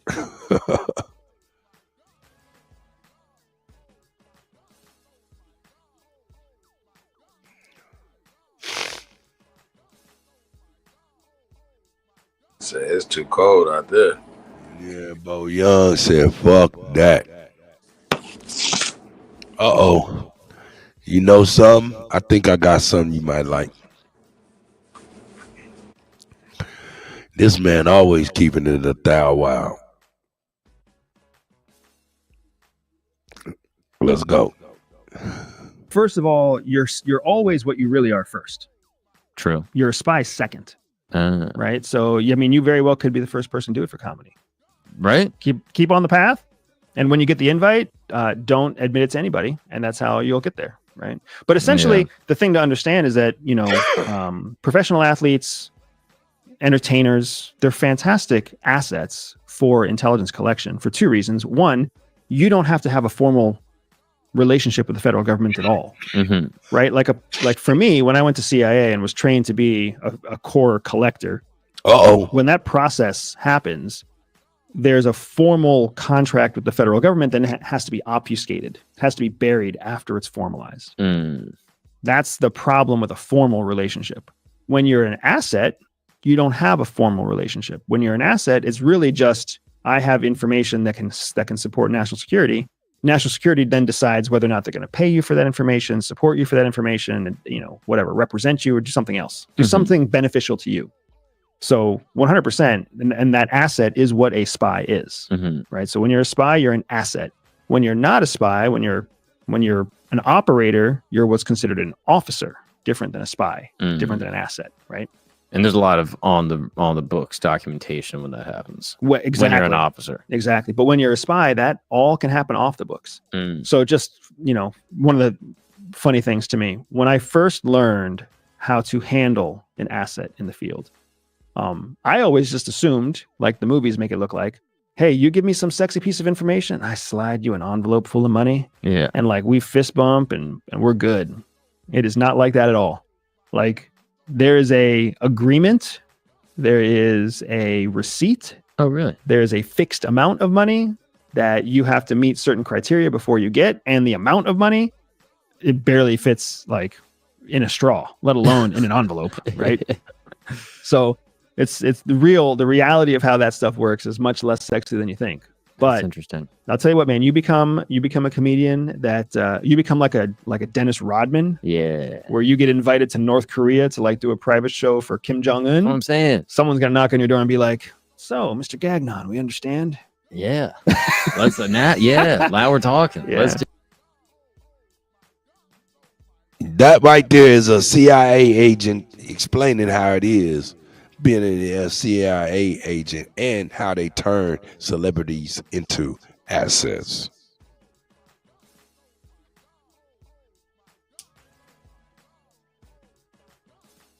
That shit crazy. That shit is getting nuts. Is that it? Yeah, he just was speaking on that shit. Yeah, that's crazy. COINTELPRO. Hey man, it's bad out here, y'all. It's bad in these streets. Nigga, what is this? He said, great man. And you know what I'm saying? This motherfucker, I guess he cool because he can get ready to say whatever the fuck he So a wants lot to. of my operations were actually in East Asia. And the reason I was so effective in East Asia is because they are incredibly racist against anybody with brown skin in East Asia. So if you have brown skin, you're like less than the bottom of the social hierarchy. So the last thing they would expect of a brown person is that they were smart, trained, or trying to steal secrets. They're too busy looking for all the tall, 6 foot tall, like 6'5" Captain America, white American looking people. That's your spy, James Bond, right? So I operated a lot in East Asia where nobody knew that I was anything important. And I operated quite a lot in Latin America where I looked just like every other brown guy in Latin America, right? Even though I don't speak Spanish well, or I mean, your name is Bustamante. It's like a fantastic last name. it is, but it's an Italian Spanish Bustamante that I borrowed from my wife. Okay, another silly question.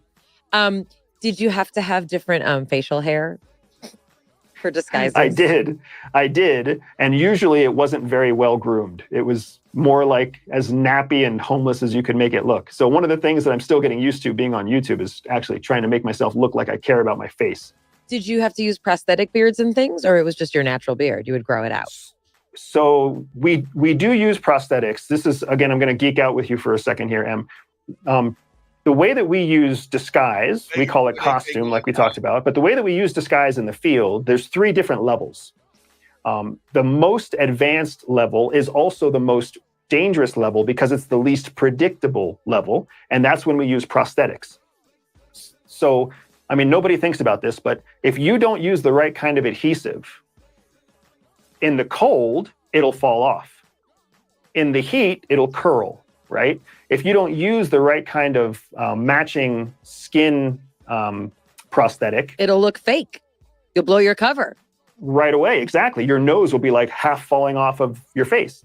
So what we try to do as much as possible is not change ourselves with prosthetics. And then if we have to use prosthetics, then we use prosthetics at great distance from the people who are trying to observe us. So for me, they would rather dye my beard or shape my beard, or even like let me grow a beard, on vacation for 6 months and then bring it back and get it all nasty and dirty and then let me go out in the field. That's easier than shaving me and trying to put me in a straight-haired beard. Have you ever had to be costumed as a woman? No, not something I had to do operationally, but I have 100% worn female costumes to see if I could push my own skills in costume design. And you could not? No, it's hard to pull off looking like a girl when you're this ugly. Hey. Shout out to him, whatever, nigga. Fuck the CIA, nigga, and all that. Nigga, we going here. Hey, yo, check it out. Y'all know who this guy is? This white man right here with the Detroit hat is? Chief Holiday, goddammit. It's the go. Who is that sitting on the couch? Rag on the play. I can't really see him. Okay, let me zoom him in. How's that? Can you see him? Let it play. Podcast. You don't know who that is? Nope. Shout out to him. That's Eminem's homeboy, the original. He is famous by every nigga, even Supreme Chief Holiday. This is a famous nigga. You know this man. Are you sure you don't know who this man is? Nope. You don't? I bet you know him when I say his name. What you think?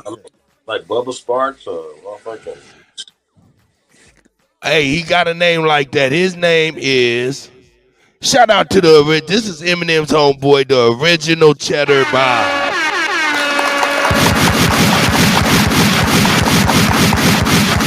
That's the original Cheddar Bob. You know what I'm saying? He started the whole craze. He's famous. I told you know who this nigga is. Didn't I? Okay, the infamous Cheddar Bob. AKA Black. Yeah. And he has a long line of young people following behind him. Don't you say? Wouldn't you agree to that? There's been a long line of motherfuckers following behind. And Clexico came after him, right? Yeah, he did. He went to the joint behind it. That's crazy too. But check out what happened. Here we go. Cheddar Bob, 2025. Trying to be something that you not, and choices we got in life, those were your choices.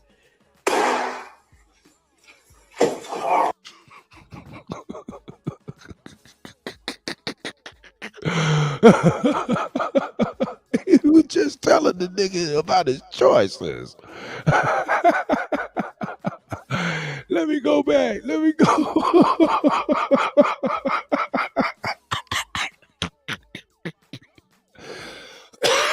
Oh my God. That shit's hilarious. The original Cheddar Bob got children. He got children. Let me get that back. Be something that you not, and choices we got in life, those were your choices. Who shot who? Somebody got shot? I hope. Between trying to be something that you not, and choices we got in life, those were your choices. Who shot who? Somebody got shot? I hope. Between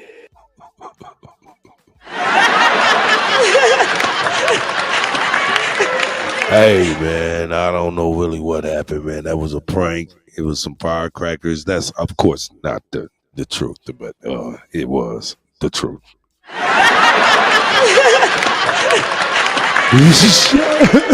One more time for the family. One more time for y'all. Let me get it. Trying to be something that you not. The fidget with the gun. Got that nigga taking his motherfucking arm down from cocked And choices we got in life. and Those putting it were in your his choices. pocket with his strizzle, looking cool. Why he saying it's your choices at the same time? And then look at the universal God and the ancestors with this whole scenario, because we got my man schooling him on his choices. Right? He being schooled on his choices. He's not listening, obviously. And he's not too motherfucking bright to be a nigga that got a motherfucking light bulb on his goddamn t-shirt. He had no idea what the motherfucker was talking about. But why he got the gun like that though? There.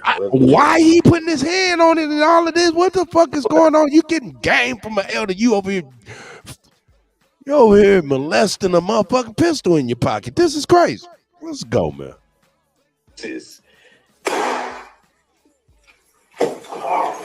Who shot who? Somebody got shot? You good, Lo? I hope.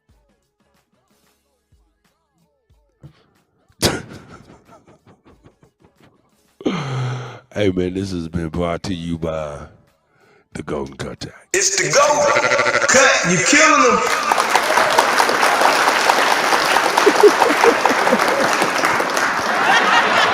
That nigga said, who shot who? That nigga said, nigga, I'm dropping game, nigga.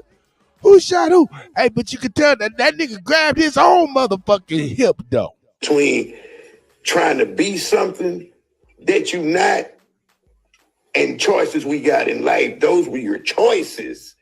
That nigga looked right down at him like, nigga, what the fuck? And then look, he grabbed his motherfucking hip. Nigga like, hold up. Who shot who? He said, who shot who?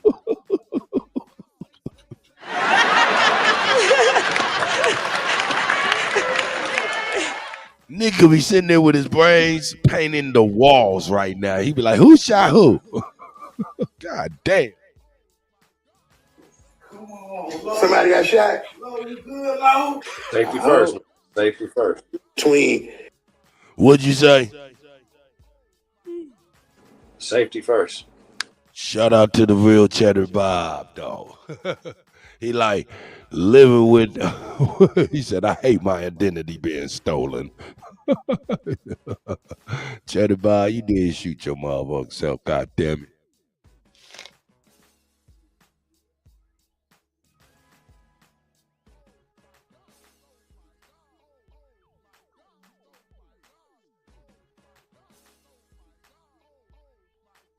Do you remember when ODB checked Puff Daddy at the Grammys? Let's go. Check it out. Clan rushed the stage at the Grammys and dissed P. Diddy. Please calm down. The music and everything.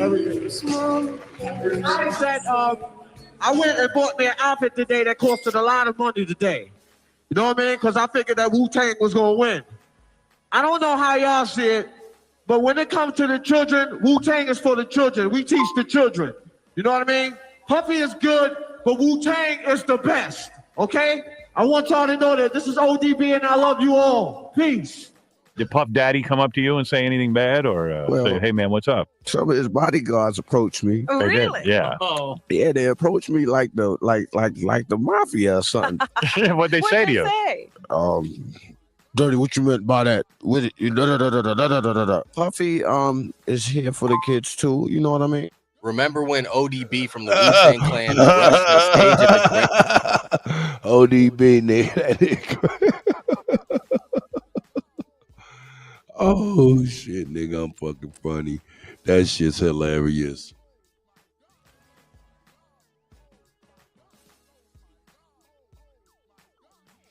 Now you even got Chinese motherfucking channels talking about the small hat. It's crazy. It's crazy. The world is going on, ain't it?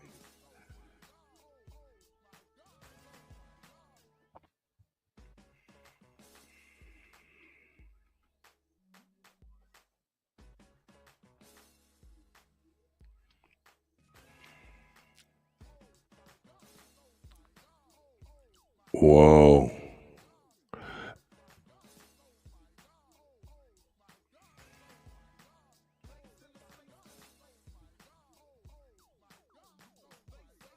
What? I didn't even know that. Let's check this out. As accurate as he is, brings up the question in my mind, is he really hearing from God? Right? Because everybody say they're hearing from God. You go to a corner with somebody. Man, whatever, nigga. Let's go. You need to go to another church. There is prophecy that still exists. People do have the gift of prophecy by way of the Holy Spirit. Now, let's bring up my boy Brandon. Now, I'm not conclusively saying that this guy is hearing from God. I don't know. Oh, hell no, nigga. I thought you were going to say something else. Let's see what DeJuan B talking about. Shout out to DeJuan B. What he talking about? We got to get back to a life where, Lord, bring that black man named John Henry. Oh, shit. Let's go. Start today's sermon off by saying that I'm getting back to kicking it with my new doggy and taking my little nigga around this sunny day in LA. I might take him to the beach today. You might hit the Cash App, $ DeJuan B1. It's pinned at the top of the chat. Or you can look right here. Hip hop, aka Black Society. DSB gifted another membership. I appreciate that.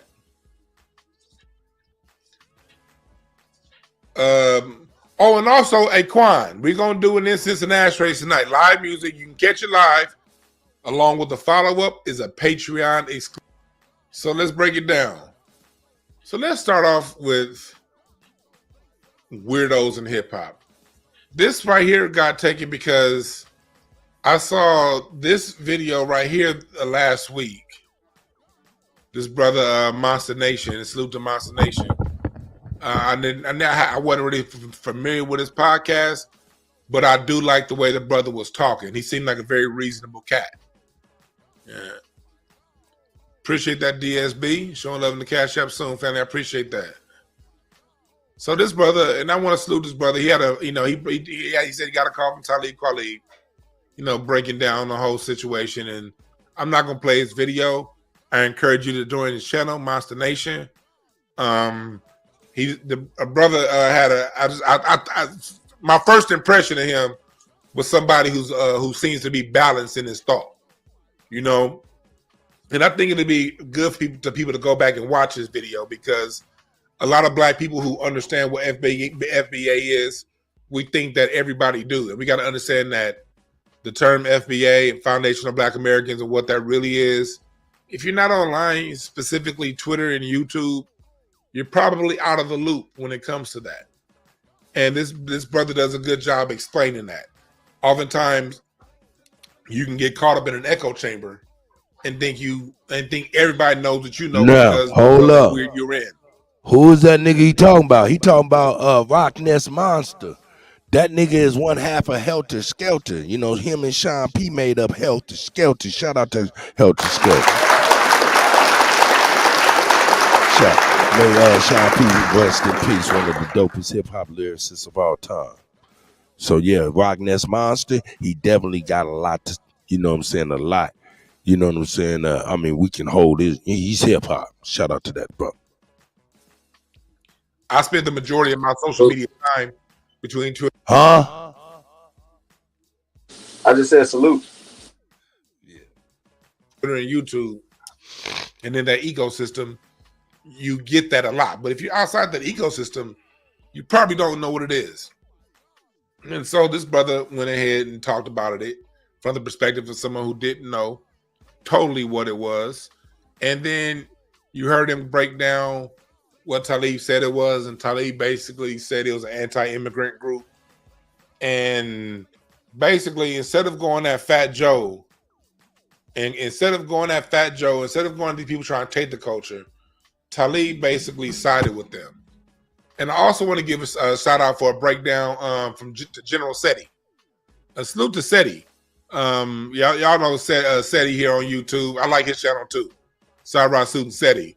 He had a good breakdown on this video last night too, talking about Talib Kweli.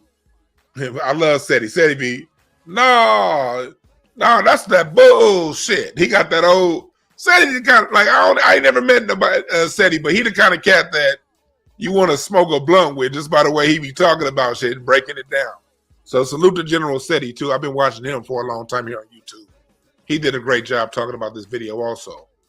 And go you who know the store last year. I know at one of the comedy clubs when Dave Chappelle was out here, and he was cool. He didn't say nothing to me. He didn't talk to Talib. I be following her channel, but I didn't know she had an experience with him. Whatever she said, I believe it because that nigga's fucking weird. So apparently, Talib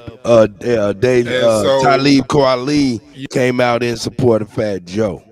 Is what all of this is about. Shout out to Dwan B though. I'm just on words though, man. I want to hear from somebody. Have we heard what he said? Yeah, I'm trying to skim through it and shit. He ain't really even saying it. You know what I'm saying? Let's see. He said Talib was acting like a goddamn weirdo. Man, fuck you. You know the one. Sarah Suit said he shot. And for those of you who know been following me for a long time, that nigga Talib trolled me for a minute on Twitter. Like back during the pandemic. It was something that somebody said, they tagged him on my page, and that nigga went back and forth for like 2 weeks. And then the same thing on IG.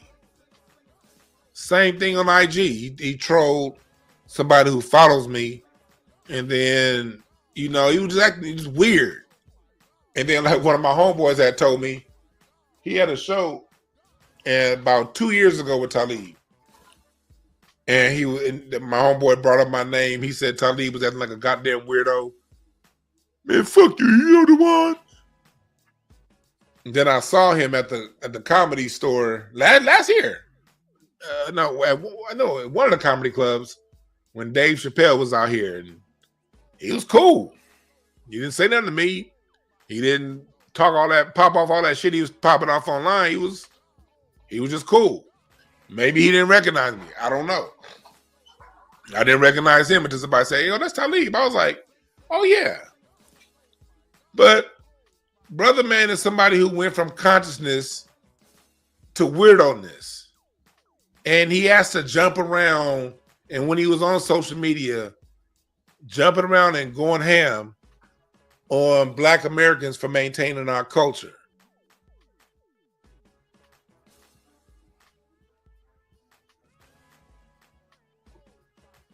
You said Jaguar. I didn't know Jaguar Wright had an experience with Talib.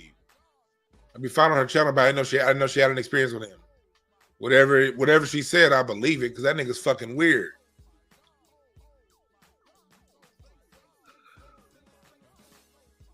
And so you got somebody who, that's why you got to separate the artist from the person.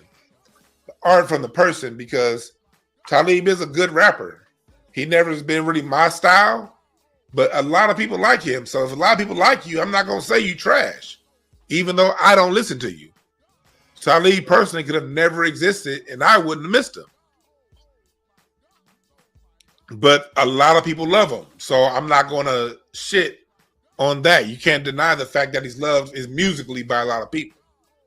Although he's musically loved by a lot of people, he's a fucking weirdo, crashing out on women online and going around and getting mad at Black people for coming together with our lineage and people and siding with people like Fat Joe because you don't like a group of people that's defending their honor.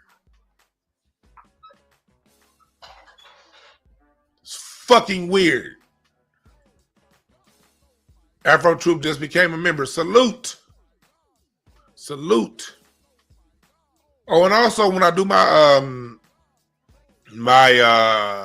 YouTube host members for the music show tonight, all right, Americans, you can identify somebody that does not like Black Americans when they have an issue with Black Americans coming together on our own term, whether they use ADOS, FBA, whatever term they use or we use. When people have an issue with that, that means they have an issue with Black Americans, because Pan-Africans have no issues when people from Haiti or Guyana identify as themselves from being from the Dominican or anywhere else they're from in the diaspora. CARICOM has no issues with every country within CARICOM waving its flag, but they got an issue when Black people do it. That's how you know they don't respect you. See, shout out for to Dewan B for real. Wilmore Reed, OG. None your business. I see y'all Mike. Yeah, man, we just was touching on a little bit of some shit, man. Chief, what you on, man?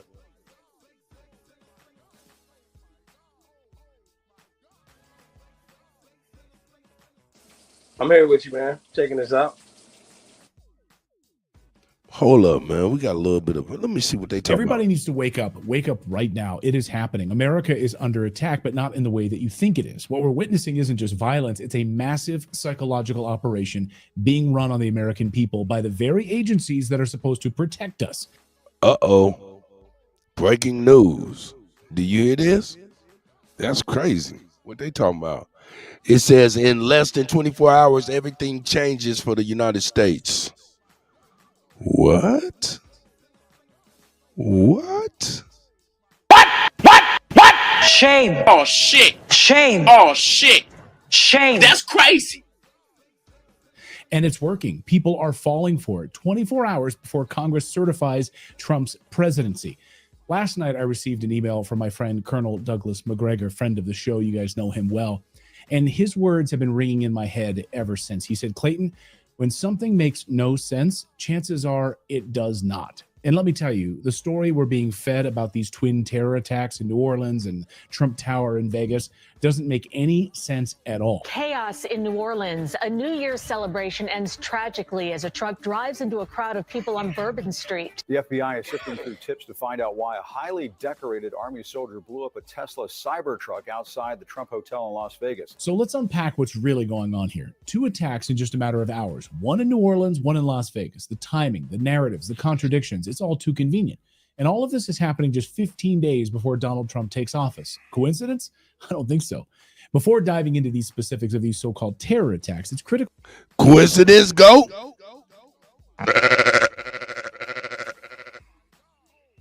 Coincidence?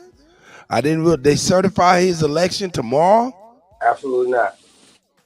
Hey, they certified the election tomorrow, right? I didn't know that. He said in less than 24 hours. He said in less than 24 hours, everything changes for the United States. I wonder what he means, though. To understand the larger picture here, okay? America's deep state created Al-Qaeda. It created ISIS. This isn't speculation. It's documented fact. The deep state funds, trains, and supports these groups, using them as tools to destabilize regions, execute regime change operations, and justify endless wars. Just look at Al-Qaeda and what they did at the regime change operation carried out by the CIA in Syria last month. This was done before Trump takes office on purpose, people. Wake up. It forces Trump's hands into a war against Iran. And yet, what are we hearing from the conservative media right now? They're conveniently forgetting all of this. Instead, they're parroting the narrative that ISIS has somehow infiltrated the United States to carry out these attacks, that Iran has now snuck man-pad missiles into the United States to shoot down American planes. But we had 2 solid sources, one south of the border and then one from an element within our own government that confirmed independently of each other that some Iranian-made man-pads, surface-to-air missiles, had come across the border. So we now have Iranian missiles. Who knows how many inside the United States? That is not something you're going to see in a lot of places. Like I said, I didn't even want to talk about it. That's exactly the story the CIA wants them to tell. And when one of these missiles takes down an American airliner, Americans will be so furious they'll demand that Trump goes to war against Iran. Just look at this NBC headline this morning. A perfect storm, extremism, online, political polarization are increasing risk of attacks, experts say. Experts, yeah. And just 2 days ago, we learned that Jake Sullivan has laid out plans to bomb Iran for President Biden, something he's actively considering before Trump takes office. Good. So we'll have a full-fledged war on our hands that Trump will need to deal with. Great. Let's be clear. This is happening because the CIA is orchestrating it. As former CIA agent Michael Scheuer has explained to me a few weeks ago, this is their strategy. They use what he called dumb Muslims in their operations, people who are expendable, easily manipulated, perfect scapegoats for creating false flags. They may be finished, Clayton, with shooters, but not with a truck bomb or an aerial weapon of some kind. And they can blame it on anybody. They've got all the gangsters in the country they need, and they can set them up. The FBI specialty is setting up Muslim terrorists. Now let's get into the bizarre facts surrounding both of these cases. As Colonel McGregor pointed out to me in an email, when something makes no sense, chances are it does not. So let's start with the Tesla truck explosion in Las Vegas. The suspect, an 18-year Special Forces veteran, Matt Livelsberger, with the highest level of security clearance, is an incredibly unlikely candidate for this type of attack. According to sources in the military, he was a top-notch guy who was very close to retirement. He spent 18 years in the Special Forces, not just 2 or 3. People like him don't just wake up one day, make a hard left, carry out a sudden act of violence. He was more than capable of constructing a far more sophisticated explosive device. The crude fireworks and fuel setup in the Tesla truck just doesn't align with his training. My 12-year-old could have done a better job. There's no record of political extremism either. Reports say he was a Trump supporter who loved the United States. We now know he was a reality TV star, next to U.S. Special Forces star Tim Kennedy. It's a reality show that pits teams of elite soldiers from around the world against each other. Matt and Tim from the U.S. Army Special Forces. Okay, so now, I mean, think about it. We've got a guy in a BlackRock commercial as part of the first Trump shooter. We got a guy who was a part of an Azov battalion promo video in Ukraine, was the second attempted Trump shooter. Now this guy was a reality TV star on a History Channel show? What? And the coup de grace? Livelsberger was shot in the head with a Desert Eagle handgun before the bomb went off. Okay.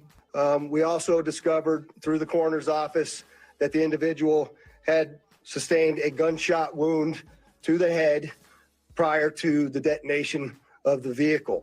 Yes, he was dead in the Tesla truck before the bomb was activated. But wait a second. Last night, new video emerges showing Matt Livelsberger in the Tesla truck, his head moving right before the explosion goes off. But the FBI told us he was shot in the head with a .50 caliber handgun that would have blown his entire head off. They are liars, of course. And most importantly, after the bombing, his Signal account was changed. Okay, what the F? None of this adds up. And yet we're being asked to accept it without question? My question is this guy still alive? The body was burned beyond recognition.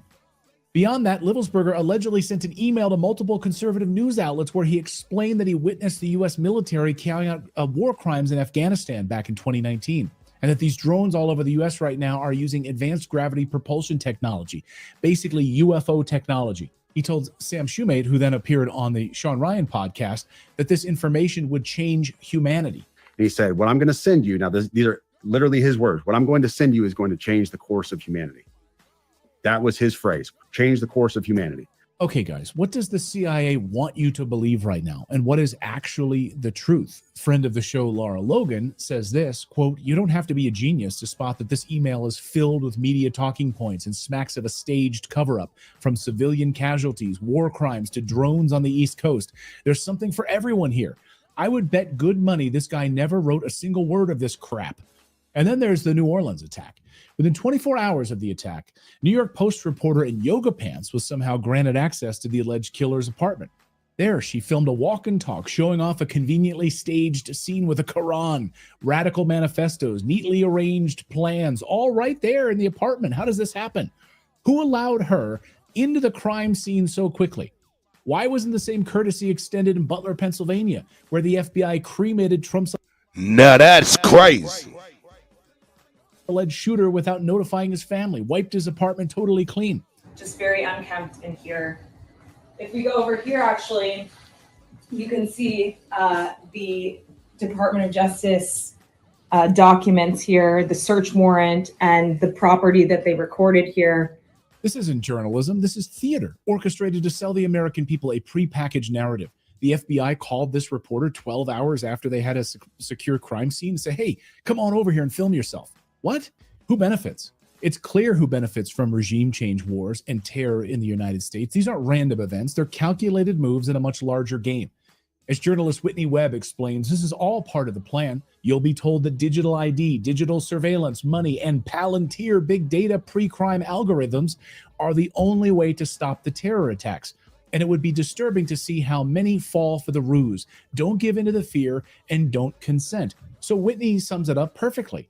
These attacks and the fear they create aren't just about control, they're a sales pitch for digital IDs, surveillance, currencies, algorithmic pre-crime systems that promise to keep us safe while robbing us of every last shred of freedom. This chaos, this fear, this destruction of trust in institutions, it's all part of a larger operation to centralize power, take away your buying power, right? They want a centralized digital currency. Don't give in to this fear. Don't consent to it. That's the news update part of today's video. Now I want to tell you about today's sponsor, which is tied to... Nigga, that shit crazy than a motherfucker. Let me see who out there is. What's going on? Damn, I'm about to... That's right. I see it. That's right. Drop this link real quick so if y'all got anything to say. You know what I'm saying? I think this nigga Coach phone battery might have died. Let's see if I can get y'all cracked. What up?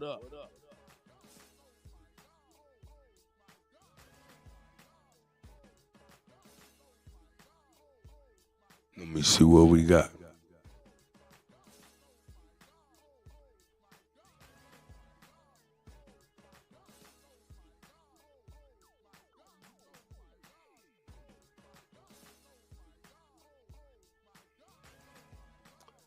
Yep. Yep.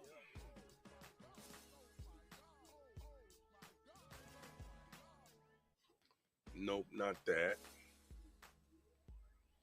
I tell you, boy.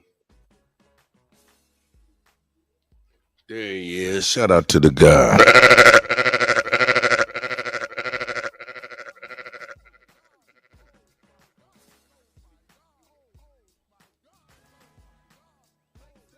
Nigga.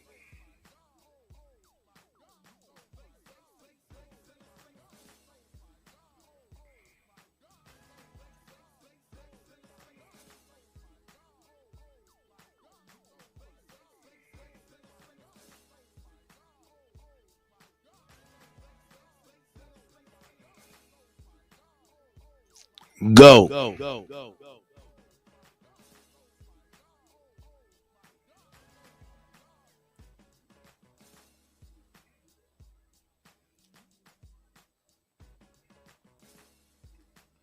Nigga, I done came up on this shit.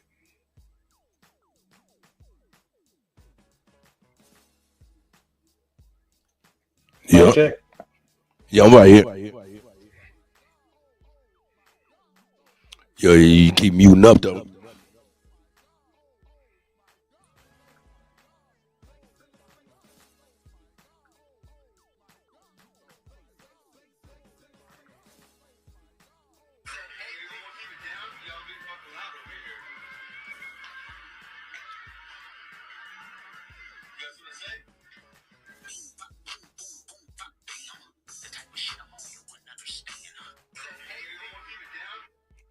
Yeah, nigga. This shit crazy.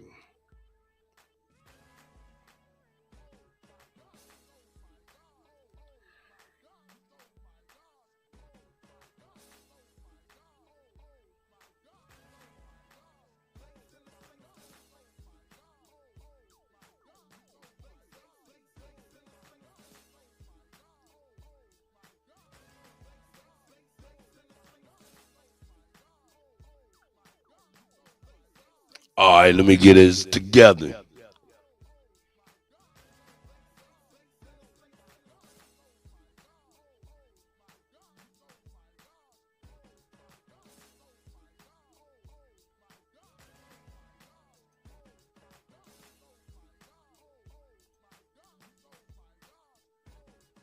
And nigga go quiet as a motherfucker.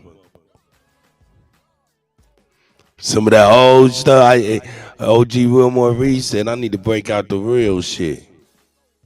Go back in the cut. Let me see. I might have a little something. Let me see. See OG Wilmore Reed. How that brother know? Cause he got some shit in the archive. I definitely do.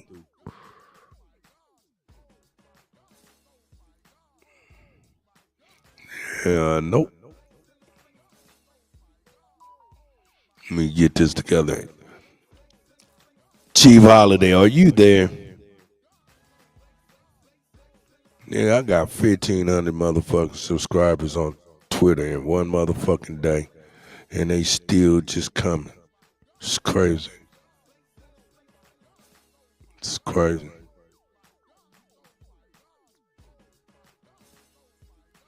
He said, let me break out some. He want me to break out some shit. Y'all want to see some shit? Let's go back.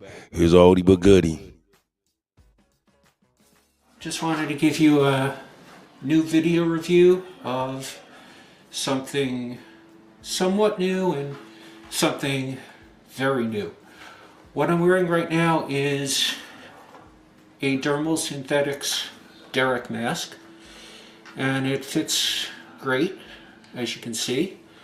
I don't have any makeup on under my eyes right now, but I am wearing my contacts and have a nice shiny bald head. The other things that are really new are these. And this is a smaller version of the normal gloves from CFX, and they were able to skin match the color of the mask to the gloves. I've had SPFX gloves before, and while they fit pretty well, they were very poorly made. They ripped a lot, and they really didn't feel as great as these do. As you can see, they really match the color of the mask very well, and they don't really look that big, so you can really get away with it. Also had Wes give me a little bit of a arm tattoo on this one, and wearing a watch. One of the great things about this is the dexterity that the gloves provide. I was able to pick a coin up off the top of a desk, and I've also been able to lift off a coin from the bottom of the floor. So these are perfect. They look really great. They are pretty high. As you can see, they almost go to the elbow, and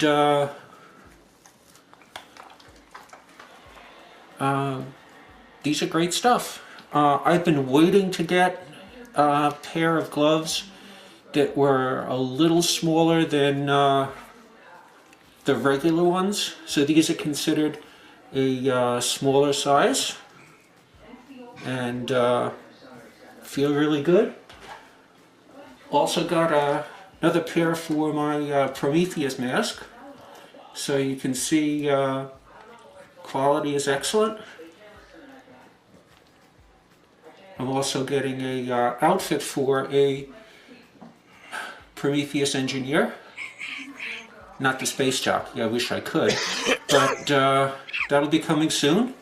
And just wanted to give you an update on gloves from CFX, which feel good, nice and sturdy, and great dexterity. That shit crazy, I know. That shit crazy. Let me see what the hell I got going on here. Gold, are you there? Nigga, my mouse done failed. I'm about to get ready to watch this Chiefs game.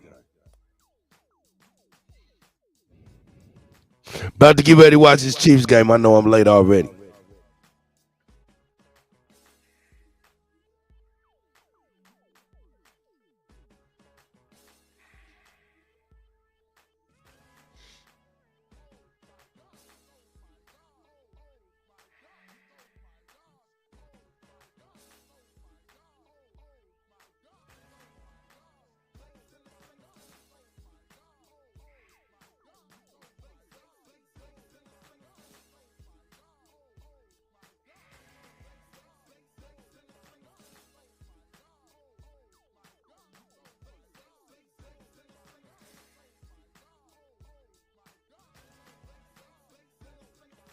Shit, man. You know what? I'm about to hit this motherfucker. I'm about to watch this game. Chief Holiday, are you there? Yeah, I don't know. Go might be in the middle of something too.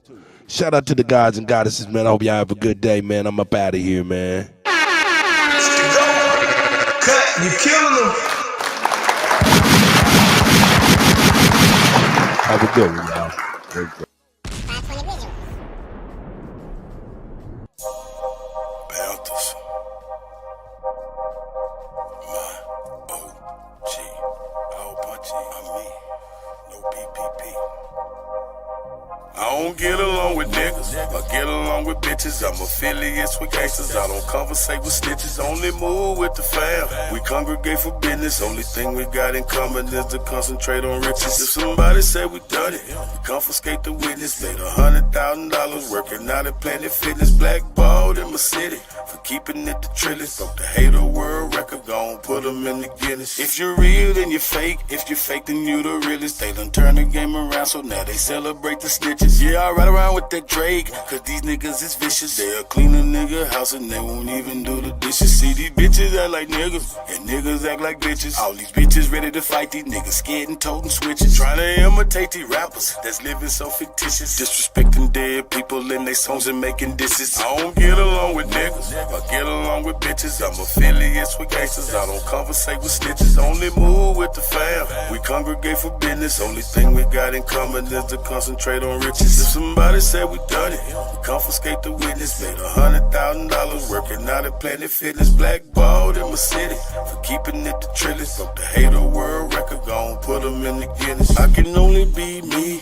let God be my witness. Did some shit when I was young, I had to ask him for forgiveness. Been betrayed by my family, had friends who turned snitches. I have yet to met a woman who didn't love to burn bridges. There's some time when I was younger, but I ain't get no visits. I was looking for the love, words that I must have missed it. I ain't going back and forth, cause I ain't playing tennis. I've been flossing since a young nigga, so I ain't paying dentist. Use the kitchen like a lab, but I ain't playing chemist. Taught to get it till it's done, I ain't never saying finish. So whatever's been diminished will always be replenished. Really got it out the mud, everything I do authentic. I don't get along with niggas, I get along with bitches. I'm affiliates with gangsters, I don't conversate with snitches. Only move with the fam, we congregate for business. Only thing we got in common is to concentrate on riches. If somebody said we done it, we confiscate the witness. Made $100,000 working out at Planet Fitness. Blackballed in my city for keeping it the trillest. Broke the hater world record, gon' put them in the Guinness.